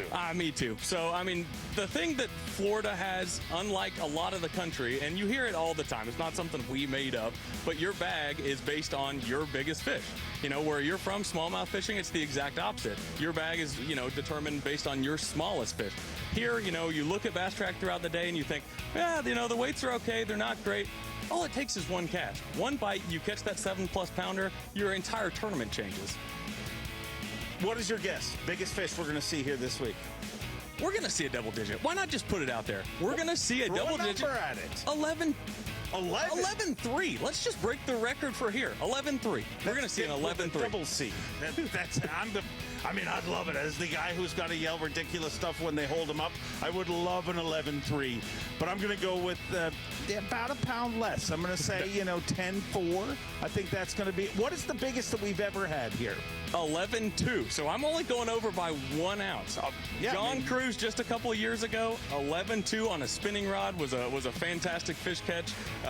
That was electric. I'm saying we're going to see something even bigger this week. Bigger fish, that is a guarantee here on the St. Johns River. No matter what time of year you come here, Corey Johnston obviously got it done here last year. A few key bigger bites, but that was a little later in the year. So we're set. Will this cold water, there's a lot of cold, it's a little colder today, it's supposed to be colder tomorrow. You think that's going to push them back? From everybody I talked to this morning, they seem to think today would actually be the best day, which seemed a little bizarre for me to hear because we had a pretty cold night. It's going to be colder tomorrow night, of course, but from everything I heard, there's still some fish on beds. If they stick around for a couple days, early on in the tournament is something we've talked about. The biggest fish show up on days 1 and 2. Yeah. And a lot of that has to do with those spawning bass. You go back, you relocate that fish, you catch it. You can't find another 11-pounder. If you found one in practice, nobody's got 10 of them located. So early on in the tournament, typically when we see our biggest fish, we'll see how it plays out this week. Well, we're not just going to argue on the halftime show. We're going to cover the event and cover the action. And John Cruz obviously won here 2 times ago. We got a camera with him out on the water. Let's get out on the water with John Cruz right now and see how the St. Johns River is treating him at the midway point of this tournament. Bassmaster halftime show presented by Bass Cat. Meow. Obviously, see John Cruz here in a canal. That was another thing I heard a lot this morning was that the canals were going to get crowded. A lot of those are more consistent. The fish aren't moving in and out from those canals. A lot of those canals are also the places that you'll find the spawning fish. Not surprising to see John Cruz in there. Seems like just about every single elite that we have at the St. Johns River, somebody catches a giant in a canal, whether it's Seth Fighter a few years ago, Drew Benton, who can forget that electric fish catch in 2019. The canals are always going to play, but will they last? We typically don't see the winners out of the canals. So it's going to be something interesting to follow throughout the week. I just kept throwing. That's the tale of Florida events specifically. Quite often, especially this time of year, it's the first 2 days, and then by the time we get to Sunday, you're kind of stick handling yourself, trying to hold on because that pressure does get to them. But Cruz does well here. obviously he won 2 stops ago. But he has a strong track record here. He does, and it seems like he always puts together a good game plan. You know, bed fishing and that being your primary deal, a lot of times that's going to run out. The conditions change, that changes things. John Crews tends to be very consistent and very detail-oriented on a game plan, and it seems like he has multiple things to go to, and that always helps him out big time. Well, Kyle, I don't know if you know this about me, but I grew up a bit of a wrestling geek, so I'm a little extra giddy right now because after this music stops playing and a few commercials, I'm going to be joined by 2 WWE superstars, and they're going to have fun because we're going to let them loose on producer Bowman, and nothing's more fun than watching Bowman get his bell rung. These guys are scary. They've just been staring at us this whole time. They're very intimidating, and very hardcore anglers.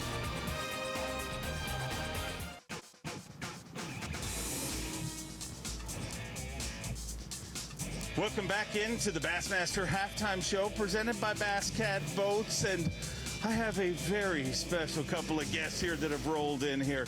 Kyle Jesse doing a great job, but I believe I got a bit of an upgrade happening here, a very, very big upgrade, and Kyle Jesse isn't going to say anything about it because not only does he not have a microphone, but he's quite intimidated right now because I am joined by Tony D'Angelo and Braun Breaker.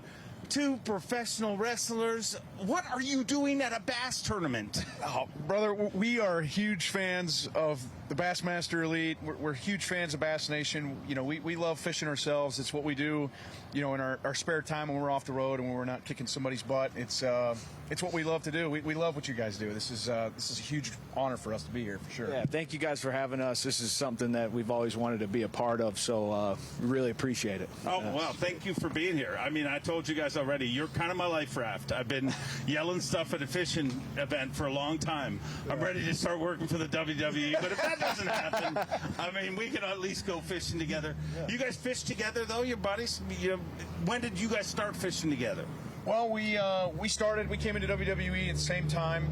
In 2021, we started at the same time, and I grew up on the water in North Georgia, so I've been fishing my whole life. And then he's from Illinois, so he's done some fishing of his own. But we became buddies like right away, and we were fishing a week later. Yeah, it was great. Yeah. And you just said to me that at some point, you guys could actually see yourself trying to do this for a living.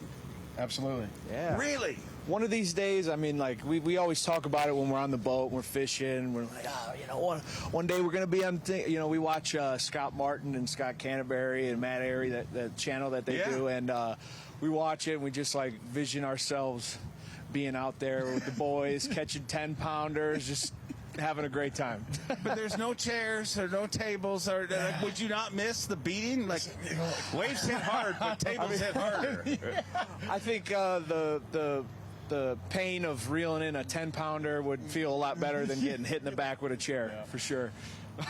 That'd be the biggest downside to your line of work. I mean, that's really what kept me out of it, totally. What's the worst injury that you guys have sustained? I mean, I saw you literally spear the corner of the announce table recently. Like, what did that feel like? That was rough. God willing, I walked away from that one and I was okay. But it's extremely dangerous out there. What we do is very authentic, and we can't stress that enough. I mean, it's one thing to watch it at home, in the living room, but it's another thing when you're in the arena and you get to see it live. It's a completely different animal. I'm sure Tony agrees, but controlled chaos. Yeah, for sure. Does it hurt less when there's a live crowd? I mean, it has to. Yeah, I mean, no difference. We have a good poker face. Yeah, but it's fun. It's fun. A lot of fun. Biggest bass? Why don't you tell them? Go ahead. Oh, his is bigger. Clearly. I see what the setup is. Joey's got an 8-pounder in the boat. I got an 8.5 pounder, but he was close. He got like a couple sevens. 7.9. I'm not far behind, but we have a good time. We have fun out there. This is the first time since you've arrived here that I saw you kind of shrink just a little bit. Just a tiny little. I mean, you have an aura about both you that is very intimidating, but that bass has really intimidated you by the sounds of things. I put in the time, man. I mean, when I get off the road from from wrestling or doing appearances or what have you, I'm on the water. You know, I have a, we have a bass boat, we have a John boat. It kind of depends on, what we're feeling that day, but we're on the water 2 or 3 days a week. So 2 or 3 days a week? Yeah, like every week? Yeah. Really? Every week. So you guys are hardcore about this. We are. We're trying. We're serious Yeah. about I love it. Yeah, I got to give him, look, he was fishing with a frog one time, and I've never heard a splash this loud. I saw it look like a dolphin coming out of the water. It spit the hook. That was his one. That would have put him in the lead, but things happen on the water, It's competition, man. Yeah. This is why we do it. Yeah. Well, the competition doesn't end here today because I found out both of you guys are going to be part of the Pro-Am at the Bassmaster Classic, and the scales will do the talking there. I mean, is there... I mean, you want to beat everybody. That's right. But you have to beat him, and he has to beat you, right? I mean, Listen, he does beat you by the sounds of things, to be honest. We brought you guys a little something today. Oh, yeah. Oh, you guys... Oh, you guys didn't come empty-handed. That's right. Not. I brought my Intercontinental Heavyweight Championship. This is the North American Championship. That's right. So And we are fishing the Bassmaster Classic Pro-Am in March, and we are coming for that championship too. yes, we are. So wow. Bron, you better be on your A game because I'm going to retain the title. Just if you're feeling what I'm saying. I want you to go full wrestler here. I'm giving you 30 seconds right here to give me your best promo. Intimidate this man. Look in that camera. Okay. Sorry. Oh, it's all right.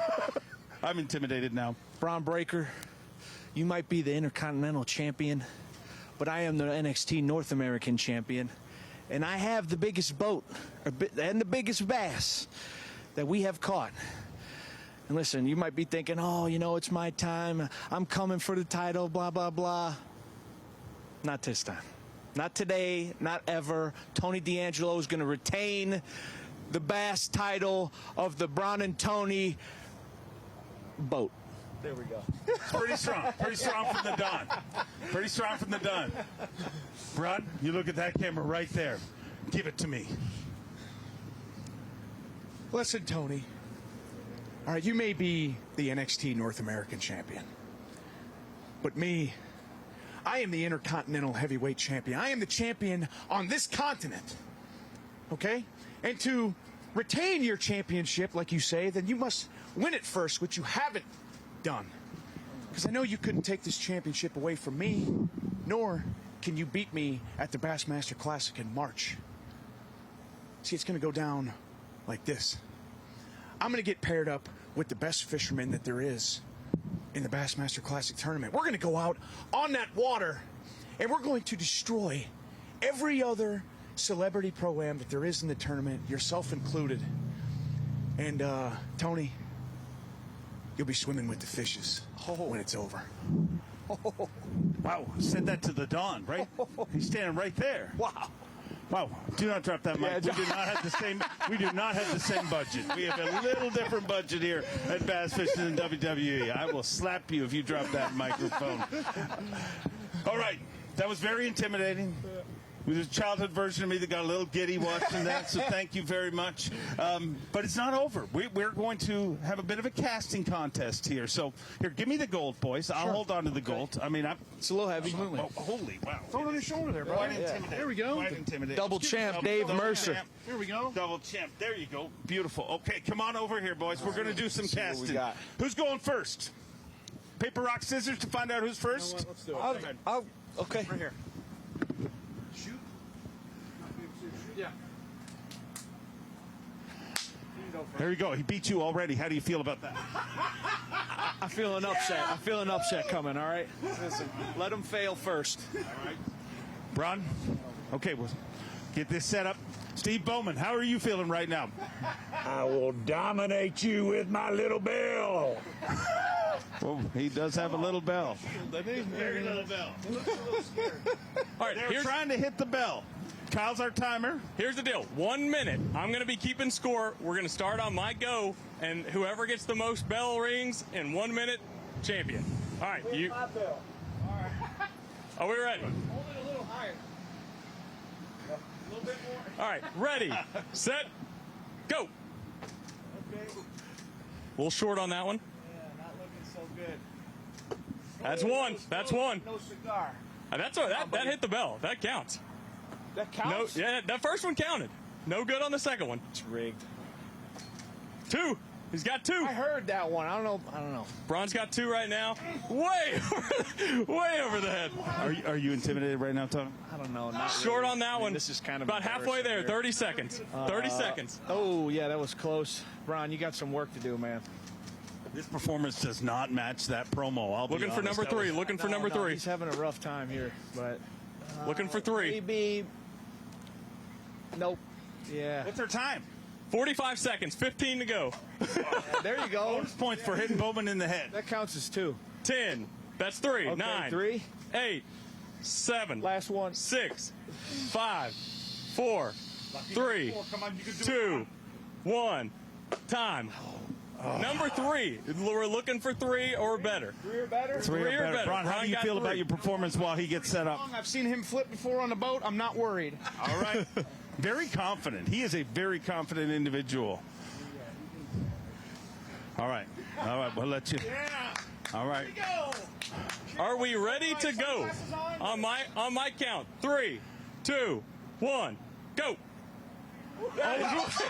Bonus points. Hit the baby bell. Hit the baby bell. Short. Still looking for number 1. Bowman, how are we feeling right now? Oh, was it number strong? 1. That's Strong 1 hit. Number 2. Number 2. Baby, 2 in a row. Short. He's not even flipping. Hey, there's no rules. There's halfway there. 30 seconds. Oh, wow. You only need 1 more, and you got 30 seconds. You can 1 do more this. to tie, 2 to win. Wow. The pressure is mounting. 20 seconds. 20 seconds. He came out hot, but really has. Yeah, man. 10, 9, 8, 3. That's 3. We're in a tie. 5, 4. We're in a tie. 3, 2, 1. Oh, wow. We have a 2-way tie. This is unprecedented. And the only way to finish this is the person that spears Bowman the hardest. And we got him. There's got to be some kind What happened to you in the second half? I mean, I got cocky. I thought I had it, but, the pressure got to me a little bit. But what about a tiebreaker? What do we got for that?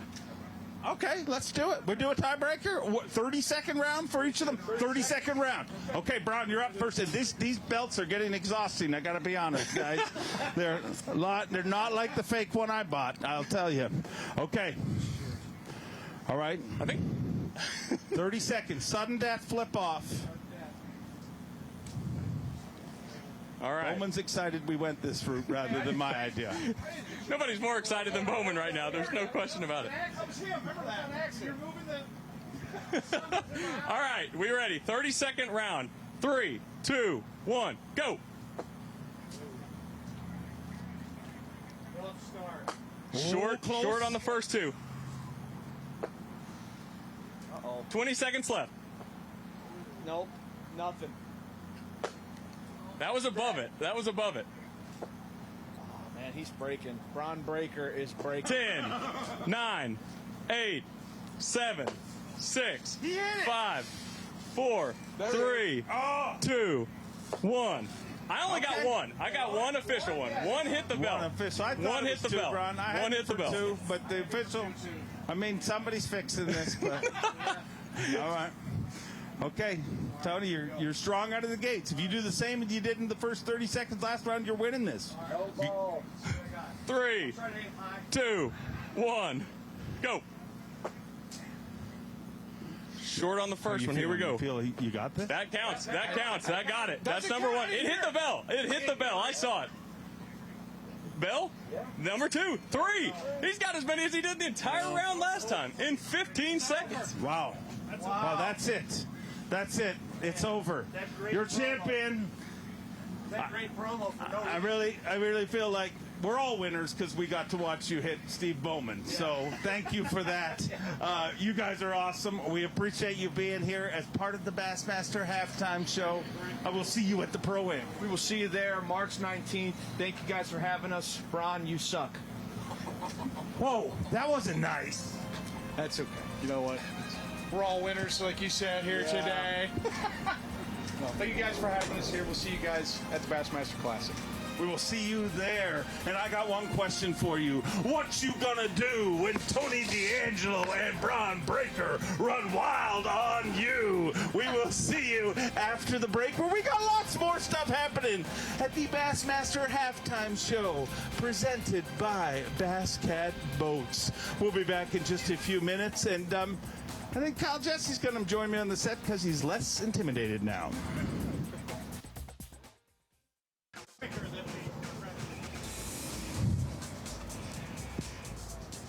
Welcome back to the Bassmaster halftime show, presented by Bass Cat Boats.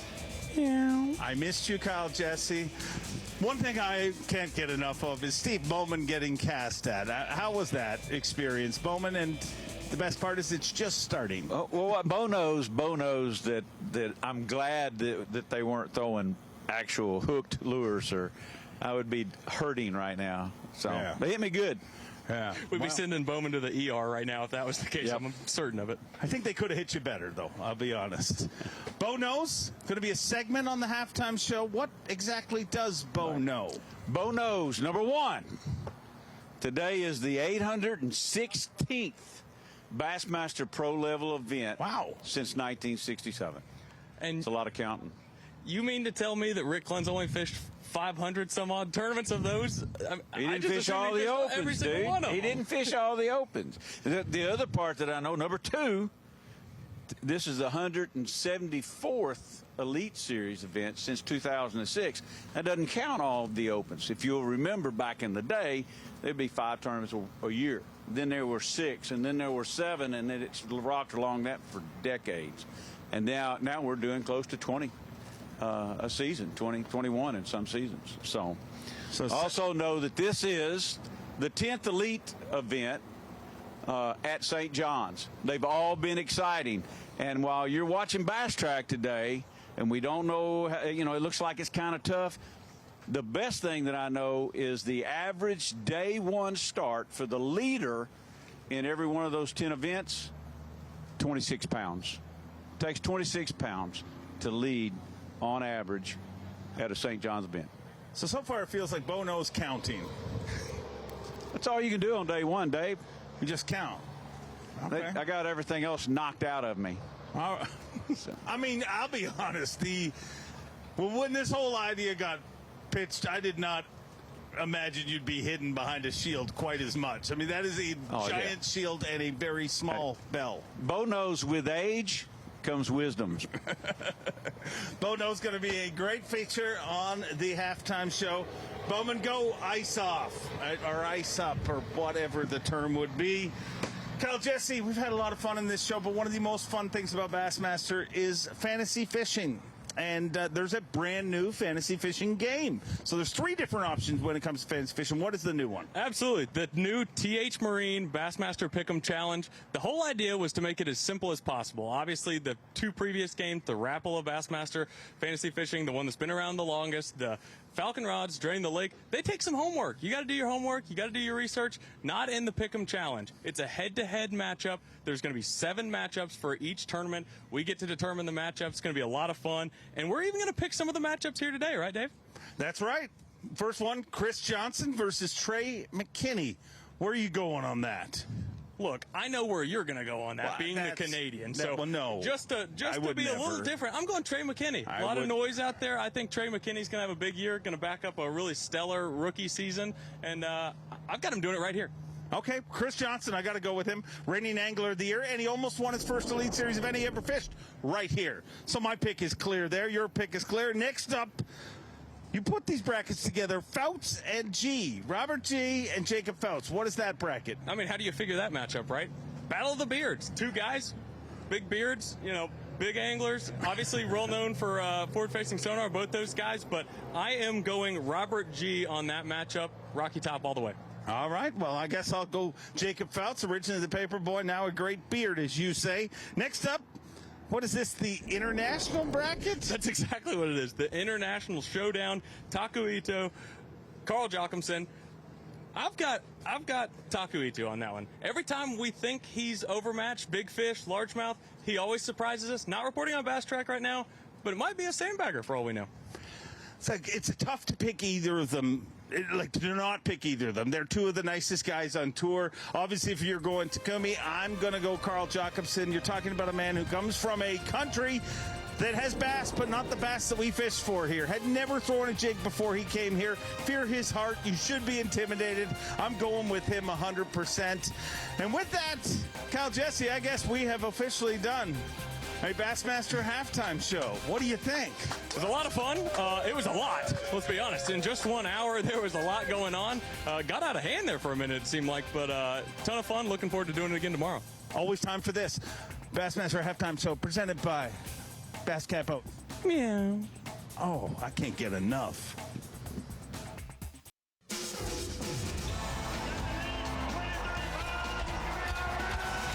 You're watching a B.A.S.S. presentation. Here we go, back to the action out on the water. FXR Pro Fish Bassmaster Elite at St. John's River. Day number 1 action going on there. We got our full field out there today. Thanks to Kyle and Dave and Steve Bowman and our WWE guys for all the fun at the halftime show there. That was pretty cool. Look forward to that each and every day. Right now, we're looking forward to the final less than half of the day. It's gone by fast his first day back, and Jay Shakurat has made things interesting. All his weights seem to come in at one time. He must have gotten back in range, and he has taken over the lead. Bill Lowen now had the lead. He's gotten himself up there some more, too, up over 20 pounds, but Jay Shakurat with 22 pounds, including I think a 6-pounder, maybe a couple of 6. No, an 8-pounder. An 8-pounder. God, don't let me sell a man short. And he's not done yet. That's the thing about we're not done yet. Thanks for being with us. This is the Bassmaster Studios, sponsored by Marathon. Davey Hyde is here. Our special guest, Rick Clunn, here to tell us all the ins and outs of the St. John's River. Who better to do that, Such? I'm Tommy Sanders. And guys, we've seen some surprises today. A little more action north of Palatka, downstream than what you were expecting. Yes and no. It turns into a pressure situation now, like nobody can go to Rodman. So that's half the boats used to go in Rodman. And so to get away from now, those boats, guys are trying to spread it out, and they're doing it with success. Yeah. Yeah, spreading out is a good thing. The St. John's River, about 100 miles of fishable water, but for so many years, and we've talked about it, Lake George is where everyone seemed to gravitate to, or certainly the majority of the field. But now it's interesting to learn more about this river, the 100 miles of river they have accessible.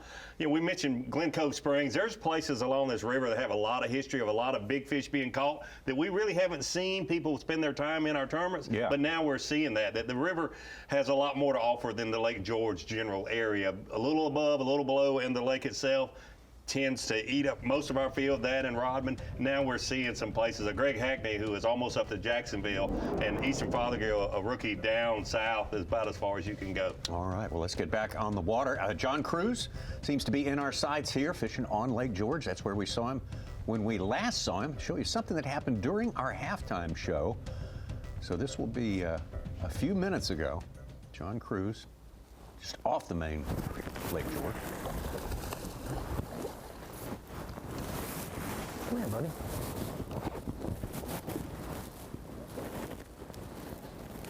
Swimming one, yeah, speed one. So. Yeah.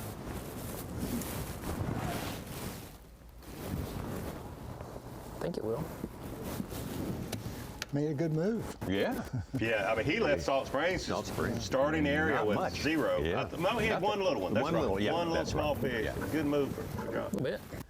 Something that I've noticed, Rick, you may agree or disagree, but the swing worm is something we see used a lot in lakes in Florida.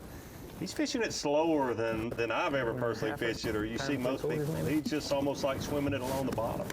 Yeah, and it's probably not very deep there either. So he's trying to just keep it under the surface. But it's a very effective technique in Florida. I've done well on it because it does kind of fit into my movement, wanting to move. I'm not sure I've seen it fished in a canal, unless earlier he caught one out of the pads. I understand that, but now he's catching them all around docks. Right. Solid fish there. Yeah. Yeah, that was earlier this morning, yeah. It can happen quick. Justin Atkins, couple 5-pounders within 25 minutes. He's in our top 5. Atkins is downstream. Atkins is north of Palatka too, right, Such? We should quit saying downstream, so. even though you're correct. No, it doesn't sound right, does it? Doesn't North sound downstream. Yeah.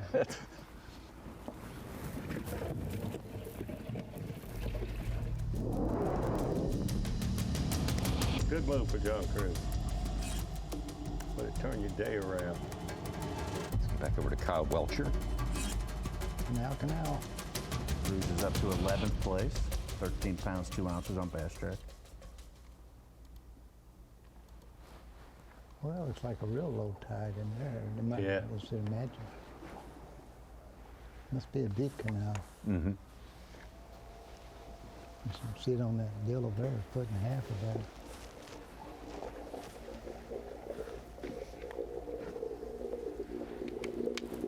Drew Benton catches a 5-pounder. He's got 13 even. He's up to 13th place. But watch out for Brian New. He's got the 6.5 and a 4.5 on 3 fish. He's at 13 pounds.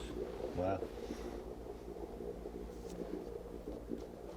He seemed very excited to get this one started when I talked to him Tuesday evening. He said I had a real good practice. Yeah, even though it's cold, it's real apparent to me that warm weather's got a lot more fish. Yeah. Where they want to fish. Surprised me too. Yeah. Yeah. And they're still acting. So I wonder. And nobody said what the water temperature is yet, have they? No, I just heard one of the anglers say it was 10 degrees lower than it was the last day of practice where they were. Okay. They did have an off day in between, didn't they? Yes. Tuesday was the last day. Yeah. Something, actually, Justin Hamner and I talked about this Tuesday when I was talking with him. I guess I've noticed this, but I hadn't thought about it as much as he had.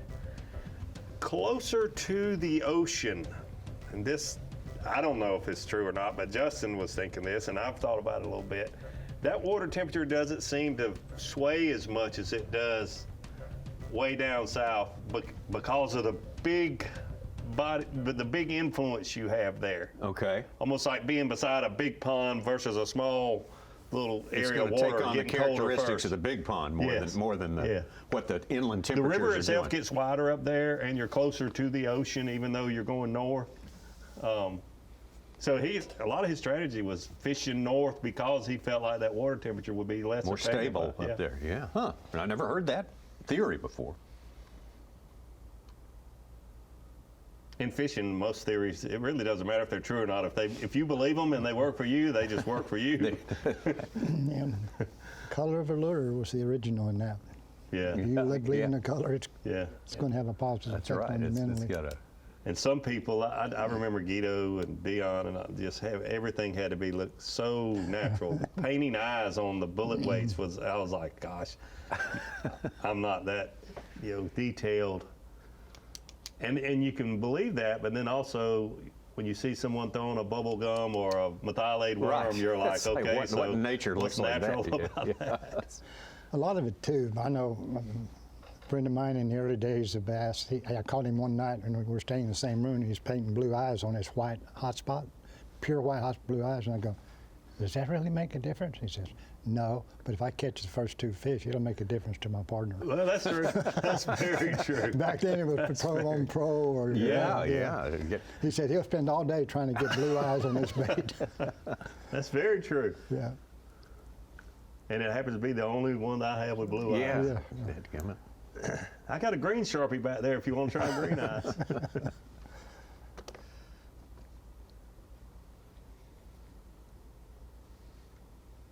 So many people, I'm sure, that's joining us can relate to those stories, having a bait that there was a little something different about it, and it seemed to be. Well, you still hear it nowadays. Yeah, mine only had 1 BB in it, and his had 5 in it. Yeah. And there are fine differences. Bass has to use all of its senses to its highest level. I mean, of course, 6th sense it's the lateral line. A lot of people don't, and it's so sophisticated. You know, it can pick up the difference between one rattle and 5. And, Yeah. So. That's why when you mentioned earlier about the old saying, and I first heard this myself in Florida, turn your graphs off, and that's when it was just flashers. It was a lot of the old school guides in Florida was like, you got to turn that stuff out. Now with side imaging, forward facing, all that stuff going on, those fish absolutely have to feel and sense that. Oh, yeah. You're like a hurricane coming through the water at them now, like you said. Just something down there that's covering, shooting every direction.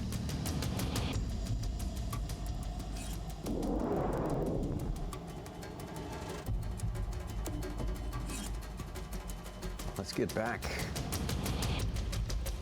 upstream, down south, while we're at it. Pick up Easton Fothergill spent most of his day and all of his travel time getting to Lake Woodruff, and he remains there right now, and before too long he'll have to head back. Well, the first time I've noticed him, but he's looking at his forward facing now. Well, that's spinning rod in his hand. Earlier he wasn't. There's Kyle Patrick. Yeah. There is a giant sitting by this. Huh?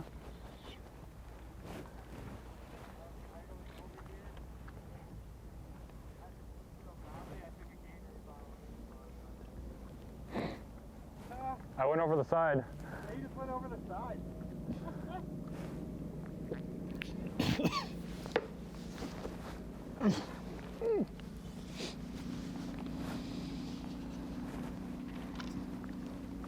Brian New's fourth fish is a 311. He's up to 5th place with 1612. 4 fish. It's insane how many bass are in here. Sure.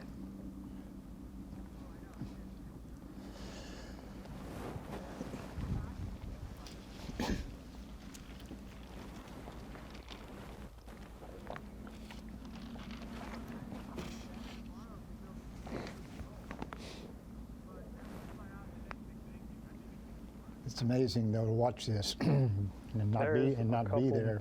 Megas right here. And how quickly, even though I'm 78 years old, that my mind still recognizes a lot of these places. I fished, that's why I fished that canal. I've been, you know, and it's, I'm right where they're fishing. It's one of the first streams I ever got on in St. John's. They reel a gator tailworm, right, throw it back in the pads and reel it out to the edge and let it drop, and you tell The big thing that I see there is that's the obvious best piece of cover right there where those lily pad roots have turned up right in that little funnel of current there through those pads. And before the forward facing, you would cast there because but I'd give it a cast or 2 or 3 and move on. He sees that they're there, and he'll make more presentations and just have a lot better chance to up his odds. Up his odds, no doubt. Oh, yeah, we haven't seen anything. They're going to perfect shallow water with that. Yeah, I was hoping it'd run everybody off from the shallow banks. It spread us out, which it has, and that's a positive. But at the same time, you see more and more, like you're talking about, using it in shallow conditions.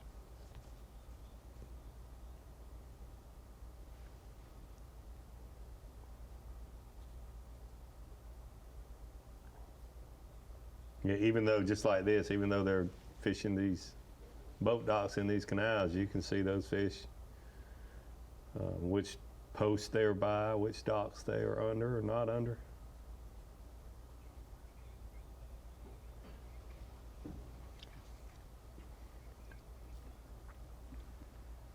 John Crews, of course, one of our former champions here from back in 2022. You get the feeling he's caught some big fish too in other tournaments where he didn't finish so high. You got to feel like he does a lot of thinking about what to do here. From 22, we had a lot of success. I caught half of my fish in Rodman Reservoir. The cold front that we had, last few days, kind of is similar to what happened in 22, but it was definitely a more severe cold front the week before. And then we don't have that warming trend coming this week. So not exactly the same conditions, even though it's the same time of year. Right now, the fish are just kind of in limbo. Really not, they're wanting to spawn. There are a few spawning. We've got some colder weather coming. But there's still a lot of question marks on exactly how it's going to be able to unlock that puzzle of the St. John's.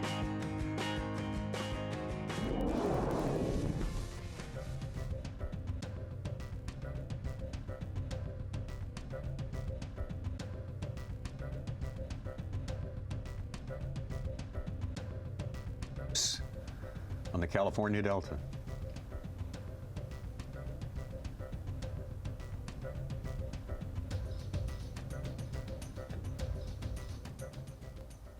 Chris Johnston hanging in there in the top 50 for now. Probably not up to his at least desired pace at this point in day number 1. See, I wonder, I could read Chris's mind there. Those pads come out pretty far. Has he patterned where they are in the pads? In other words, there's a lip and then another, then up shallow.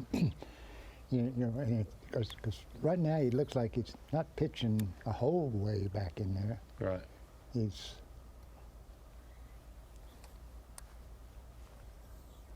And earlier, the pads were only about a third that much on the bank, so it would obviously be easier to find them.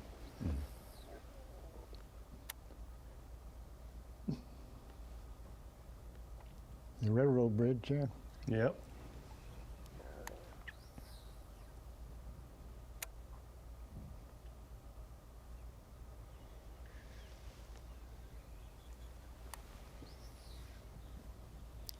Yeah, it looks like it's going 8 to 10 feet back in, maybe.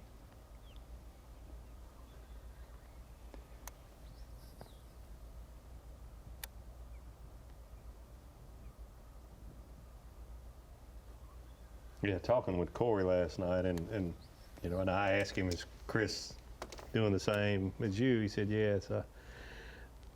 It seems like when you talk to them before the tournament, they'll have 3 or 4 things that are going on, and they'll even know of some others, but that's not really going to be something we're going to do because those fish are small or whatever they might be. But really only had 2 plans. First was going to canals for some bedding fish that we have, and I was like, was there a lot of them? They said a good many, which surprised me. And then plan B was flipping pads. Yeah. There wasn't, or at least he didn't talk about a plan C. Yeah. So it hasn't been an easy practice for these guys this week. Mark Menendez just got a 6-pounder. Got 15 1/4 on the day, and he's up to 7th place. How about that? Mark gets better with age. He really has. I mean, I've known Mark since the very, very beginning, and like all of us, he was in a real steep learning mode, you know, and he's had some tragedy in his life, losing his first wife, and come back after that, and but every year, I mean, he gets under a lot of these conditions where I don't think it's his style. He's still doing well. Now that's who they had projected to win in 2019, when I actually won. He had 2 big ones, and the problem with big ones is I don't catch that many 9-pounders, and I'm not weighing them. So I'm just guessing, and he can easily overguess, and he overguessed his 2 big ones, and I fortunately did underguess mine a little bit. So, but I know exactly where he caught most of his fish, because he was in the same area as Chris was, Corey was, I was there. Lee Levacy was in the same area. You know, almost the whole top 10. Patrick Walters was close. And that's, again, reiterate, that's what impresses me most about the Johnsons. They're really not one of the best water. Yeah, totally agree. And if you have a rule as an angler, put yourself in the best water, and then just outfish the other guys who are there. Got a lot more rounds to make, a lot more anglers to check in on through the course of the rest of this afternoon here. Jay Shakurit, Rookie of the Year back in 2021, is the man on top of the leaderboard right now. Bill Lowen, who's been here for 20 years, is in 2nd place, 20 years with the Elite Series. Bo Browning, the rookie, Evan Kung, the rookie.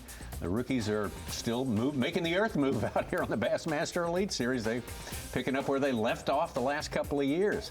We got a lot more to watch. Former champ Brian New. Davey says watch for him. We will when we come back. Yeah, he's going to go.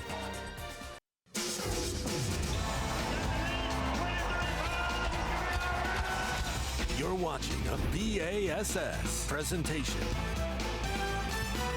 Welcome into the Bassmaster Studio, sponsored by Marathon. I'm at the Dakota Lithium Screen of Knowledge. We talked about Rapala Bassmaster Fantasy Fishing earlier in the day. Now we're talking about our other 2 game modes. If you love playing fantasy sports, maybe you're a fantasy football guy and you're missing out in the spring and you wonder, what do I do with my time? Well, you've got 3 game modes to choose from for Bassmaster and all of our Elite Series and Classic events. Falcon rods drain the lake. That is the 8-man lineup. Once you use them, you lose them. And so you have to strategically pick your lineup from St. Johns River, plan well for Okeechobee, keep the Classic in mind, and you have to factor all of the tournaments of the season, because once you use a guy like John Cox in the first event, you lose them the rest of the year. So you hope to pick these anglers on their best possible week so that you can get their full points potential. I kind of mixed it up a little bit. We have 4 Elite Series anglers from the state of Florida this year. I used 2 of them this event. John Cox, Drew Benton, anchoring my Drain the Lake team for the St. Johns River. I got Brandon Card. He's a duplicate from my Rapala team.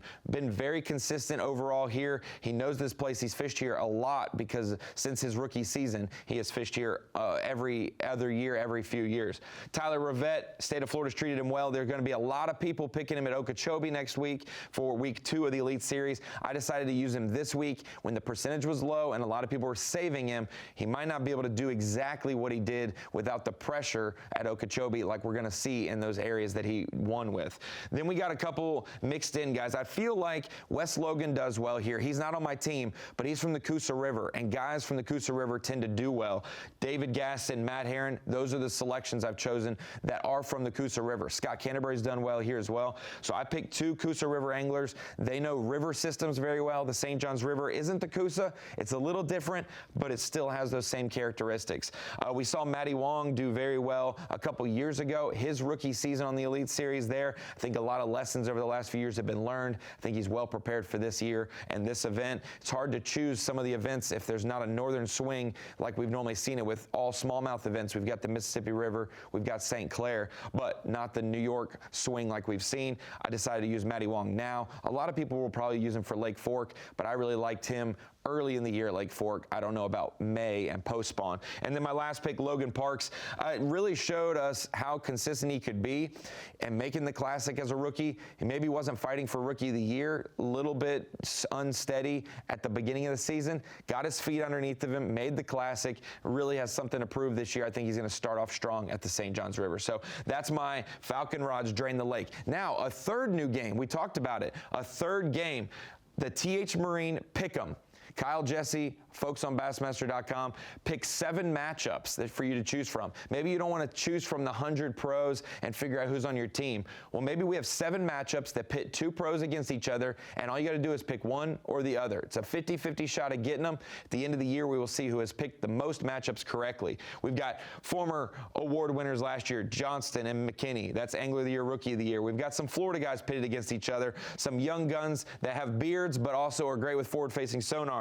International anglers as well, some roommates, past winners, and guys named Tyler. So 7 different matchups to choose from there on your pick'em. I think me and Kyle Jesse, we matched up on 3 of them, and we were different on 4 of them, so we'll see who gets the bragging rights, and I'll lay out exactly who I picked the next time we do TH Marine Pick'em tomorrow. So get on to BassmasterFantasy.com, play Rapala Bassmaster Fantasy Fishing, Falcon Rods Drain the Lake, and TH Marine Pick'em. Yeah, thank you, Ronnie Moore. That's a new game. The Pick'em game couldn't be easier to play right there. Just look at 2 guys and just point a finger. Nothing to it. Nothing to it.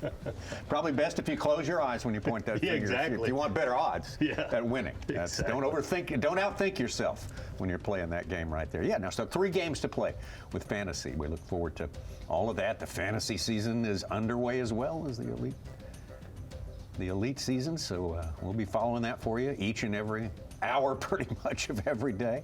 You don't see your fantasy picks up top, 104 guys. We only have 79 on Bass Track right now. kind of a who's who's not, like Patrick Walters, Brandon Polinick, Lee Livesey, Justin Hamner. Crew's hooked up. I could not catch up to that fish. Yeah, he was a rocket. I don't know if that was going to do any good for us either. So,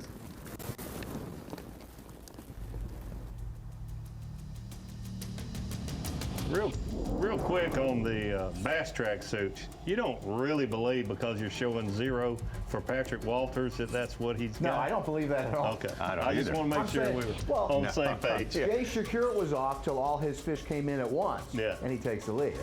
He gets in range of cell service or turns it on, bam, 8-pounder, 6-pounder, 22 pounds.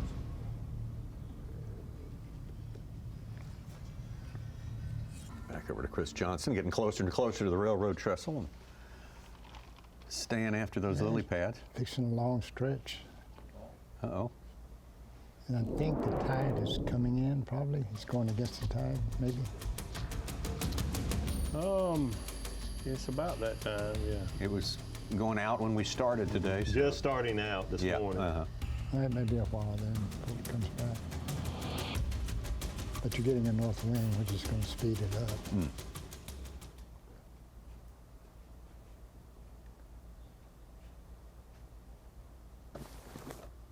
Kyle Wilcher, like Chris Johnston, kind of hanging close to our cut line. Our cut line will be 50, but that's after tomorrow, so we have another day to try to get it moving up a little bit, that positioning.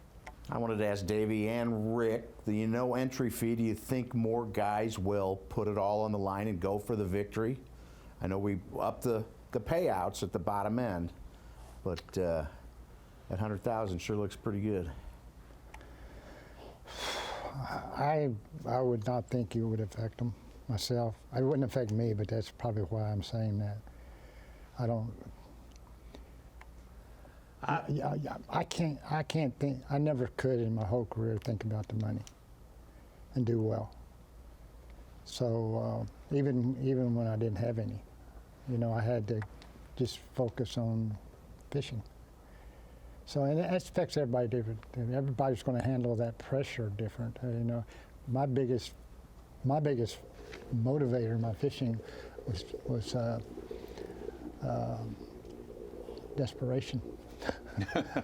So I think there's a lot of people in the history of our sport that's been our motivation. That's a great question, Such. I agree with Rick. Guys say it. I don't think you can expect to be successful if you 3-pounder. think about the money.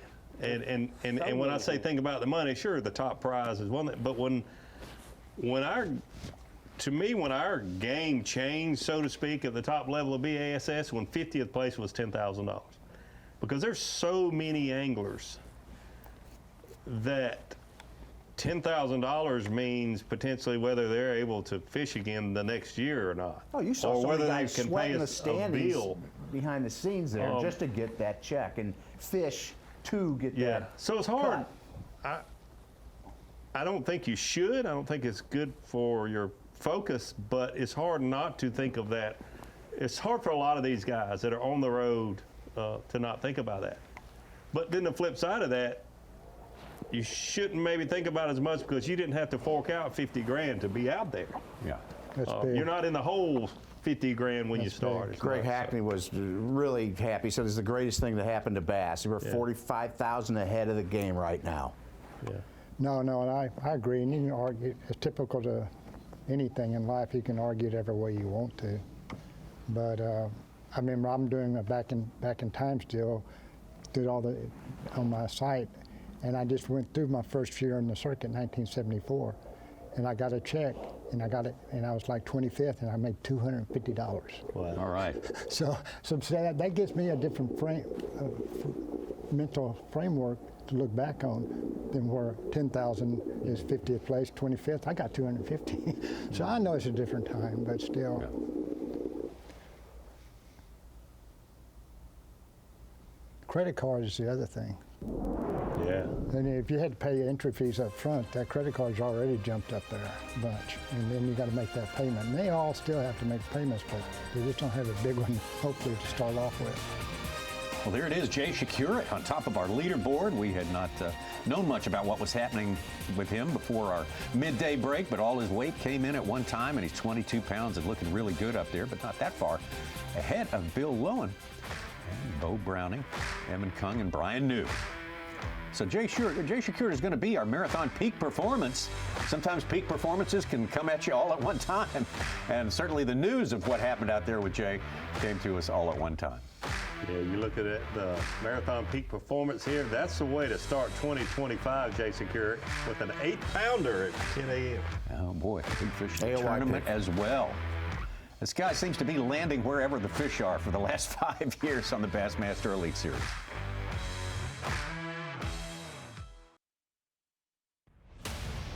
The FXR Bassmaster Elite at the St. Johns River is sponsored by Mercury, by PowerPole, and by Progressive Insurance. Great to have you with us here. This is always what we call a great day when we can crank up a new season. Everybody comes out here with a clean slate, as Davey said. Everybody's on the same footing, and they start to distinguish themselves from one another as the further we get into every day of the season. The first day, though, is just as important as the last day. You don't want to fall off the end of the earth and wind up with a big high number that you can't dig your way out of. Out to Kyle Welcher.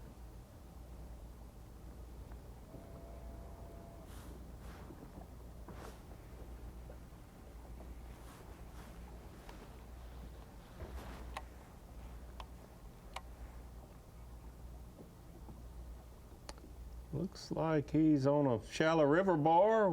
Got a tree. If I remember correctly, he's close to Weelacka, maybe? He was at one time. Back on the St. Johns River looking at the wood out in the river, but yeah. It's kind of tough right there. You don't see, I have not seen a lot of that in the St. Johns. Now in Rodman, yes, but not. Probably a result of the hurricane. Yeah, big cypress tree went down and fetched up right there. Boy, it looks good. I've always wondered though, when the bass is raised his whole life in pads and grass, and a piece of wood shows up later in life, does he relate to it? Good question. You know, because they found so much security and survival, knowing how to survive in the grass and vegetation and whatever the dominant eelgrass, whatever the dominant cover was that they grew up in. All of a sudden they're in wood, and I know in lakes, they're around wood in a lot of the lakes, but I don't know. It's just I've always wondered about it. So I got a great question for you then. That's a great question. Other than cypress trees, in your career, did you catch many fish on wood like blowdowns or that sort of thing in Florida, or no? I tried, but no. Yeah. Unless it was in Rodman, and yes, in Rodman we could, but. Even then, the grass dominated back then, the hydrilla, so even then I didn't notice it as much. So I don't know if they know how, and again, this is just me, I don't know if they know how to use that new type of cover to ambush or to find security. Yeah, these are all natural lakes, and of course, other parts of the country, we've flooded timber to make lakes. So, but and he mentioned Rodman's different, but Rodman's different. I mean, they flooded timber it's a at Rodman, different place, very unusual. So those fish have always been around the flooded timber like a lot of other man-made reservoirs.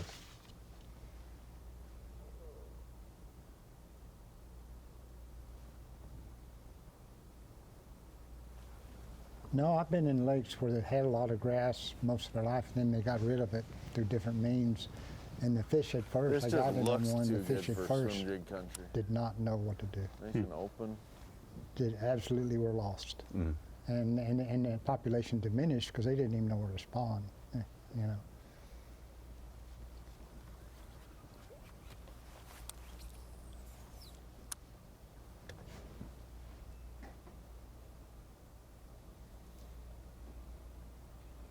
Is he swimming a jig? Yeah, it looks like he is swimming a jig or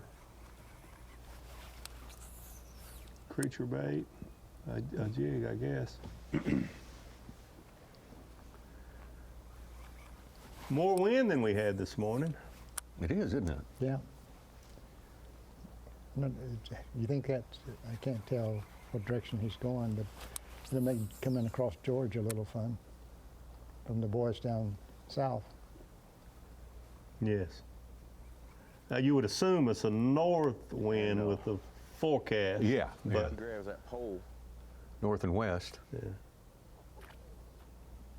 Hooks it back in that hole out there. Shakes it up good like that, puts that pole down, drops in it fast as you could get it back in there again. He says it makes all that little grass, shrimp and stuff on the bottom of that grass, you know, come loose. And I was like, and I'm thinking the whole time, God, when I'm punching mats, I'm trying to be so silent, not touch the mat. And I mean, I don't know, we didn't catch any bass, but I was like, he just roughed it up. Yeah. I think Greg's talking about something we did at Santee Cooper when there was a lot of vegetation. It was matted. Have a literally like a garden hoe put out. This morning was talking about that hole he in had the found. matted vegetation and pull a hole that you could get a bait in and clear a hole and then fish through it and those fish. Watching it on his live, you know, on his front face of sonar, and he said the whole group of bass come up and swim with that manatee under it. Yeah. I mean, dude, let me just tell you this. If what happens, what he found works out, I was like, I never said anything to him, but I'm like, dude, you win. You know, I'm like.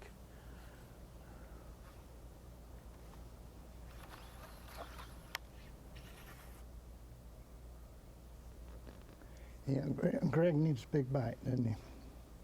Yeah. And that's his kind of thing, is the thick stuff. But I'll go back to the flipper mentality, and the best I've ever known was a guy named D. Thomas, everybody thinks it was actually Dave Glebe from California. And he came to Florida, he came to the East his first year, and he went to Okeechobee where they're fixing to go next. And he beat the field by 35 pounds. And because what he would do, see, that for most flippers, that's way too many targets. To find 10 fish under all of that, do all of that. So he always tried to figure out, and what he did at Okeechobee, he'd find where there was 2 reeds coming up through thick stuff like that. And his partners, I talked to him, first pitch he'd catch a big one. And then he'd go to look, and he'd crank up and just drive to the next reed. So my point is, I know Greg is very good at this, and he's probably mentally trying to do what I'm talking about, but you got to pick out something unique in that massive cover that you can pattern on. And that's, again, the art of pattern fishing, but you know, it's nice if they're kind of on that outer edge. And you don't have to fish all the way to the bank. It's not like but here, I don't have to worry about getting that's away a tough. from that much. I mean, yeah, you're still looking for a needle in a haystack, but it could be a 10-pounder or so. 10 foot of it, because there's no water out there, you know, past that. So I like that far as that makes it to me easier.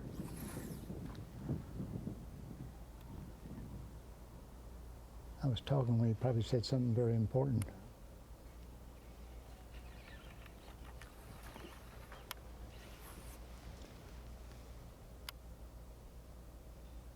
I think he was kind of talking along the same lines of what you were saying there, looking for something unique. Yeah, could be a log in there. It could be the hoonut in there.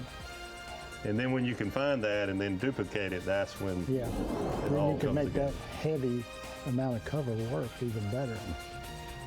Getting close to the last 2 hours of fishing, depending on what flight you're in. Of course, on this first day of competition, the weigh-in will start at 3 p.m. Eastern Time in Palatka. Bassmaster.com, right here, or wherever you're watching. That's where you'll find it.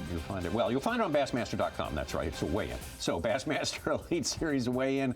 Dave Mercer's going to be there, cranking it up for the first time in 2025. Mark it down. FXR Bassmaster Elite, the St. Johns River, Palatka, Florida. Man, we are quickly approaching the end of the day. We got a rookie on, a former Rookie of the Year on top, Jay Shakurit. But let's take a look at the Rookie of the Year standings at the end of last season. This is where we started today, if you want to look at it that way. And of course, there is Trey McKinney right there on top of that race there. He closed that out at the St. Lawrence River and pretty much was never in any doubt. He was very much into the AOY race and had a few missteps and a bad tournament that sort of took him out of that race, so it wasn't possible for him to knock that out. John Garrett, a favorite in the studio for a lot of the preseason picks for last year. And I chose Wesley Gore, so we weren't far off, but Trey McKinney is the one that really dominated the whole season as far as Rookie of the Year goes. A few weeks after his 19th birthday, he does that, wins a Bassmaster Elite Series event on Lake Fork, 130 plus pounds.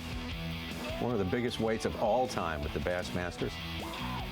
Well, the top 10 were all over 100, weren't they? Yeah, that's right. There were 10. You know, that list that he gave us a while ago, that has to be on there. I don't know how it can't be. Yeah, 4 of the best all-time weights. His was 4th, and the 8th, 9th, and 10th guys made the top 10. I didn't know if you'd ever see the top 10 was all over 100. No, absolutely incredible. Harris Chain, great finish there. St. Johns River came down here. Fell off the pace a little bit, only made 17th place. Yeah, it was absolutely incredible, the start that he had. And then we thought, well, Murray is different, blueback herring lake. Yeah. You might not be familiar with Reality's going to set in. No, not yet. The one thing about these young anglers that they do that's true to the past, the number one thing I used to hear is the most important thing, time on the water. They put the time, they do their homework. They put the time on the water. Definitely do that. Good solid finish at Lake Wheeler there. And he is just cruising along there. That was his downfall, though, a little too much time at Smith Lake. Do what? That was his downfall last year. Spent a little bit too much time. Well, that's true, but we've all done things like that. I hate to think what my 19-year-old brain would have been capable of back in those days. Yeah, I think the year that you won Angler of the Year, I was somewhere in that running, and I came in with one too many fish. Really? That one that you wrapped it up, and they had to, back then they called your biggest. Right. So there's those. I mean, it's certainly if you've tournament fished very long, you will make those mistakes that you just say, how could I have done that? What was I thinking? Right. You have a lot of things going on in your mind that you're thinking. This is a look at our full field out there, how they're spread all over this giant 100 miles just about of the mighty St. Johns River here. I think it's the most spread out I've ever seen a field on the St. Johns River, and I know it's the most spread out I've ever seen one of our tournaments in the state of Florida. Oh gosh, yeah. Because normally in Florida, the majority of the field will be in one area, or there'll be 2 or 3 packs, pods, and good water quality, good vegetation, and it is not that way here so far on the St. Johns. Yeah, I fish Rodman most of the time when I'm here if they open it, and I know when I locked through, there was probably 40 boats every day that locked through into Rodman, so you had almost half the field going into one area.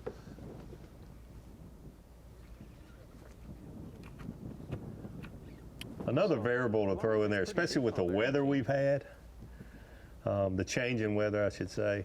That day off for the preseason rules meetings and all that sort of thing, a lot of changes with the tide, the water clarity, the water temperature. You go to an area you haven't been for 2 or 3 days, it can be very different out there, this time but of yet the year there's in Florida. pieces down. You know what I mean? That's the old-fashioned way of flipping. Yeah, it is.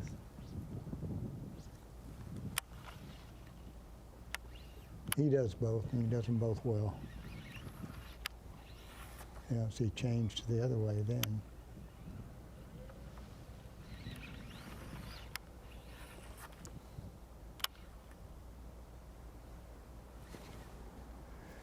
So I actually didn't come across the right there. How efficient scoping Well, the is. baits were down through there. But I studied was like, flipping the that's same oxbow. way. I think this was probably Flipping an old is an oxbow, incredibly efficient way to fish. And, I was because like, well, that's where in casting, I'm a caster. I may be casting to a target that's as big as this table. The other 80% I cast is wasted. Like flipping, though, you're casting to the middle of this table. Every cast, you're casting to the middle of the table. So you don't have that wasted part at 80% that you're wasting all day. Right. Like I normally fished. Yeah.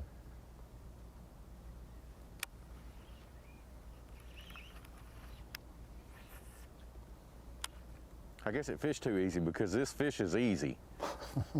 That place where I had those really doesn't because it's so thick and there's so much of it you couldn't get through. And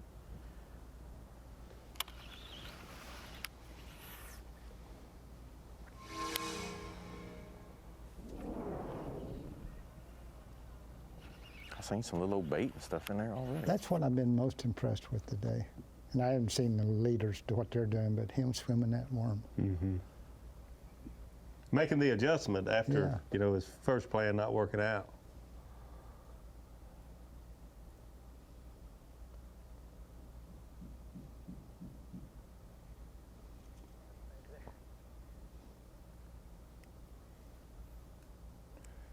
Of course, you always used to think a worm could be snakes that the bass are feeding on, but in Florida, you don't see very many snakes because of the alligators.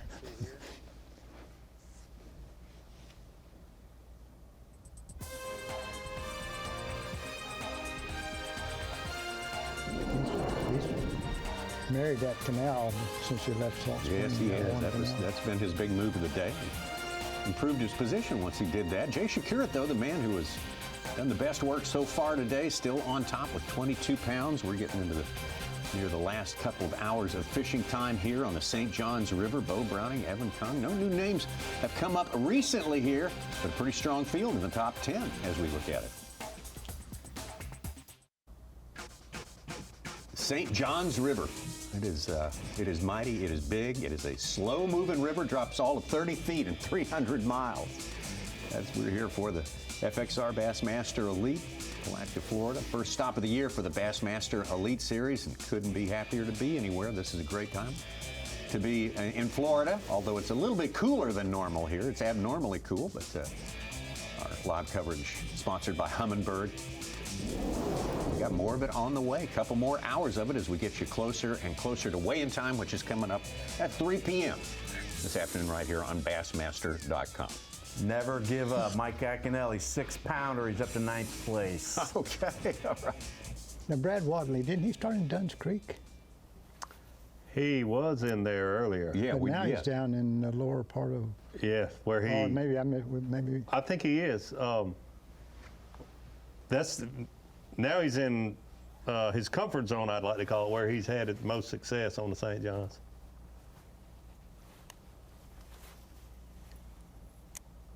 I'm probably getting some of these guys confused, but. No, I think you're right. Yeah. That's a pretty good move from Dunn's all the way down to the south end. Yeah. Sure is. Yeah, this is where we watched him in 2019. As you say, Davey, having a couple of really good days. So he's still swimming the jig, looks like, isn't he? Mm-hmm.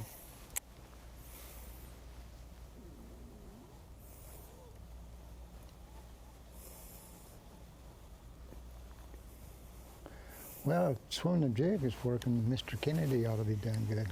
It might be the reason why Bill Lowen is atop our leaderboard, or close to it at this point. Everybody knows Bill Lowen likes to swim one also, and Steve Kennedy, like you said. Live.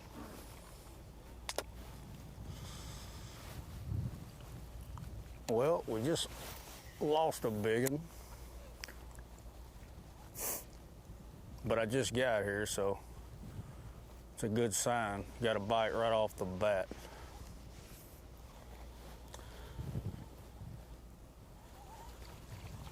Catch a couple of big ones in here, and See, in front of me, he's got one of They won't be those as floating bad as little you think it islands is. of some other type of big fish go a vegetation long, in those long, pads. long, long See, a lot of the ways ways. your pattern, that's the way your pattern, just look for those differences within what the majority of the stuff is I in the know I'm area. around the caliber of fish that I need.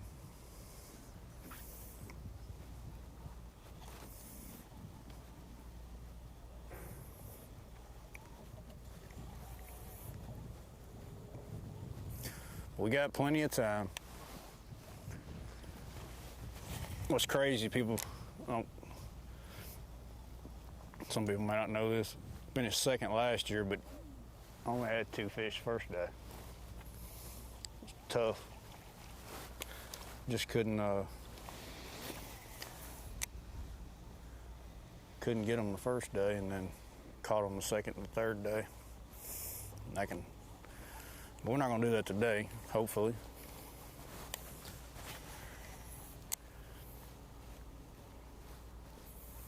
Catch us a couple of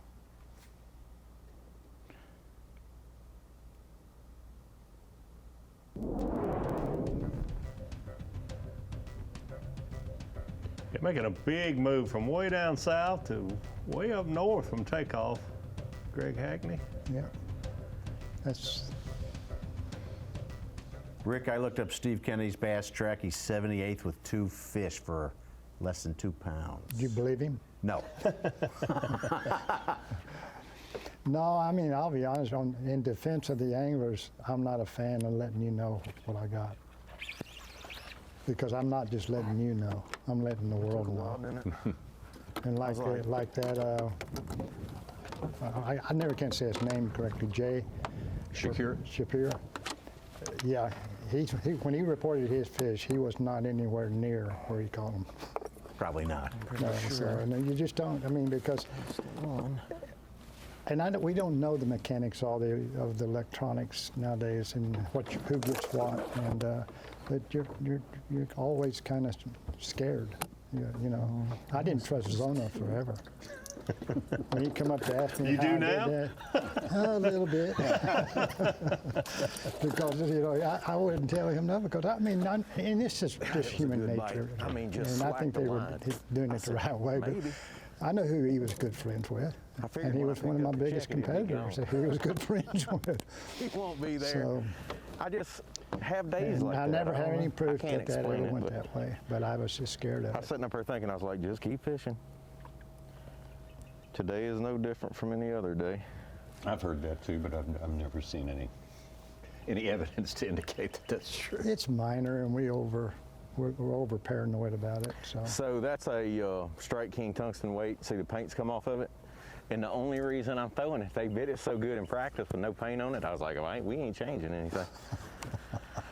I actually thought that without the paint on it, maybe would make it slicker.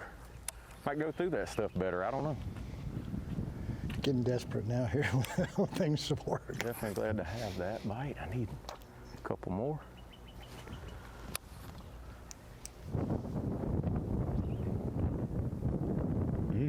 Thought he was about to do it again. Pretty deep there. For Florida. Yep, it is.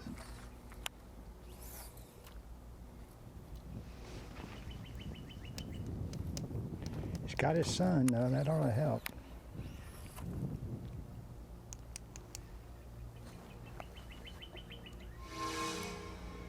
Got sun, a little bit of wind. A few cypress trees right here. Yeah, there's the... I think he's looking at one. Yep, I think you're right. It's Welcher.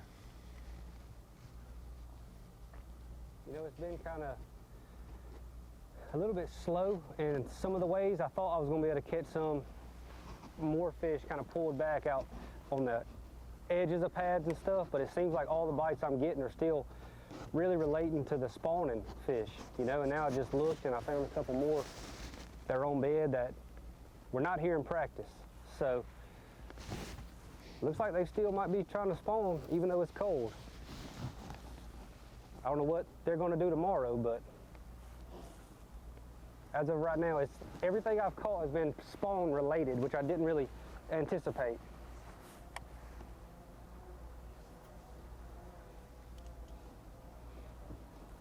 dang, he looks like he's running the old-fashioned troll motor, where you just no foot control. Yeah. You just had your foot on top with a couple, with those buttons that you put on the floor to turn it on and off. Mm-hmm. So did you run one of those? Those are like, you're referring to like the old hand control, but they had the little place there. You put a foot, you could put your foot up there and No, kick I just it around? put it on top of the troll motor. And you had 2 dimmer switches that you turned it on and off. No, you ran your troll motor back first 4 or 5 years, 90% of the time like that with your It was a hand control, but you stood on one leg and guided it with your other. Yeah, you guided it just on the top with your foot. Took a lot more dunks and overboard and doing that. But I bet. Female's not on the bed, but she's I wouldn't last very long doing that. Yeah. I'm sure there's people listening that don't know what we're talking about, but it was like a modified hand control that anglers, bass fishermen would stand on one leg and put their foot up on the hand control and guide it while fishing while standing on one leg. I mean, it's got to be good for your knee and your hip and all those sort of things to do that for a few years of your life. Oh my gosh. Probably builds up your core strength a little bit. Yeah. I did have the best thing. Everybody says, how you do to stay in shape, and the best thing I ever did to stay in shape was martial arts. Really? By far. Because it wasn't about the fighting. It was about how much emphasis they put on stretching all your joints for circulation. Every joint, wrist, keeping them stretched, keeping your legs, doing splits and stuff. So when I did hit a log and my legs went everywhere, I mean, I was wrapped around that troll motor. Sometimes you thought, sure, I broke my leg. It saved me, and again, reflexes. Your reflexes were so fast due to martial arts. And I know guys, and it's important to stay in shape. Oh, it definitely is. In this sport, a lot of people think, because when I fished with Randy White, offensive tackle for Dallas Cowboys, at the end of the day, he says, I thought I was in good shape. I said, Randy, you are. You're in good shape for 3.5 intense work hours. You got to be in shape for 8 to 12. Mm-hmm. All kinds of conditions, all kinds of heat. So these guys have to be in shape. And I'm curious why he's got his foot up there. Does he have a foot pedal up? He's not operating. I think he's just wanting to be so far up on the front nose of that boat. It's the only place available to rest his right foot and just get steady. He's got most of his weight on his left foot right up there where the only clear place. Get back down to Easton Fothergill, still looking for some size to show up in his world down here. Yeah, the boy that caught some good ones around him is gone. Yeah. See Kyle right now. He may be back behind. Yeah. Kyle Patrick. Kyle Patrick.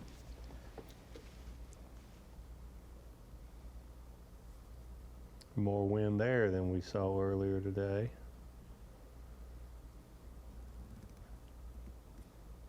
Now he's using a casting reel. Way too long there, honestly. I just made an adjustment on the way back, trying to make something happen, but stopped out here and noticed right away the water's almost 2.5 degrees warmer out here, so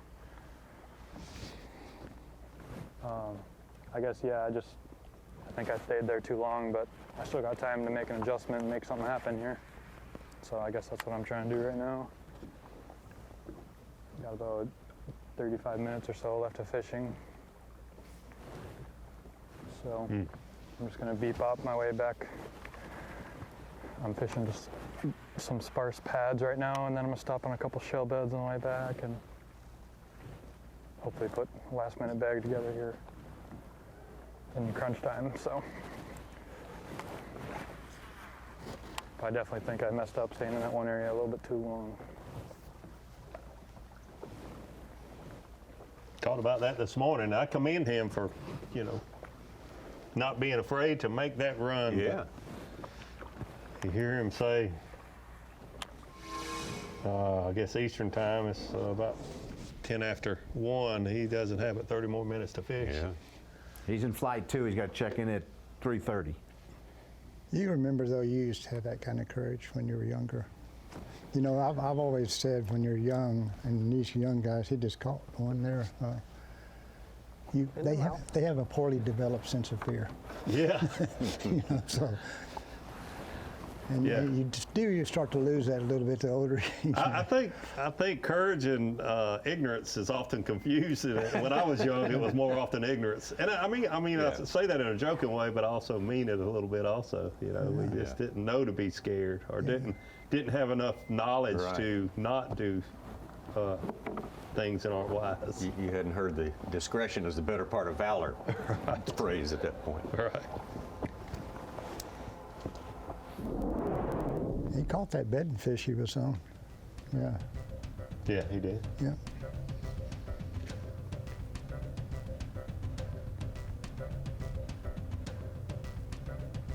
It's so unusual to go on our map, just go right by Lake George. And nobody's there. Nobody's home. That's where Chris Lane won one of the B.A.S.S. Exactly. Yeah, that monster, like 37-pound stringer. Yeah. Same area. So it can definitely go down where he's at. I think that's where he had 31. Chris had 37. They were both in the same general area of Dexter. Isn't that right, Such? Where he's at now, or where Chris Lane caught his 37 pounds? Was Chris in Dexter, or? I don't recall exactly where he was. Don't know. I think he was. He was to right of Dexter. Was he? Yeah, and that, you know, if you're going south, Dexter's to the left, right? Mm-hmm. Well, Chris was over in that big lily pad field to the right. Okay.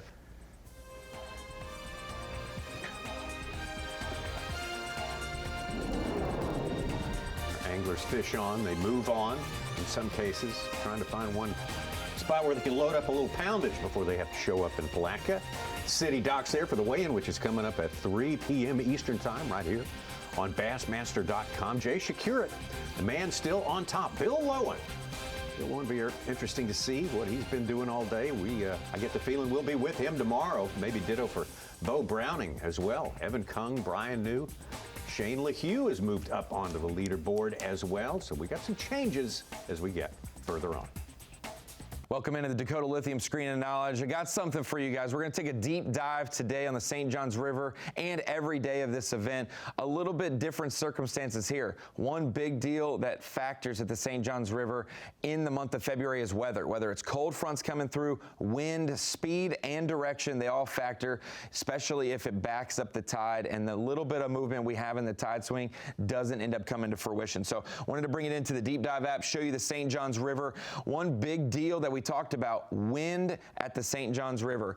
On Thursday, day one of this event, we've got 15-mile-an-hour winds, the most winds we've had all week. They started practice Sunday, Monday, Tuesday. They had an off day Wednesday. Thursday greeted them with heavier winds than they've seen all week, coming from the northeast portion of the body of water. So you can see here, you've got those red marks. That is where the highest intensity of the wind is coming, and you can see the banks where it hits, and that's going to be the most affected banks. Obviously, orange is going to be that mid-level of, you know, the wind is hitting it a decent amount, but not the most amount. And obviously this whole west side of the St. Johns River is going to be less affected by the wind. But when we get down to a place like this, we start to get down past Dunn's Creek, past the cutoff to Rodman, and we start to make it to Lake George. This is where if people are headed south, maybe they're going to Dexter, maybe they're going to Lake George in itself, the big deal on Thursday is this strong wind coming from the northeast, 15 or so miles an hour. You can see this is going to be rolling. Lake George is going to be rolling for these anglers, the whole bottom of the lake. If you're fishing lily pads, you're fishing the south bowl of Lake George, going to be heavily hit with this wind, and it's going to make maybe driving with the wind and with the waves a little bit more difficult to get down here, maybe take a little bit more time. And you also have to consider, if you do make the run down all the way to Lake Dexter, Lake Woodruff, maybe you go over where John Cox and Gary Klaus have in the past, even farther east of here. Making it back, you're going to have to schedule your time very well. So in the Deep Dive app, it's got wind direction, it's got tides, it's got forecast, all that you could want. And for planning out a body of water that's 110 miles in play here at the St. Johns River to start the season, you're going to want to factor in all those things. And with a strong 15-mile north wind, that's going to be a difficult situation for some of these guys traveling long distances. Thank you, Ronnie Moore. You got to keep in mind of the wind there and all the other elements that go into planning a fishing day, and we get to see it all play out the way these guys have planned it versus what the results are. It's kind of what makes it interesting. Greg Hackney'd like to have more fish right now. We know that. That north wind. I kind of thought we had plenty of time. I might get another one the way I'm fishing. Level on the St. Johns River as much as any direction. The number of bites, I probably had more bites than I expected. We didn't have days canceled, and just small your male, wind strategy in practice was had that huge. one big bite, and that's it. You practiced according to what you knew the wind was going to be in the tournament, not what it was the day of practice. I've only fished here once in my entire life, and that was the last day of practice. Because you knew some of the key areas were going to be beat by the wind, and most people wanted to go there but couldn't. So you'd always have backup areas, and even here, today fishing for those bedding I fish know these because guys that are down below George are thinking about that. that day off was still pretty warm, and I saw some decent male fish on the bed. I didn't see anything big. I didn't see any pairs, but I just kind of kept that honest this morning in that cloudy weather because it was still, fishing pretty good. And again, I had several bites doing that. I just, no females.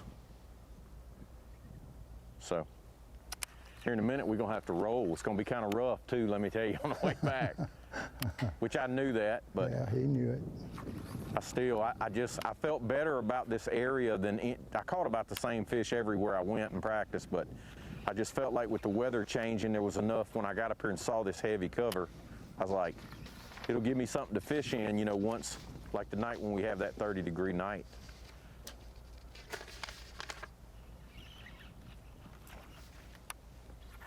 One of the most important things anglers do is very I'm similar going to go to that little grass point, and I'm special going to crank forces. up. I want to hit a stretch out there on the front on And the I way never out. thought about that until I had a special force guy come to my farm to talk to some cross-country kids. And he started talking about they just got off a mission and didn't lose a single person. And one of the kids go, how'd that happen? And when he said this, it just lit up me because I knew fishermen do the same thing, not to the degree. He says, we rehearse everything in advance, everything. Every possibility in advance. Fishermen do that same thing. They rehearsed, these guys have rehearsed what this day was going to be like, what direction the wind's going to blow, what if there was muddy water, what if there's too many boats in there, what's my next move? And by rehearsing in advance, you can make better decisions. And the best anglers I know do that. Brandon Card made a move, caught a 4 1/4 pounder. He's up to third place with 17.5 pounds. Caught that 5.8 early today. He's one of my favorite because he's dealing with, I don't know what you call it, didn't he? Brandon? Paralysis? Paralysis, yeah, facial paralysis. Facial paralysis. Yeah. And he's just handling it so well, and he's fishing well. Told me I was going to flip it well. And only catch one bass down through that. I've been like, no, I'm going to catch 10.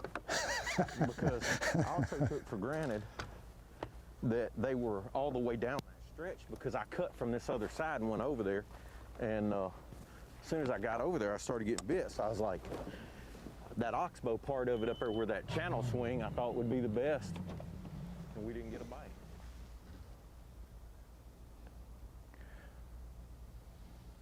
Greg Hackney's going to head from that serene, protected place there to Lake George, which is 11 miles long, 6 miles wide, the second biggest lake in the state of Florida. And yeah, there will be some Was that a bumpy mullet? situation. Mullet, I think. Was it really coming to the top? Yeah, the St. John has all kinds of species in it, saltwater and freshwater. I've seen stingrays down there in George, swimming through the flats. I've seen stingrays. Have you ever caught a flounder or anything like that in George? Caught flounders. Yeah. Have you? I've caught them in other places, but not in George, but I'm sure they have to be there. Yeah.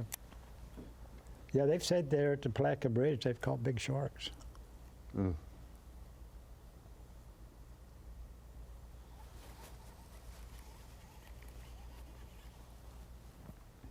There's Wes Logan posted a video of a crab being a stowaway on his boat, and him and another guy messing with it. Oh yeah, there's crab pods everywhere. Oh yeah. There's got to be lots of those. Yeah, don't want to wrap one around your engine though. I've seen guys do that, and you better have them good wire cutters and hope the commercial guy doesn't show up. Yeah, that would be your biggest fear. Yeah. The guy that owns it. Yeah. Show up. Then you want to cut out. He's on another bedfish. Or maybe there was two there, and he decided he's going to try to catch both of them. But it looks like the same spot. Yeah, I think it is. Not sure, but Kind of. maybe that was a male he caught, and we got a big female up there that he'll catch for us.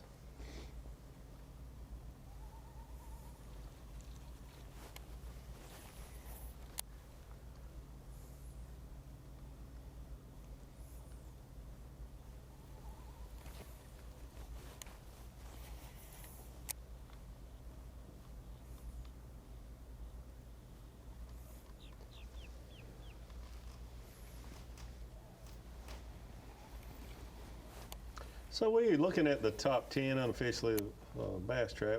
We've had 2 rookies in the top 10 off and on all day. Yeah, oh yeah, yeah. Which is about percentage-wise, right? 9. Yeah, 9. A field of it's 100. That's about normal. I was just looking at expectations with that rookie class. Oh yeah, yeah. I was just looking at the rest of the guys though, Davey, and they're kind of guys who've been around for 10 years. Some of these guys in here, or more. Yeah, Card and Lowen and Newsman around, Aiken. Oh, it's a great mixture. We have those 2. Well, right now it's Kung and Browning, yeah. but Secure, he's young, but not a rookie. It's a good mixture. Brian New, but then Mark Menendez, Bill Lowen. It's a good mixture of young and more the veteran anglers. I haven't spoken about Cole Sands. He just bumped into 12th place.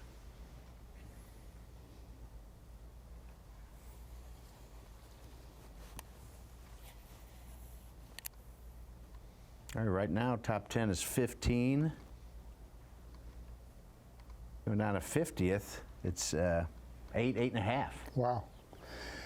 Yeah, that's so often I leave an elite tournament and hadn't made the top 50. And you look and you miss, and you're in 75th, but you only missed the top 50 by 1.5 pounds. But you're going to be so much harder on yourself than really the performance dictated. But that's just the nature of the beast now. These guys are so good. And it's just like Jay right now and Billy Lowen. They need to add another 1/2 pound to that. Yeah, oh yeah. Because you never know what day it's going to win or lose the tournament for you. And you lose by 6 ounces, and you could have added 8 more ounces. John Cox in 11th unofficially, even though he's almost 9 pounds back. You better keep your eye on him. Yeah, I would think so too. He's within striking distance. Very dangerous this part of the country. Anywhere but Florida. Yes, from New York to here, he's dangerous. That is for sure. Kyle on the move. We're going to move out, step aside for just a moment, and come right back to the St. John's. Back on the St. John's River for the FXR Pro Fish Bassmaster Elite here. Getting down to about an hour and a half's fishing time, at least for those in the first flight to go out this morning. If you're in the fourth, you're going to get an hour more than that. So for some of the anglers, it's travel time, because there can be some long travel times to especially far-flung parts of this fishery here, 100, 110 miles or so. That is in play on this day. We are so happy to have you with us. So exciting to get things going off in here, the Bassmaster Studio, sponsored by Marathon. Of course, our special guest today, Rick Clunn. We got Davey back. Hadn't seen Davey since last season, so it's a nice reunion today. Now we see some guys who are struggling, guys in the 7th, some of the guys that we're following all day long, and we got to remember that last year Brad Watley came from the 90s. On the first day to make it, albeit he finished 20 pounds behind the leader, he was still in 2nd place. So there's a lot of ground that can be made up, but we are going to bottom out on temperatures tonight. Where do you think that puts us tomorrow? I would anticipate a tougher day tomorrow. Tougher day tomorrow. Yeah, and I'd like to see I think the guys that are staying around current could do better. I think Brad was fishing current quite a bit this morning, even though he switched this afternoon. Also think that what Hackney's doing, even though it hasn't showed up today, he could get in the area and bust a big stream, you know, punching, especially if they got high skies tomorrow and not as much wind. That would be my prediction. You're going to have to slow down, and a lot of these anglers are already fishing slow. All right.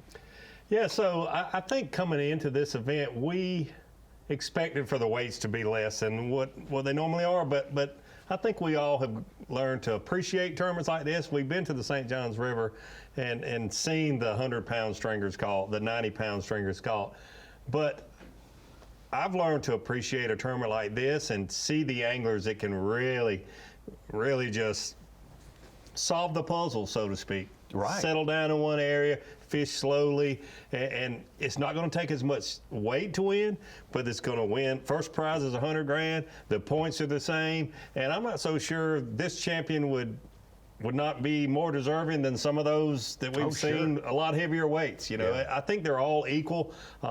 Rick, I think you can remember some of your greatest wins were probably not the biggest weights. It's a different mindset you have to have, but it makes for a very interesting tournament. Totally agree. I preferred the tough ones because I knew if you had a 100-man field in the real tough ones, there's maybe 20 I had to beat. If good weather, then you might have to beat 80 of them. Yeah. And then one last thing I'd always tell myself, I don't care how bad it is, somebody's going to win this. Yeah. Why can't you be yourself? You know? That's always the case. We will have a winner. That is the universal truth. That is for sure. Well, let's take a look back at what we have seen so far today. See the high points, the low points as well with our Toyota midday report. Thank you. Let's start it with Greg Hackney. Yeah, we got a camera with Greg Hackney. Everybody likes to watch him. Unofficially, he's in 64th place with only 6 pounds, 3 ounces. But it's still been fun to watch Greg Hackney.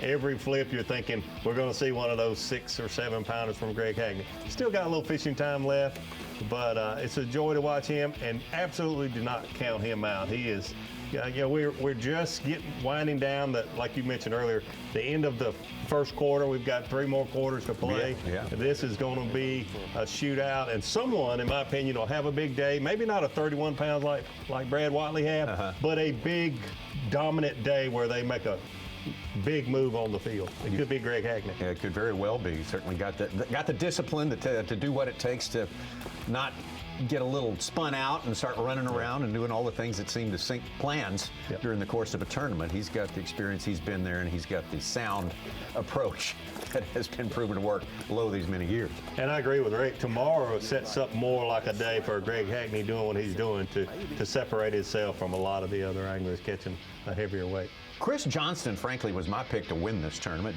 Not because his brother won it, but the way he just sort of took it easy on that last day and still knocked out a 5th place and sort of just deferred to his brother, yet knew enough to, even not getting in the very best stuff, do so well here. And I think that some of that's going to come out during the course of the next day. Yeah, I agree.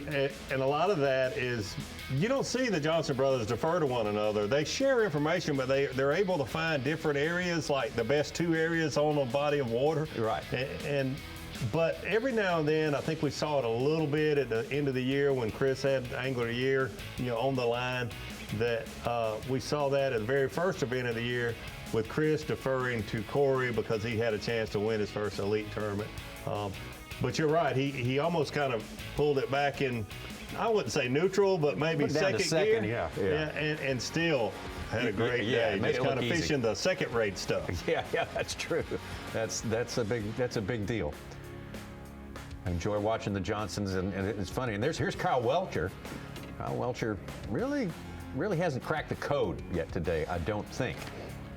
Yeah, similar to Greg Hackney, Kyle Welcher is interesting to watch on Florida because his personality on the water, what he likes to do is cover water, move from high percentage area. A lot of times there's outside channel swings on rivers that I've noticed in his career. He loves to fish those places, high percentage places.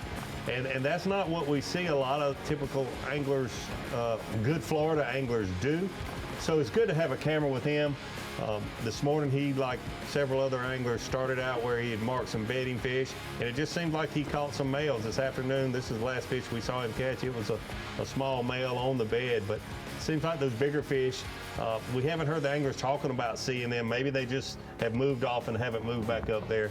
The water level here with the clarity not being as good as it has in the past, if that water comes up 6 inches, then it makes these fish hard to see. If it drops down 6 inches, it makes those fish, especially in the cold front, pull off away from those beds.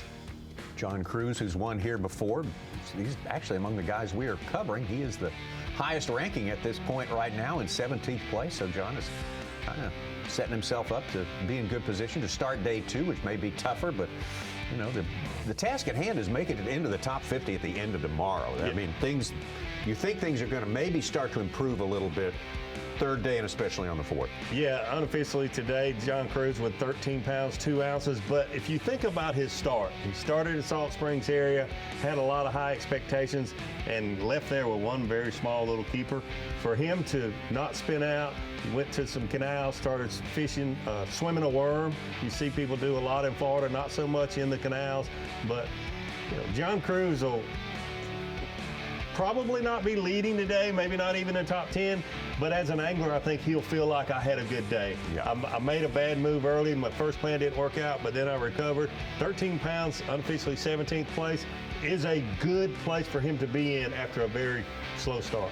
And of the canals he's fishing, that's one I have the most confidence in because it's the only one in that area. Okay. And it's a little deeper, and plus, the fish coming from George, there's still some fish coming to him. We see him in a canal every time we come here, too. He doesn't spend all day there, but he spends an important part of each day in the canal. Yeah. Let's get out to John Cruz live. It didn't start out too good. So we made a little move and got on a few. And that went pretty well. Felt like that got kind of petered out. Really need to get 1 or 2 more big ones, I think, to get up there where we need to be. So we moved to some pads, traditional pads, along the main drag here. We're gonna flip these. It's a good way to catch a big one, or 2, 1 at a time though. Flipping the missile bait's quiver. It's really good straight worm to flip in Florida.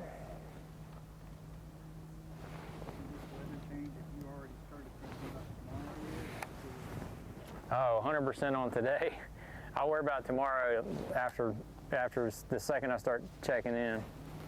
But I definitely have to make some adjustments, I think, tomorrow. But my focus right now is we got another hour and 45 minutes to try to put 1 or 2 more good fish in the boat. You got to stay focused because when that happens, you best be ready.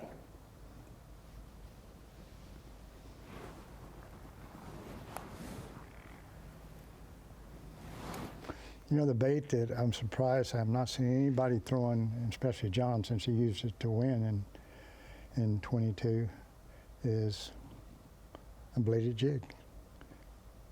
And it's a good bad weather bait. Is it? Yeah. I think Hackney fished it a little bit, very briefly, first thing this morning, but that is the only time I remember seeing it. And I'm like you, I figured we would see it half of the day. Yeah, and it's a good Florida bait. I know my first tournament, 2016 was bladed jig type bait.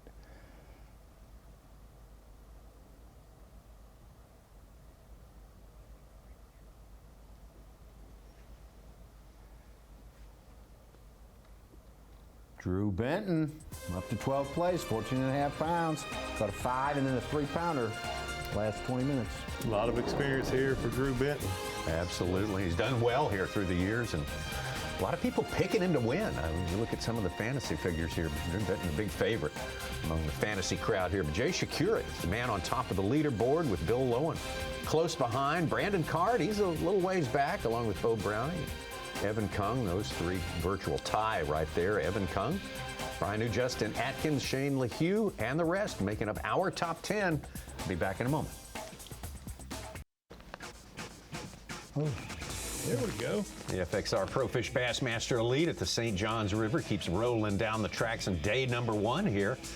We're going to get to our destination, the weigh-in, about, well, for the first flight, a little less than an hour and a quarter. The rest of the flights will come in at the 15-minute intervals. It's the first time I've seen a train on that trestle. Me too. I was just trying to think. I don't think I've ever seen I always one. thought it was abandoned or not an unused thing or not. That's interesting. I'm glad somebody's getting some use out of it. Let's get back to Kyle Welcher. There's one big one there. Coerce into biting. I caught the male because I thought the female was only about a half a pound bigger than the male. But now that I've seen her up there pretty shallow, she's a good bit bigger than the male was. So I'm gonna try to get her to bite. These suckers are just stubborn, but she's actually getting better and better. She's starting to act a little bit more cooperative. So there's hope.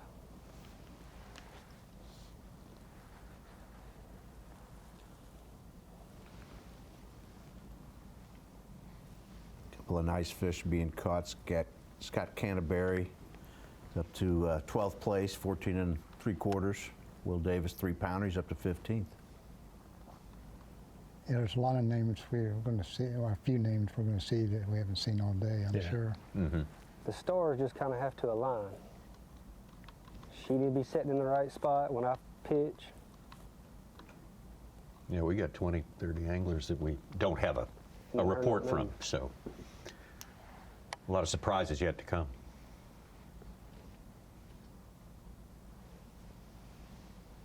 See, he's got a decent limit. I think so. It's worth spending time on this fish, I would say. That's always the question, and he's the poker player, so I know he knows the odds.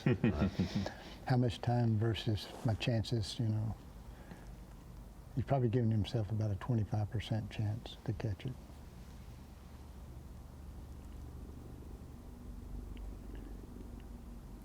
And he actually does have a mathematical deal to figure that out. Really? Yeah. To figure out how long you should spend on per fish, bedding fish. Yeah. Well, any fish. Oh, any fish. But or any. bedding fish is more accurate. You can say, you know, okay, I know it's there. I'm not putting it on him. I'm seeing how he's reacting. And how much time, if I have a limit, can I invest? I can invest more time. I wish I would have known or used that calculation when I was fishing, because I know at times it would get personal for me and a fish when I think it's getting close, and then it was like, no, I'm going to catch you, and you would waste time when you know you should move on. Mm.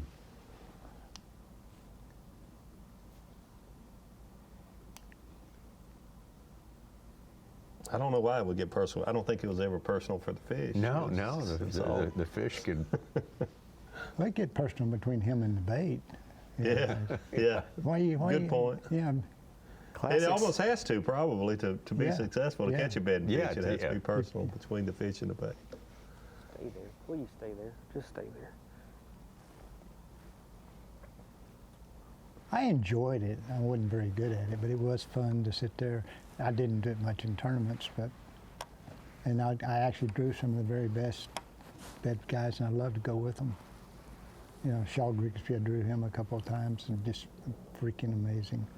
You think the good bed fishermen, their best asset was their eyes? They had incredible vision. Absolutely, their eyes. And again, like we said earlier, they weren't looking for a whole fish.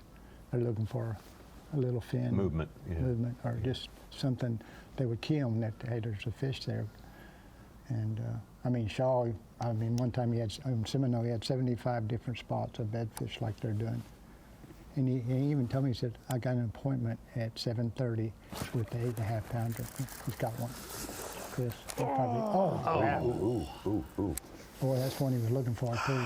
3-pounder. Frank. You know, ironically, I started to say this earlier. The one thing I noticed on the elite cameras and stuff is how few fish our guys lose. Yeah. But I've seen as many lost today as I've. It is more than average for sure. Not what you want to do.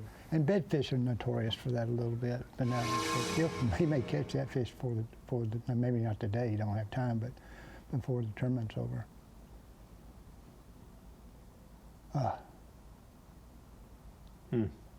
It hurts.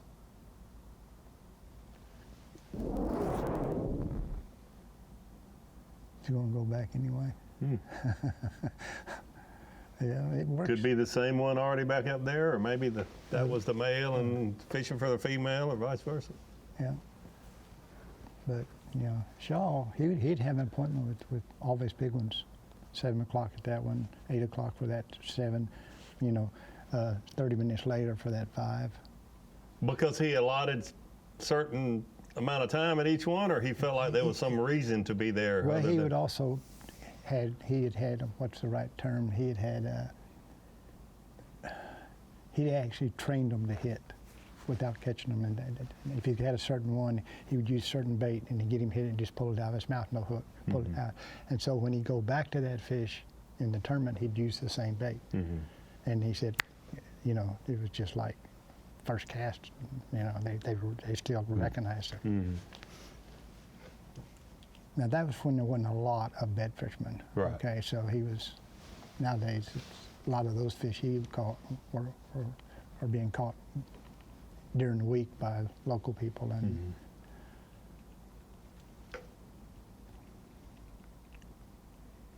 he's watching him on the scan, isn't he? Yeah, it looks like it. Sure does. We'll let him labor over that one. He's got spotlighted there. Get out to Brad Watley once again. Yeah. Lake Dexter.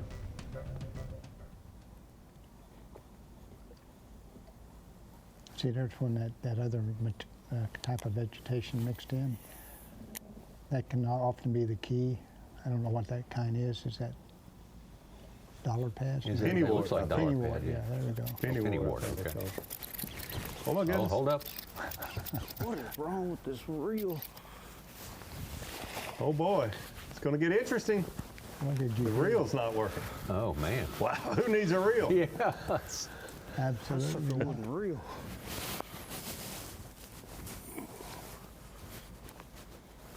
Did you see that freaking debacle? Yeah, we were watching. We've all had them. God, We've all what's had wrong with that reel? A good one too, look like. Solid. Decent compared to what a lot of the fish are, yeah. I don't even scared to throw it now. I ain't got time to change. I think I would swap those. Yeah, that's a bad time for a reel to, one of your 7 bites in the day. You don't really want to tolerate that. Well, we'll check back in with Mr. Watley again, too. He may be on to something here. Might be a couple others in that position.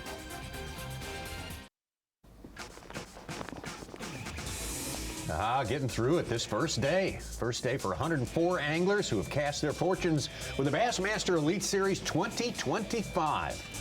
You can see both my winning spots in that shot. Yeah. Got the great Rick Clunn with us here. Yeah. Davey Height, Mike Sukan. I'm Tommy Sanders here in the Bassmaster Studio, sponsored by Marathon.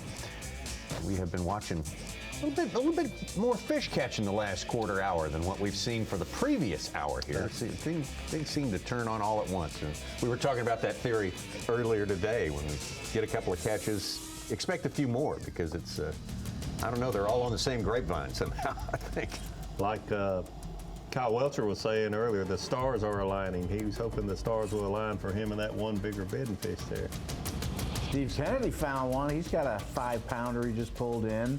Who's that, Such? Steve Kennedy. All right. Caught a 5-pounder. He's up to 53rd place, 8 1/4 pounds. He's got 4 fish. So we'll see how close he is, Rick. Yeah, no. And like, we were talking off mic here a minute ago that tomorrow my mental philosophy has always been anything before noon is a bonus. I don't mean don't fish hard. Right, yeah. But that's a bonus because most of the bites will be kind of like you're seeing today, even more so. Show you something from just a couple of minutes ago. Brad Watley got a solid one on there, but for some reason the equipment wasn't. It wasn't. working right. It was not reeling in. So we thought maybe it was his mic cable or a string off of a hoodie.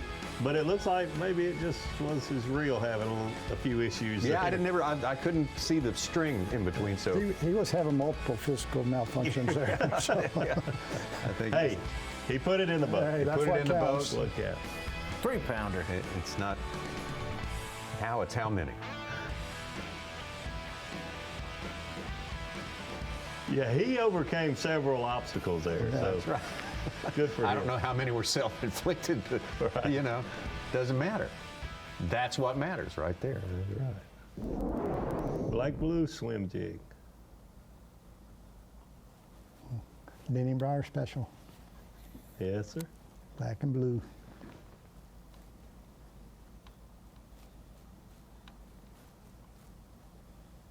Yeah, that was comical. To say the least. Yes, it was. Wouldn't have been very comical if I couldn't have hand-lined him in, though.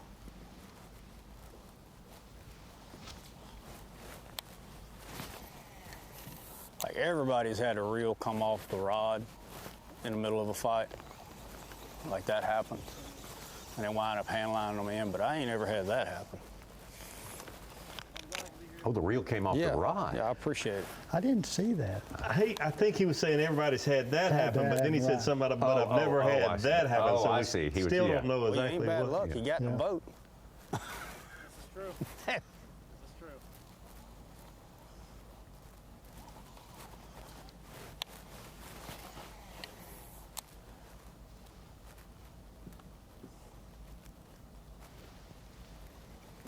Last 10 minutes or so, Wes Logan has boated 2 of those. He's up to 15 pounds, 14 ounces on Bass Track, 9th place.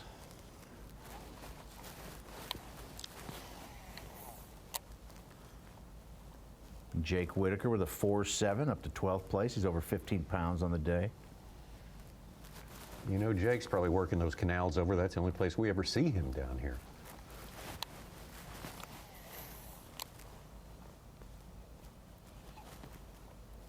Easton Fothergill's on his way back. So, I mean, that was a decent fish, and it was the same way. Like, you don't know the bite's there. You know what I mean? Stuff's so thick, it's like it just gets heavy. So yeah, Easton's on his way back. I think he's in Astor now. It looks Yeah. like looking at those. Like that one, I mean, I never knew that fish bit it, just like the first one. The first one was big. The reason I'm saying, which I mean, I felt it before it got lodged up, but it went to cutting out through them pads. Like I couldn't get his head coming. When I can't get his head coming with this rod and 50-pound braid, it's a good one. It's all there.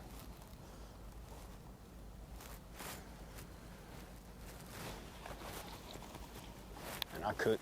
Like, I was doing all I could do to get its head coming. I couldn't ever turn it.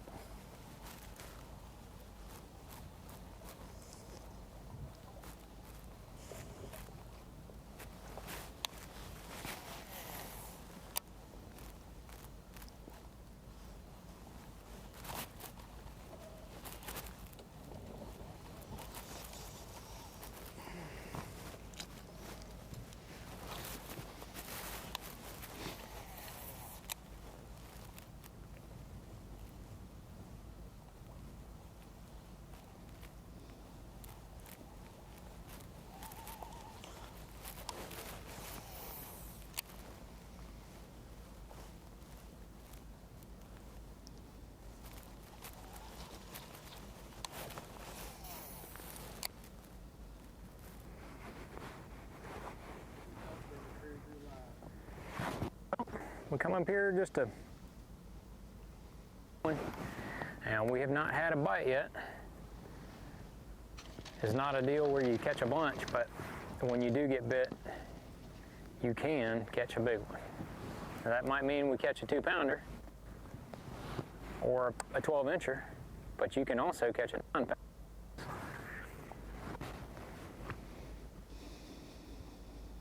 So we're just going to keep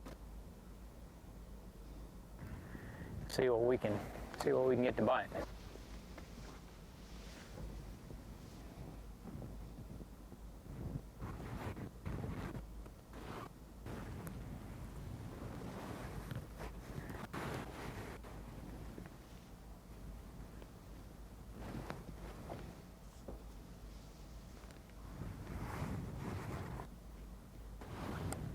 hard not to, fish history when you come here and have caught them. But it's always a different time of year.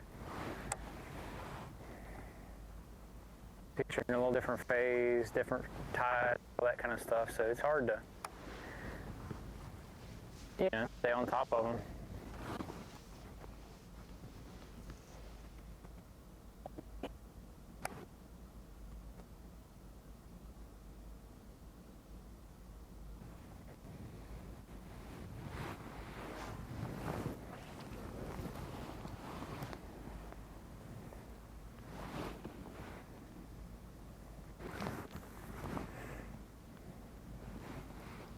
Because our field's so spread out, it's hard to keep track mentally with the tide and the water levels. You can see here it's lower in the area that he's at because those pads, the leafy part is out of the water, and the stems are, pads are probably 3 foot. Even exposed. Kind of laying over, A lot of these pads in this whole area are, pretty deep.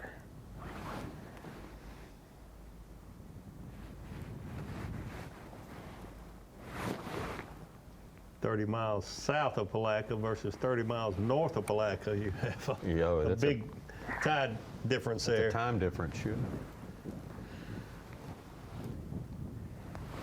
Got to be one laying in here somewhere.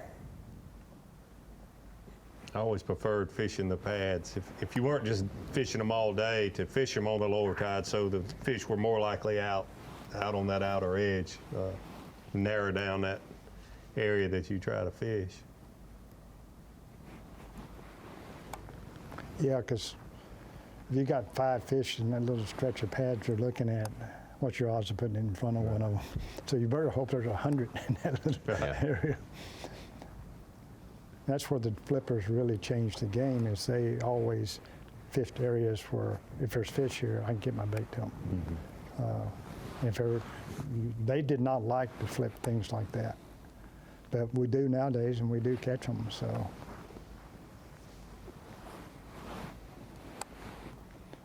They would rather find a real narrow stretch, or like I said earlier, where you got, like Chris Johnston was fishing, a narrow stretch that's got wood in it. 2 things going for you. One is narrow, and 2, there's wood to attract them. Combination of the pads and the wood.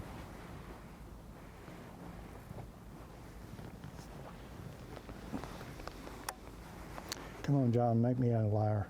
Catch a 8, 6, 7 pounder out.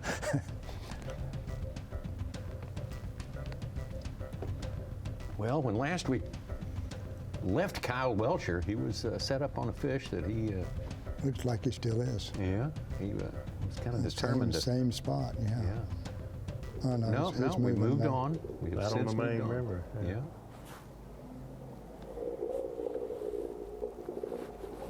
Fixing to knock his drum motor off. I don't know what to do. I've only got like 30 minutes left to fish.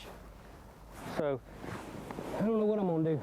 I may just run and gun and hit everything where I've ever caught one on the way back. And here comes some chatterbait.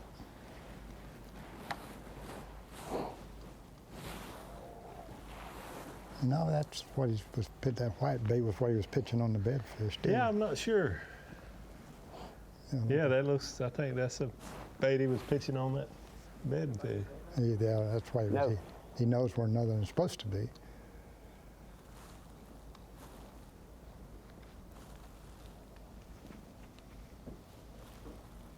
Former Classic champ Randy Howe just filled his limit.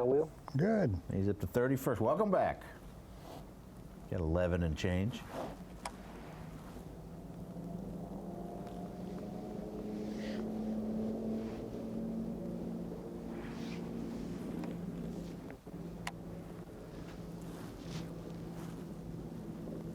Cliff Pace, our other Legends exemptions, 54th. He's got a limit, but nothing over 2 pounds. Got about 8 pounds. What's 50th place? Right now it's like 811 on Bass Track. Good. Corey Johnston. Oh, really?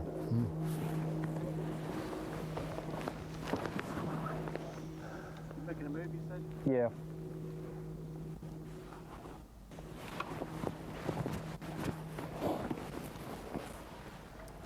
That's a pretty good stretch of cypress trees. Mm-hmm.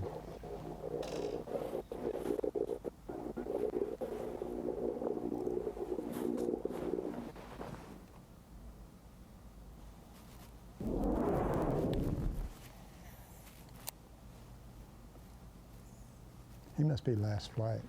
Yeah, he must be. I think so.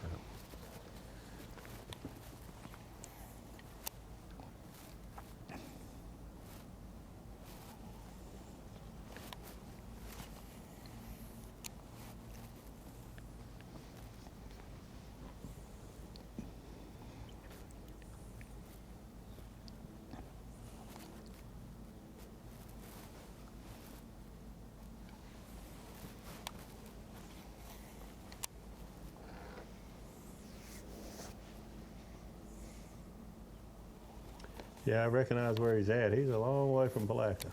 Yep. Got to go across the lake. I don't think it's going to be as rough as they're predicting, though. Just looking at the wind out there. Mhm. I mean, it's going to be choppy, but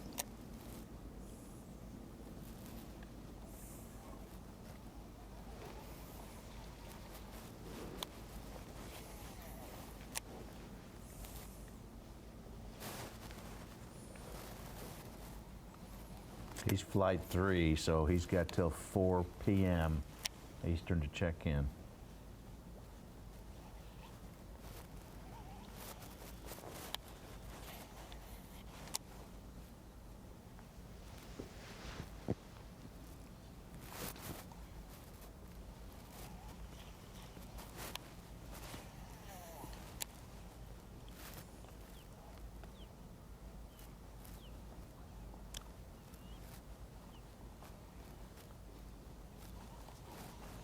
We only have 6 cameras today, but I'm still surprised we haven't seen anyone fishing like shell bars in the main river.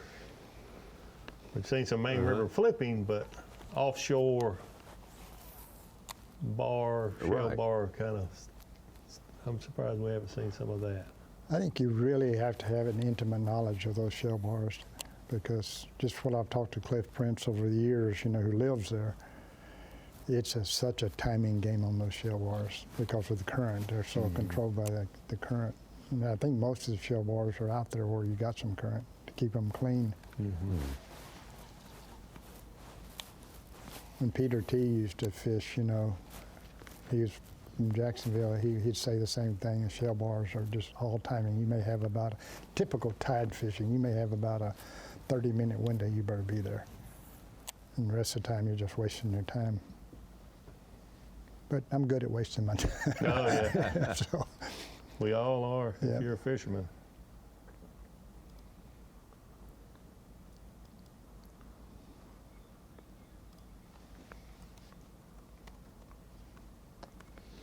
I always like to say, eliminating unproductive water. That's waste of time is another way to put it.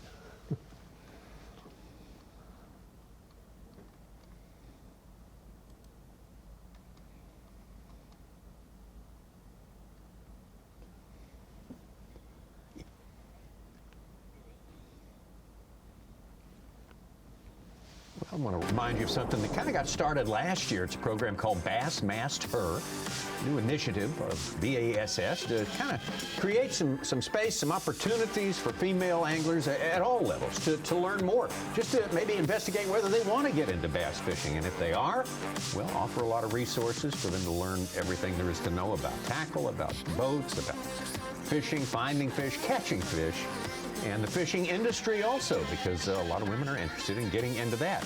We've got some seminars coming up. One at the Classic coming up, be the earliest one, March 22nd, Fort Worth, Texas.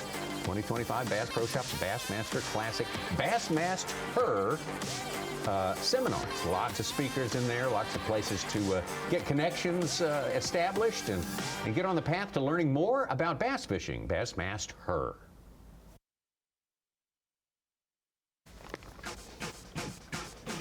The FXR Elite, Bassmaster Elite, the St. Johns River, sponsored by Toyota.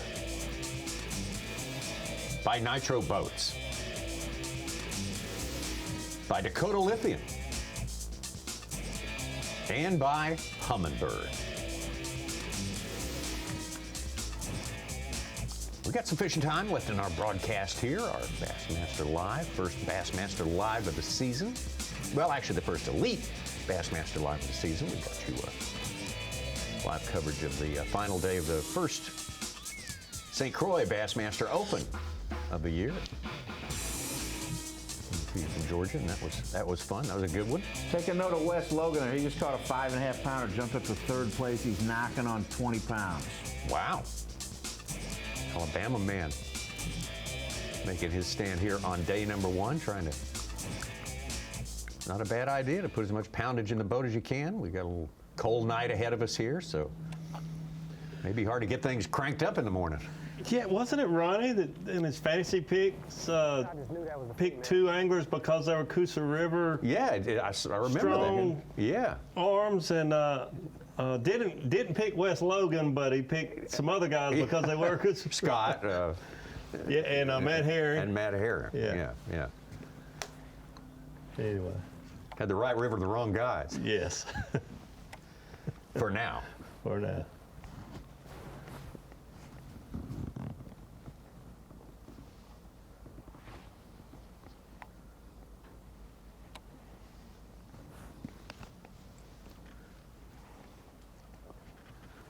He's definitely went to bed fishing, but not in the canals, which is kind of different. I'm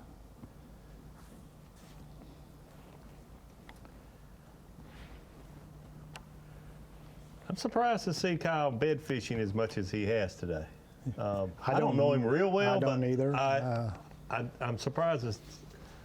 He's more of a river fisherman. Like when I've been out on the water covering him and seeing him, he fishes more of the river than. And then even when he's shallow, I've never seen him bed fish as much when you know there's not a whole lot of them on the bed. But hey, he probably had 5 8-pounders marked. I don't know, but there's a reason he's doing what he's doing. He thinks everything through. He's not moving. I mean, he's really dissecting that spot. He doesn't act like necessarily he's looking at a bed, but he's seen or caught a good one there. Mm-hmm. I had to duck that one. I thought that was coming.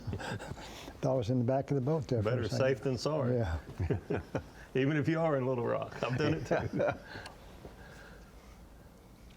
Those tungsten weights, pretty dangerous.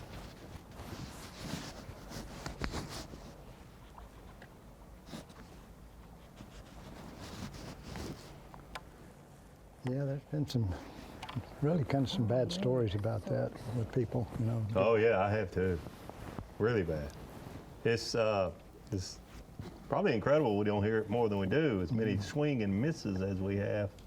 No, I had to take my dad to the hospital one time. It hit him right here, and it slid about 1 inch down his skull, and it was just a lump. So I cut the line off. I left a little bit out, and then took him to the doctor, and the doctor said, I'm going to have to report this. If you hadn't left that line in there, it's a bullet shot. Oh, my goodness. Oh, wow.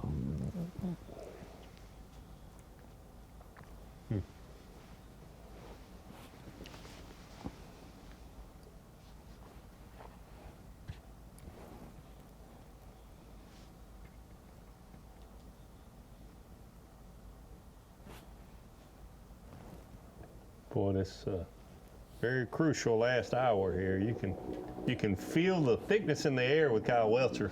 You can tell he knows he knows around that cut line. He's going to have to make something happen. At some point over the next 24 hours, he's really got to step it up. What was happening at Rayburn here, I'm starting to sense it's some kind of what Kyle Welcher's doing.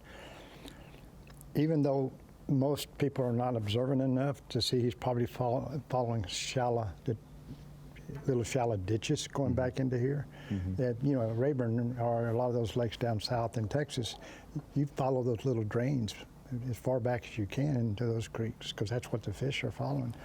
And he's fished this one spot several times, and he's not really totally focused on the pads, but he's more the depression than the There's a depression going back in there, I have to believe, and that's what he's That's what he's trying to differentiate between just fishing the pads by themselves. Mm-hmm.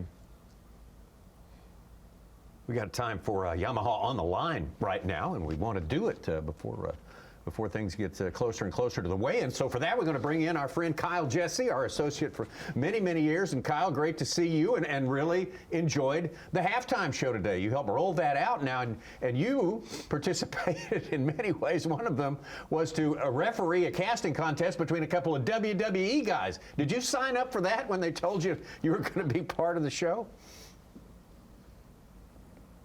It all came together pretty quickly, obviously knew the halftime show was happening, knew there was going to be a casting competition of some sort. The intimidation factor went up quite a few notches when we figured out who was going to be participating in the casting competition. Two pro wrestlers, double WWE wrestlers. It got a little chaotic there. A lot of fun, and definitely a unique taste to Bassmaster Live. Absolutely was. It was a lot of fun to watch. I'm glad to see that. I'm looking forward to future episodes of the halftime show here. You've been on site there for a while there. Kind of give us a feel for the general vibe among the anglers as they look at the conditions, starting the year in this place right here, and then backing it up with a trip to Okeechobee. What's the talk that you hear going through the air? Well, we obviously know that the anglers are always going to say it's going to be tough. It's always tough. Even when it's good, it's tough if you ask them before the tournament starts. But, I had the opportunity to talk to a lot of anglers right after they got off the water from practice 2 days ago. And obviously the cold front was the main thing that everybody was concerned about. Cold nights, got another cold night coming tomorrow. But starting to warm up here this morning here, it was definitely pretty chilly, windy, overcast, a little bit of drizzle. But, the later we've gotten into the day, the sun's gotten up, it's definitely warmed up, and obviously seeing a little bit of that play out on bass tracks, some big fish coming in. And I would expect that we're going to see some things that weigh in that we're not seeing on bass track. Let's put it that way. Okay. So, Kyle, I saw you yesterday, I guess it was, but you were coming into Palatka and I was going out of Palatka. The one question I have for you, though, the weather obviously is a big factor for these fish and the fishermen, a lot of them trying to fish for the bedding bass. I don't remember what the tide was exactly, but when I was there on the water's edge there in Palatka, the water looked black. It didn't look dirty as in another color, but normally it's got a tannic color, but you can still see in it. But the depth of water that you could actually see, the light penetration, seemed to be less than I remember. Does it look like that to you today? So far, yeah, I'd say right around takeoff here at Palatka, that's definitely the case. I would definitely describe it exactly like you said, a little tannic. Looking down into the water right now, there's a little bit of visibility. A lot of that has to do with the sunshine that we have now that we haven't had the rest of the day. But like you said, definitely seems to be a little different watercolor than what we've seen, in years past, just the last handful of years. But I'd say the water clarity right now here in Palatka is not too awfully bad. Well, Kyle, good job. Good that we're going to be seeing you during the halftime shows here in the future at the Bassmaster Elite Series all year long. Kyle Jesse, longtime contributor at Bassmaster.com and in many, many ways, podcasts, writing, and so forth. And it's great to have Kyle with us on the show. That's good stuff. It's great stuff. I remember, doesn't seem like long ago, Kyle was in here as an intern. Got to know him, and he's done great. And obviously a good fisherman, and certainly a very knowledgeable person to be there on site on the water. Well-spoken and all those good things. The water clarity, I think, has bothered some of these. The Florida fish seem to be harder to see unless they're on a light spot because you have that tannic look. But when you don't have a lot of them and the tides are falling all day and then you can't see them if they're any deeper than about 2 feet, there's a lot of factors going against you as a sight fisherman this week here on the St. Johns River. It almost looked, it had a darker tint to it than I ever remember. It's always kind of tea colored, but would be deceivingly clear even though it looked that way. But the visibility down in the water was not very good when I was around Palatka a couple days ago.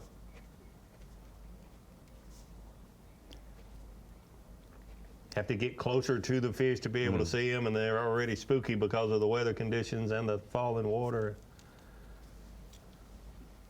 I think it's what Kyle Welcher's day a little slower than he anticipated.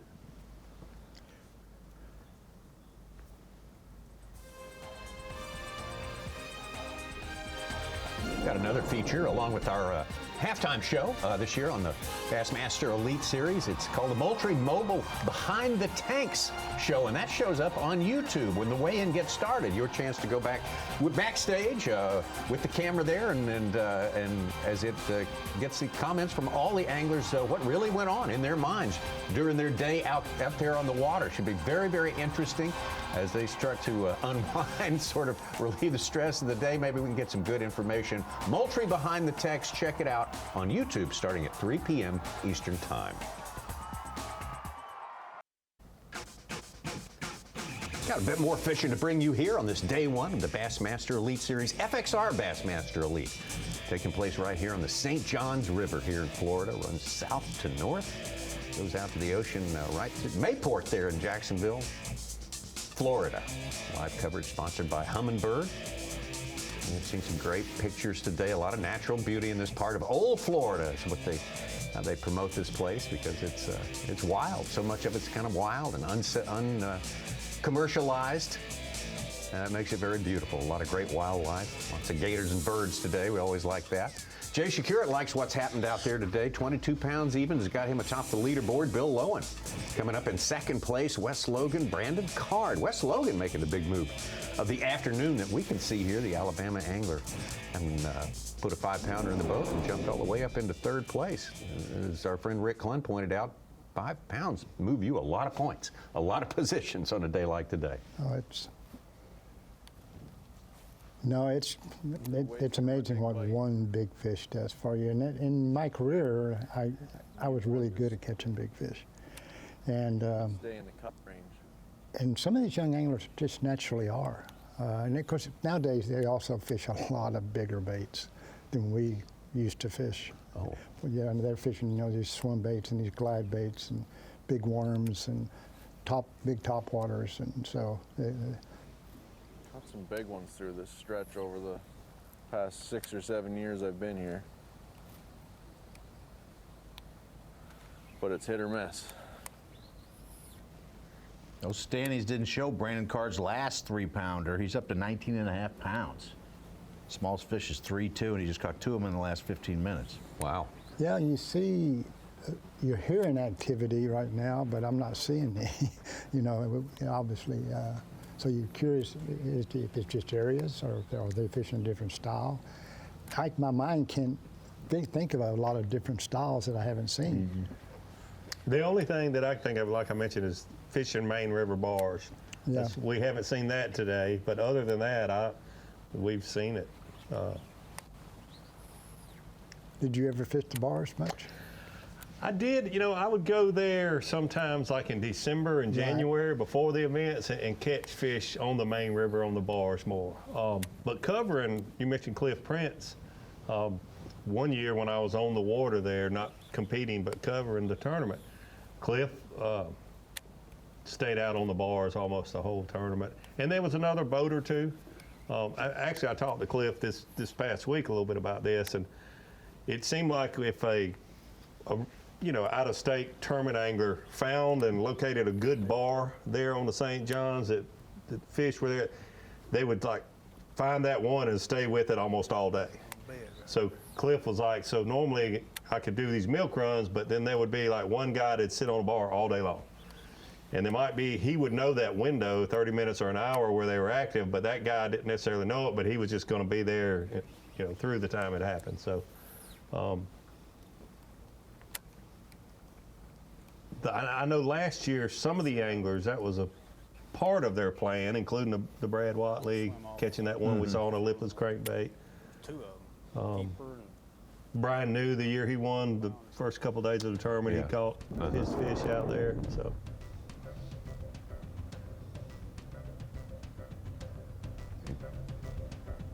Yeah.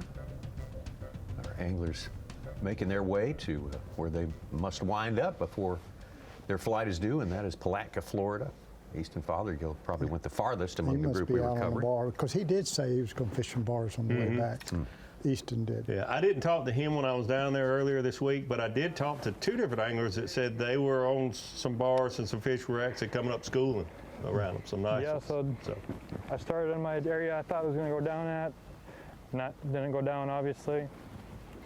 Now I'm trying to make the necessary adjustment to find some nice fish. Running some offshore stuff now. But I wanted to stop on some spawners on the way back, but there was a boat on them. So now we're just running some offshore stuff, see if we can find a couple here. But yeah, I just got 5 little babies, so it's been overall a pretty tough day on me.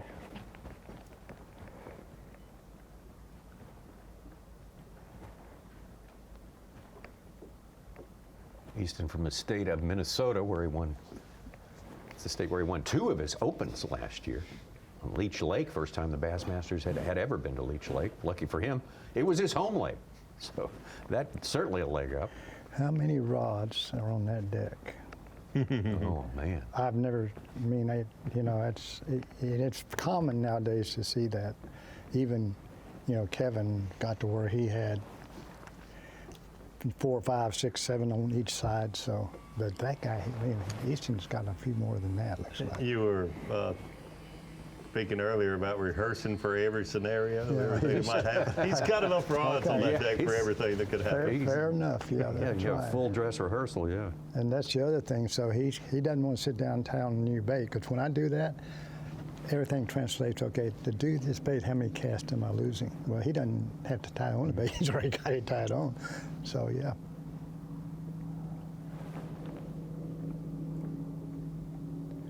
Yeah, the mathematics of fishing, I really did not get into until I won the Classic in 1990, and I drew the Chicago Sports Writer, which wasn't a Chicago Sports Writer. They didn't have a Chicago Sports Writer, so they sent a Chicago Cub baseball statistician. And he counted every cast I made that day. Oh my gosh. 7.5 cast in the morning, 6.5 middle of the day, down to 7 and at the end of the day. Give me the exact number of casts, the exact number of strikes I had, and the exact number of times I was hung up. So, oh, wow. Which was amazing because I never thought about it. And then, but now my mind, just like when I watch these guys weigh these fish on their scales, that's 1 cast, that's 2 casts, that's 3 casts. I translated into casts that they're sacrificing. But everybody's different. They got to do it a different way, and it just drives me nuts. So when I have to, but that makes sense what you said. He doesn't have to tie one on. I was. It sounds like you. I felt like your bait had to be in the water. You were wasting time. You were missing opportunities. But then you mentioned also everybody's got their own. Watching Aaron Martin's, it's a great fisherman. I think everybody that's ever kept up with the sport of tournament bass fishing would say that. He wasted, in my opinion, more time than anyone other. You'd see his rod locker open and he would just, but mentally, he needed to get where everything was perfect to him and he could just make fewer presentations, but they were perfect. Yeah. Me, I was like, if I make enough presentations, then one of them will be perfect. Yeah. How many times have we sat here and gone, shh, be quiet, angler, go cast, go catch fish. That brings up the point of your risk reward from traveling pretty far to fish and maximizing your fishing time. I mean, Fothergill has gone a long way and he's got very little time left. Yeah, and I think Greg maximized his time in one area, but so far it didn't really work out for him. So sometimes it works, sometimes it doesn't.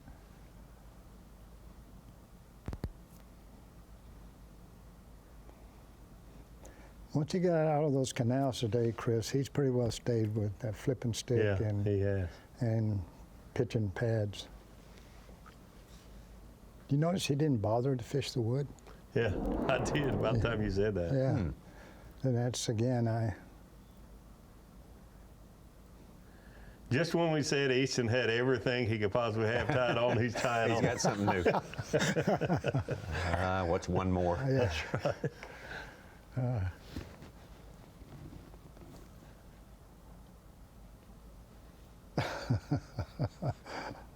I think he could hear us.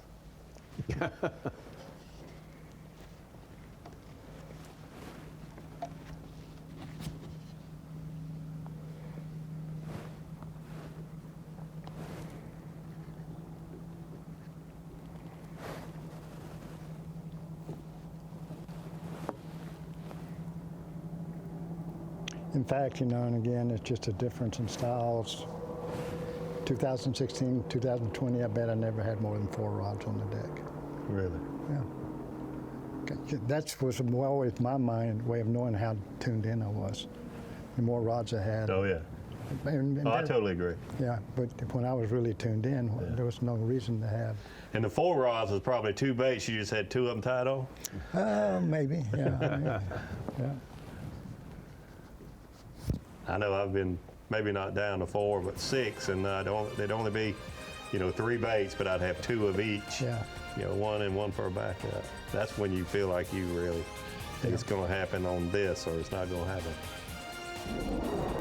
Getting closer and closer to the time when at least our first flighters have to report to Palatka. That's when the weigh-in kicks on right here on Bassmaster.com. Make sure you're around for that. I got to give a shout out to Sarah with FXR Pro Fish. Bo Browning has been in the top 10 most of the day. I mentioned to her to watch out for this young rookie. I know his mom and his dad. Yeah, that's right. Yeah. Okay, there you go. Jay Shakurat still the man on top with Bill Lowen in pursuit. Wes Logan moving up to be a part of the narrative as well.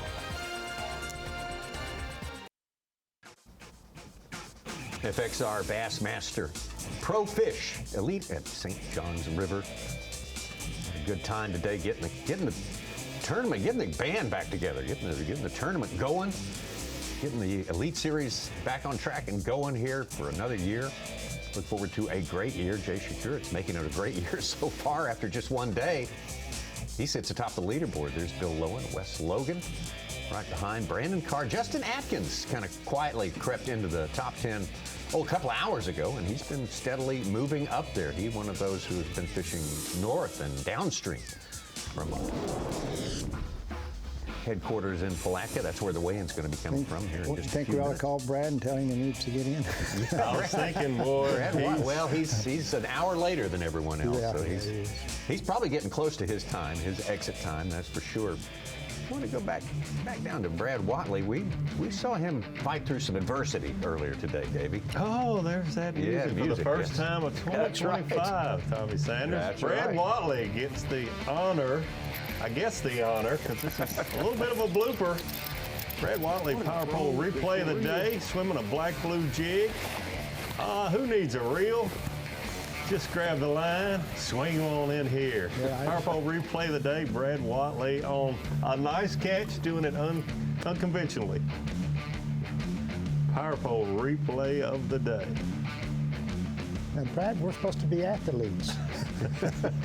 Yeah, most people that aren't as athletic as him would have fallen down when he stepped off the front deck. There you go. Hit the console and went in the lake. Hey, we have to show it. Don't know exactly what's going on here. A lot of things. So it looks like the reel just froze up on him. If your reel's not working like it should, it kind of throws everything else out of balance. I think that's maybe the lesson learned there. Yeah, and I think Brad told us earlier, don't think you couldn't be power pole replay of the day. Everybody's had those moments if you've been on the water fishing. Oh, no doubt. And we certainly have. That's for sure. Back out to Greg Hackney. Greg, been a little slow for him today. He's made his way out there on almost those back barges, to the back. I guess. Yeah. No, he's not. Well, the update is we've at least made it back to Palatka, Oh, he's and close to the I never dock. got any more good bites there at the end. You know, hindsight's always 2020, but you know, if I'd have threw over with again, I'd have kept that. I would have just hunted thick stuff and not fished for those bedding fish. But you know, historically, anytime there are fish bedding in Florida, I mean, it's hard to beat that. And we had that warm day, off day, rain. I had to keep that in play a little bit this morning. So I feel like I learned a lot. I'll have a long day tomorrow, so I'm not gonna go home and shoot myself. You know, I probably want to after the weigh-in, but I'm not. We'll just give them hell again tomorrow.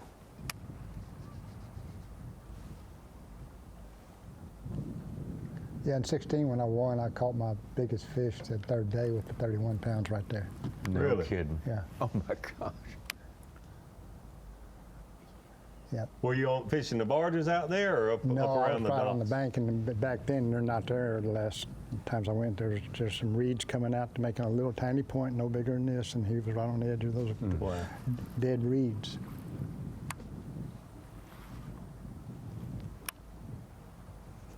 Yeah, I had a 3-pounder, and he killed my 3-pounder when I had 31 something that day. So it was one of your almost 10s? Huh? Was that the day you had the 31? That was 2016. Yeah. Oh, okay, 16. So it was a 6 or 7 pounder? 715. Wow. You got to kind of know things are Yeah. flowing in the right direction for you when you do that. Exactly. Right before the end. Exactly, and I still don't have an intelligent understanding of what that is. It's you see it in all sports, but in fishing, it's momentum, and it's a positive force. But like you said, you just pull up and you catch one. You feel invincible. I mean, I think I've felt that a few times. That you just feel like, it's a real thing. It's a real thing. And getting that deal, you're not going to lose them either. Right. And it's who's that, Wood Chris? here, pads. Yeah.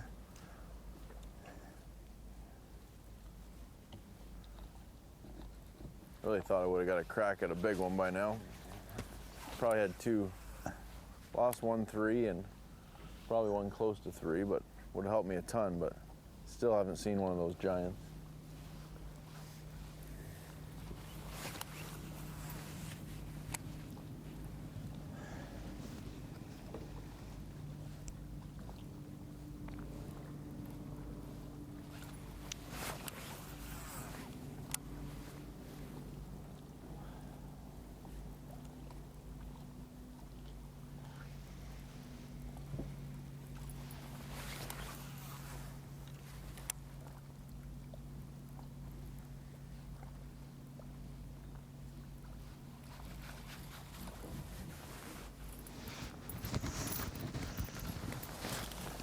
Is that a spinnerbait? I think it's the first spinnerbait we've seen today. It is. Yeah. It was a spinnerbait.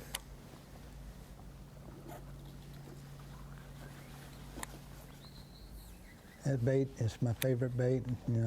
Obviously in 2019, I showed earlier, but it's the bait that has killed me on days like this and days like tomorrow more than any other bait. Yeah, I love it, but boy, on those bright days and it gets calm, I mean, I've died on it so many times.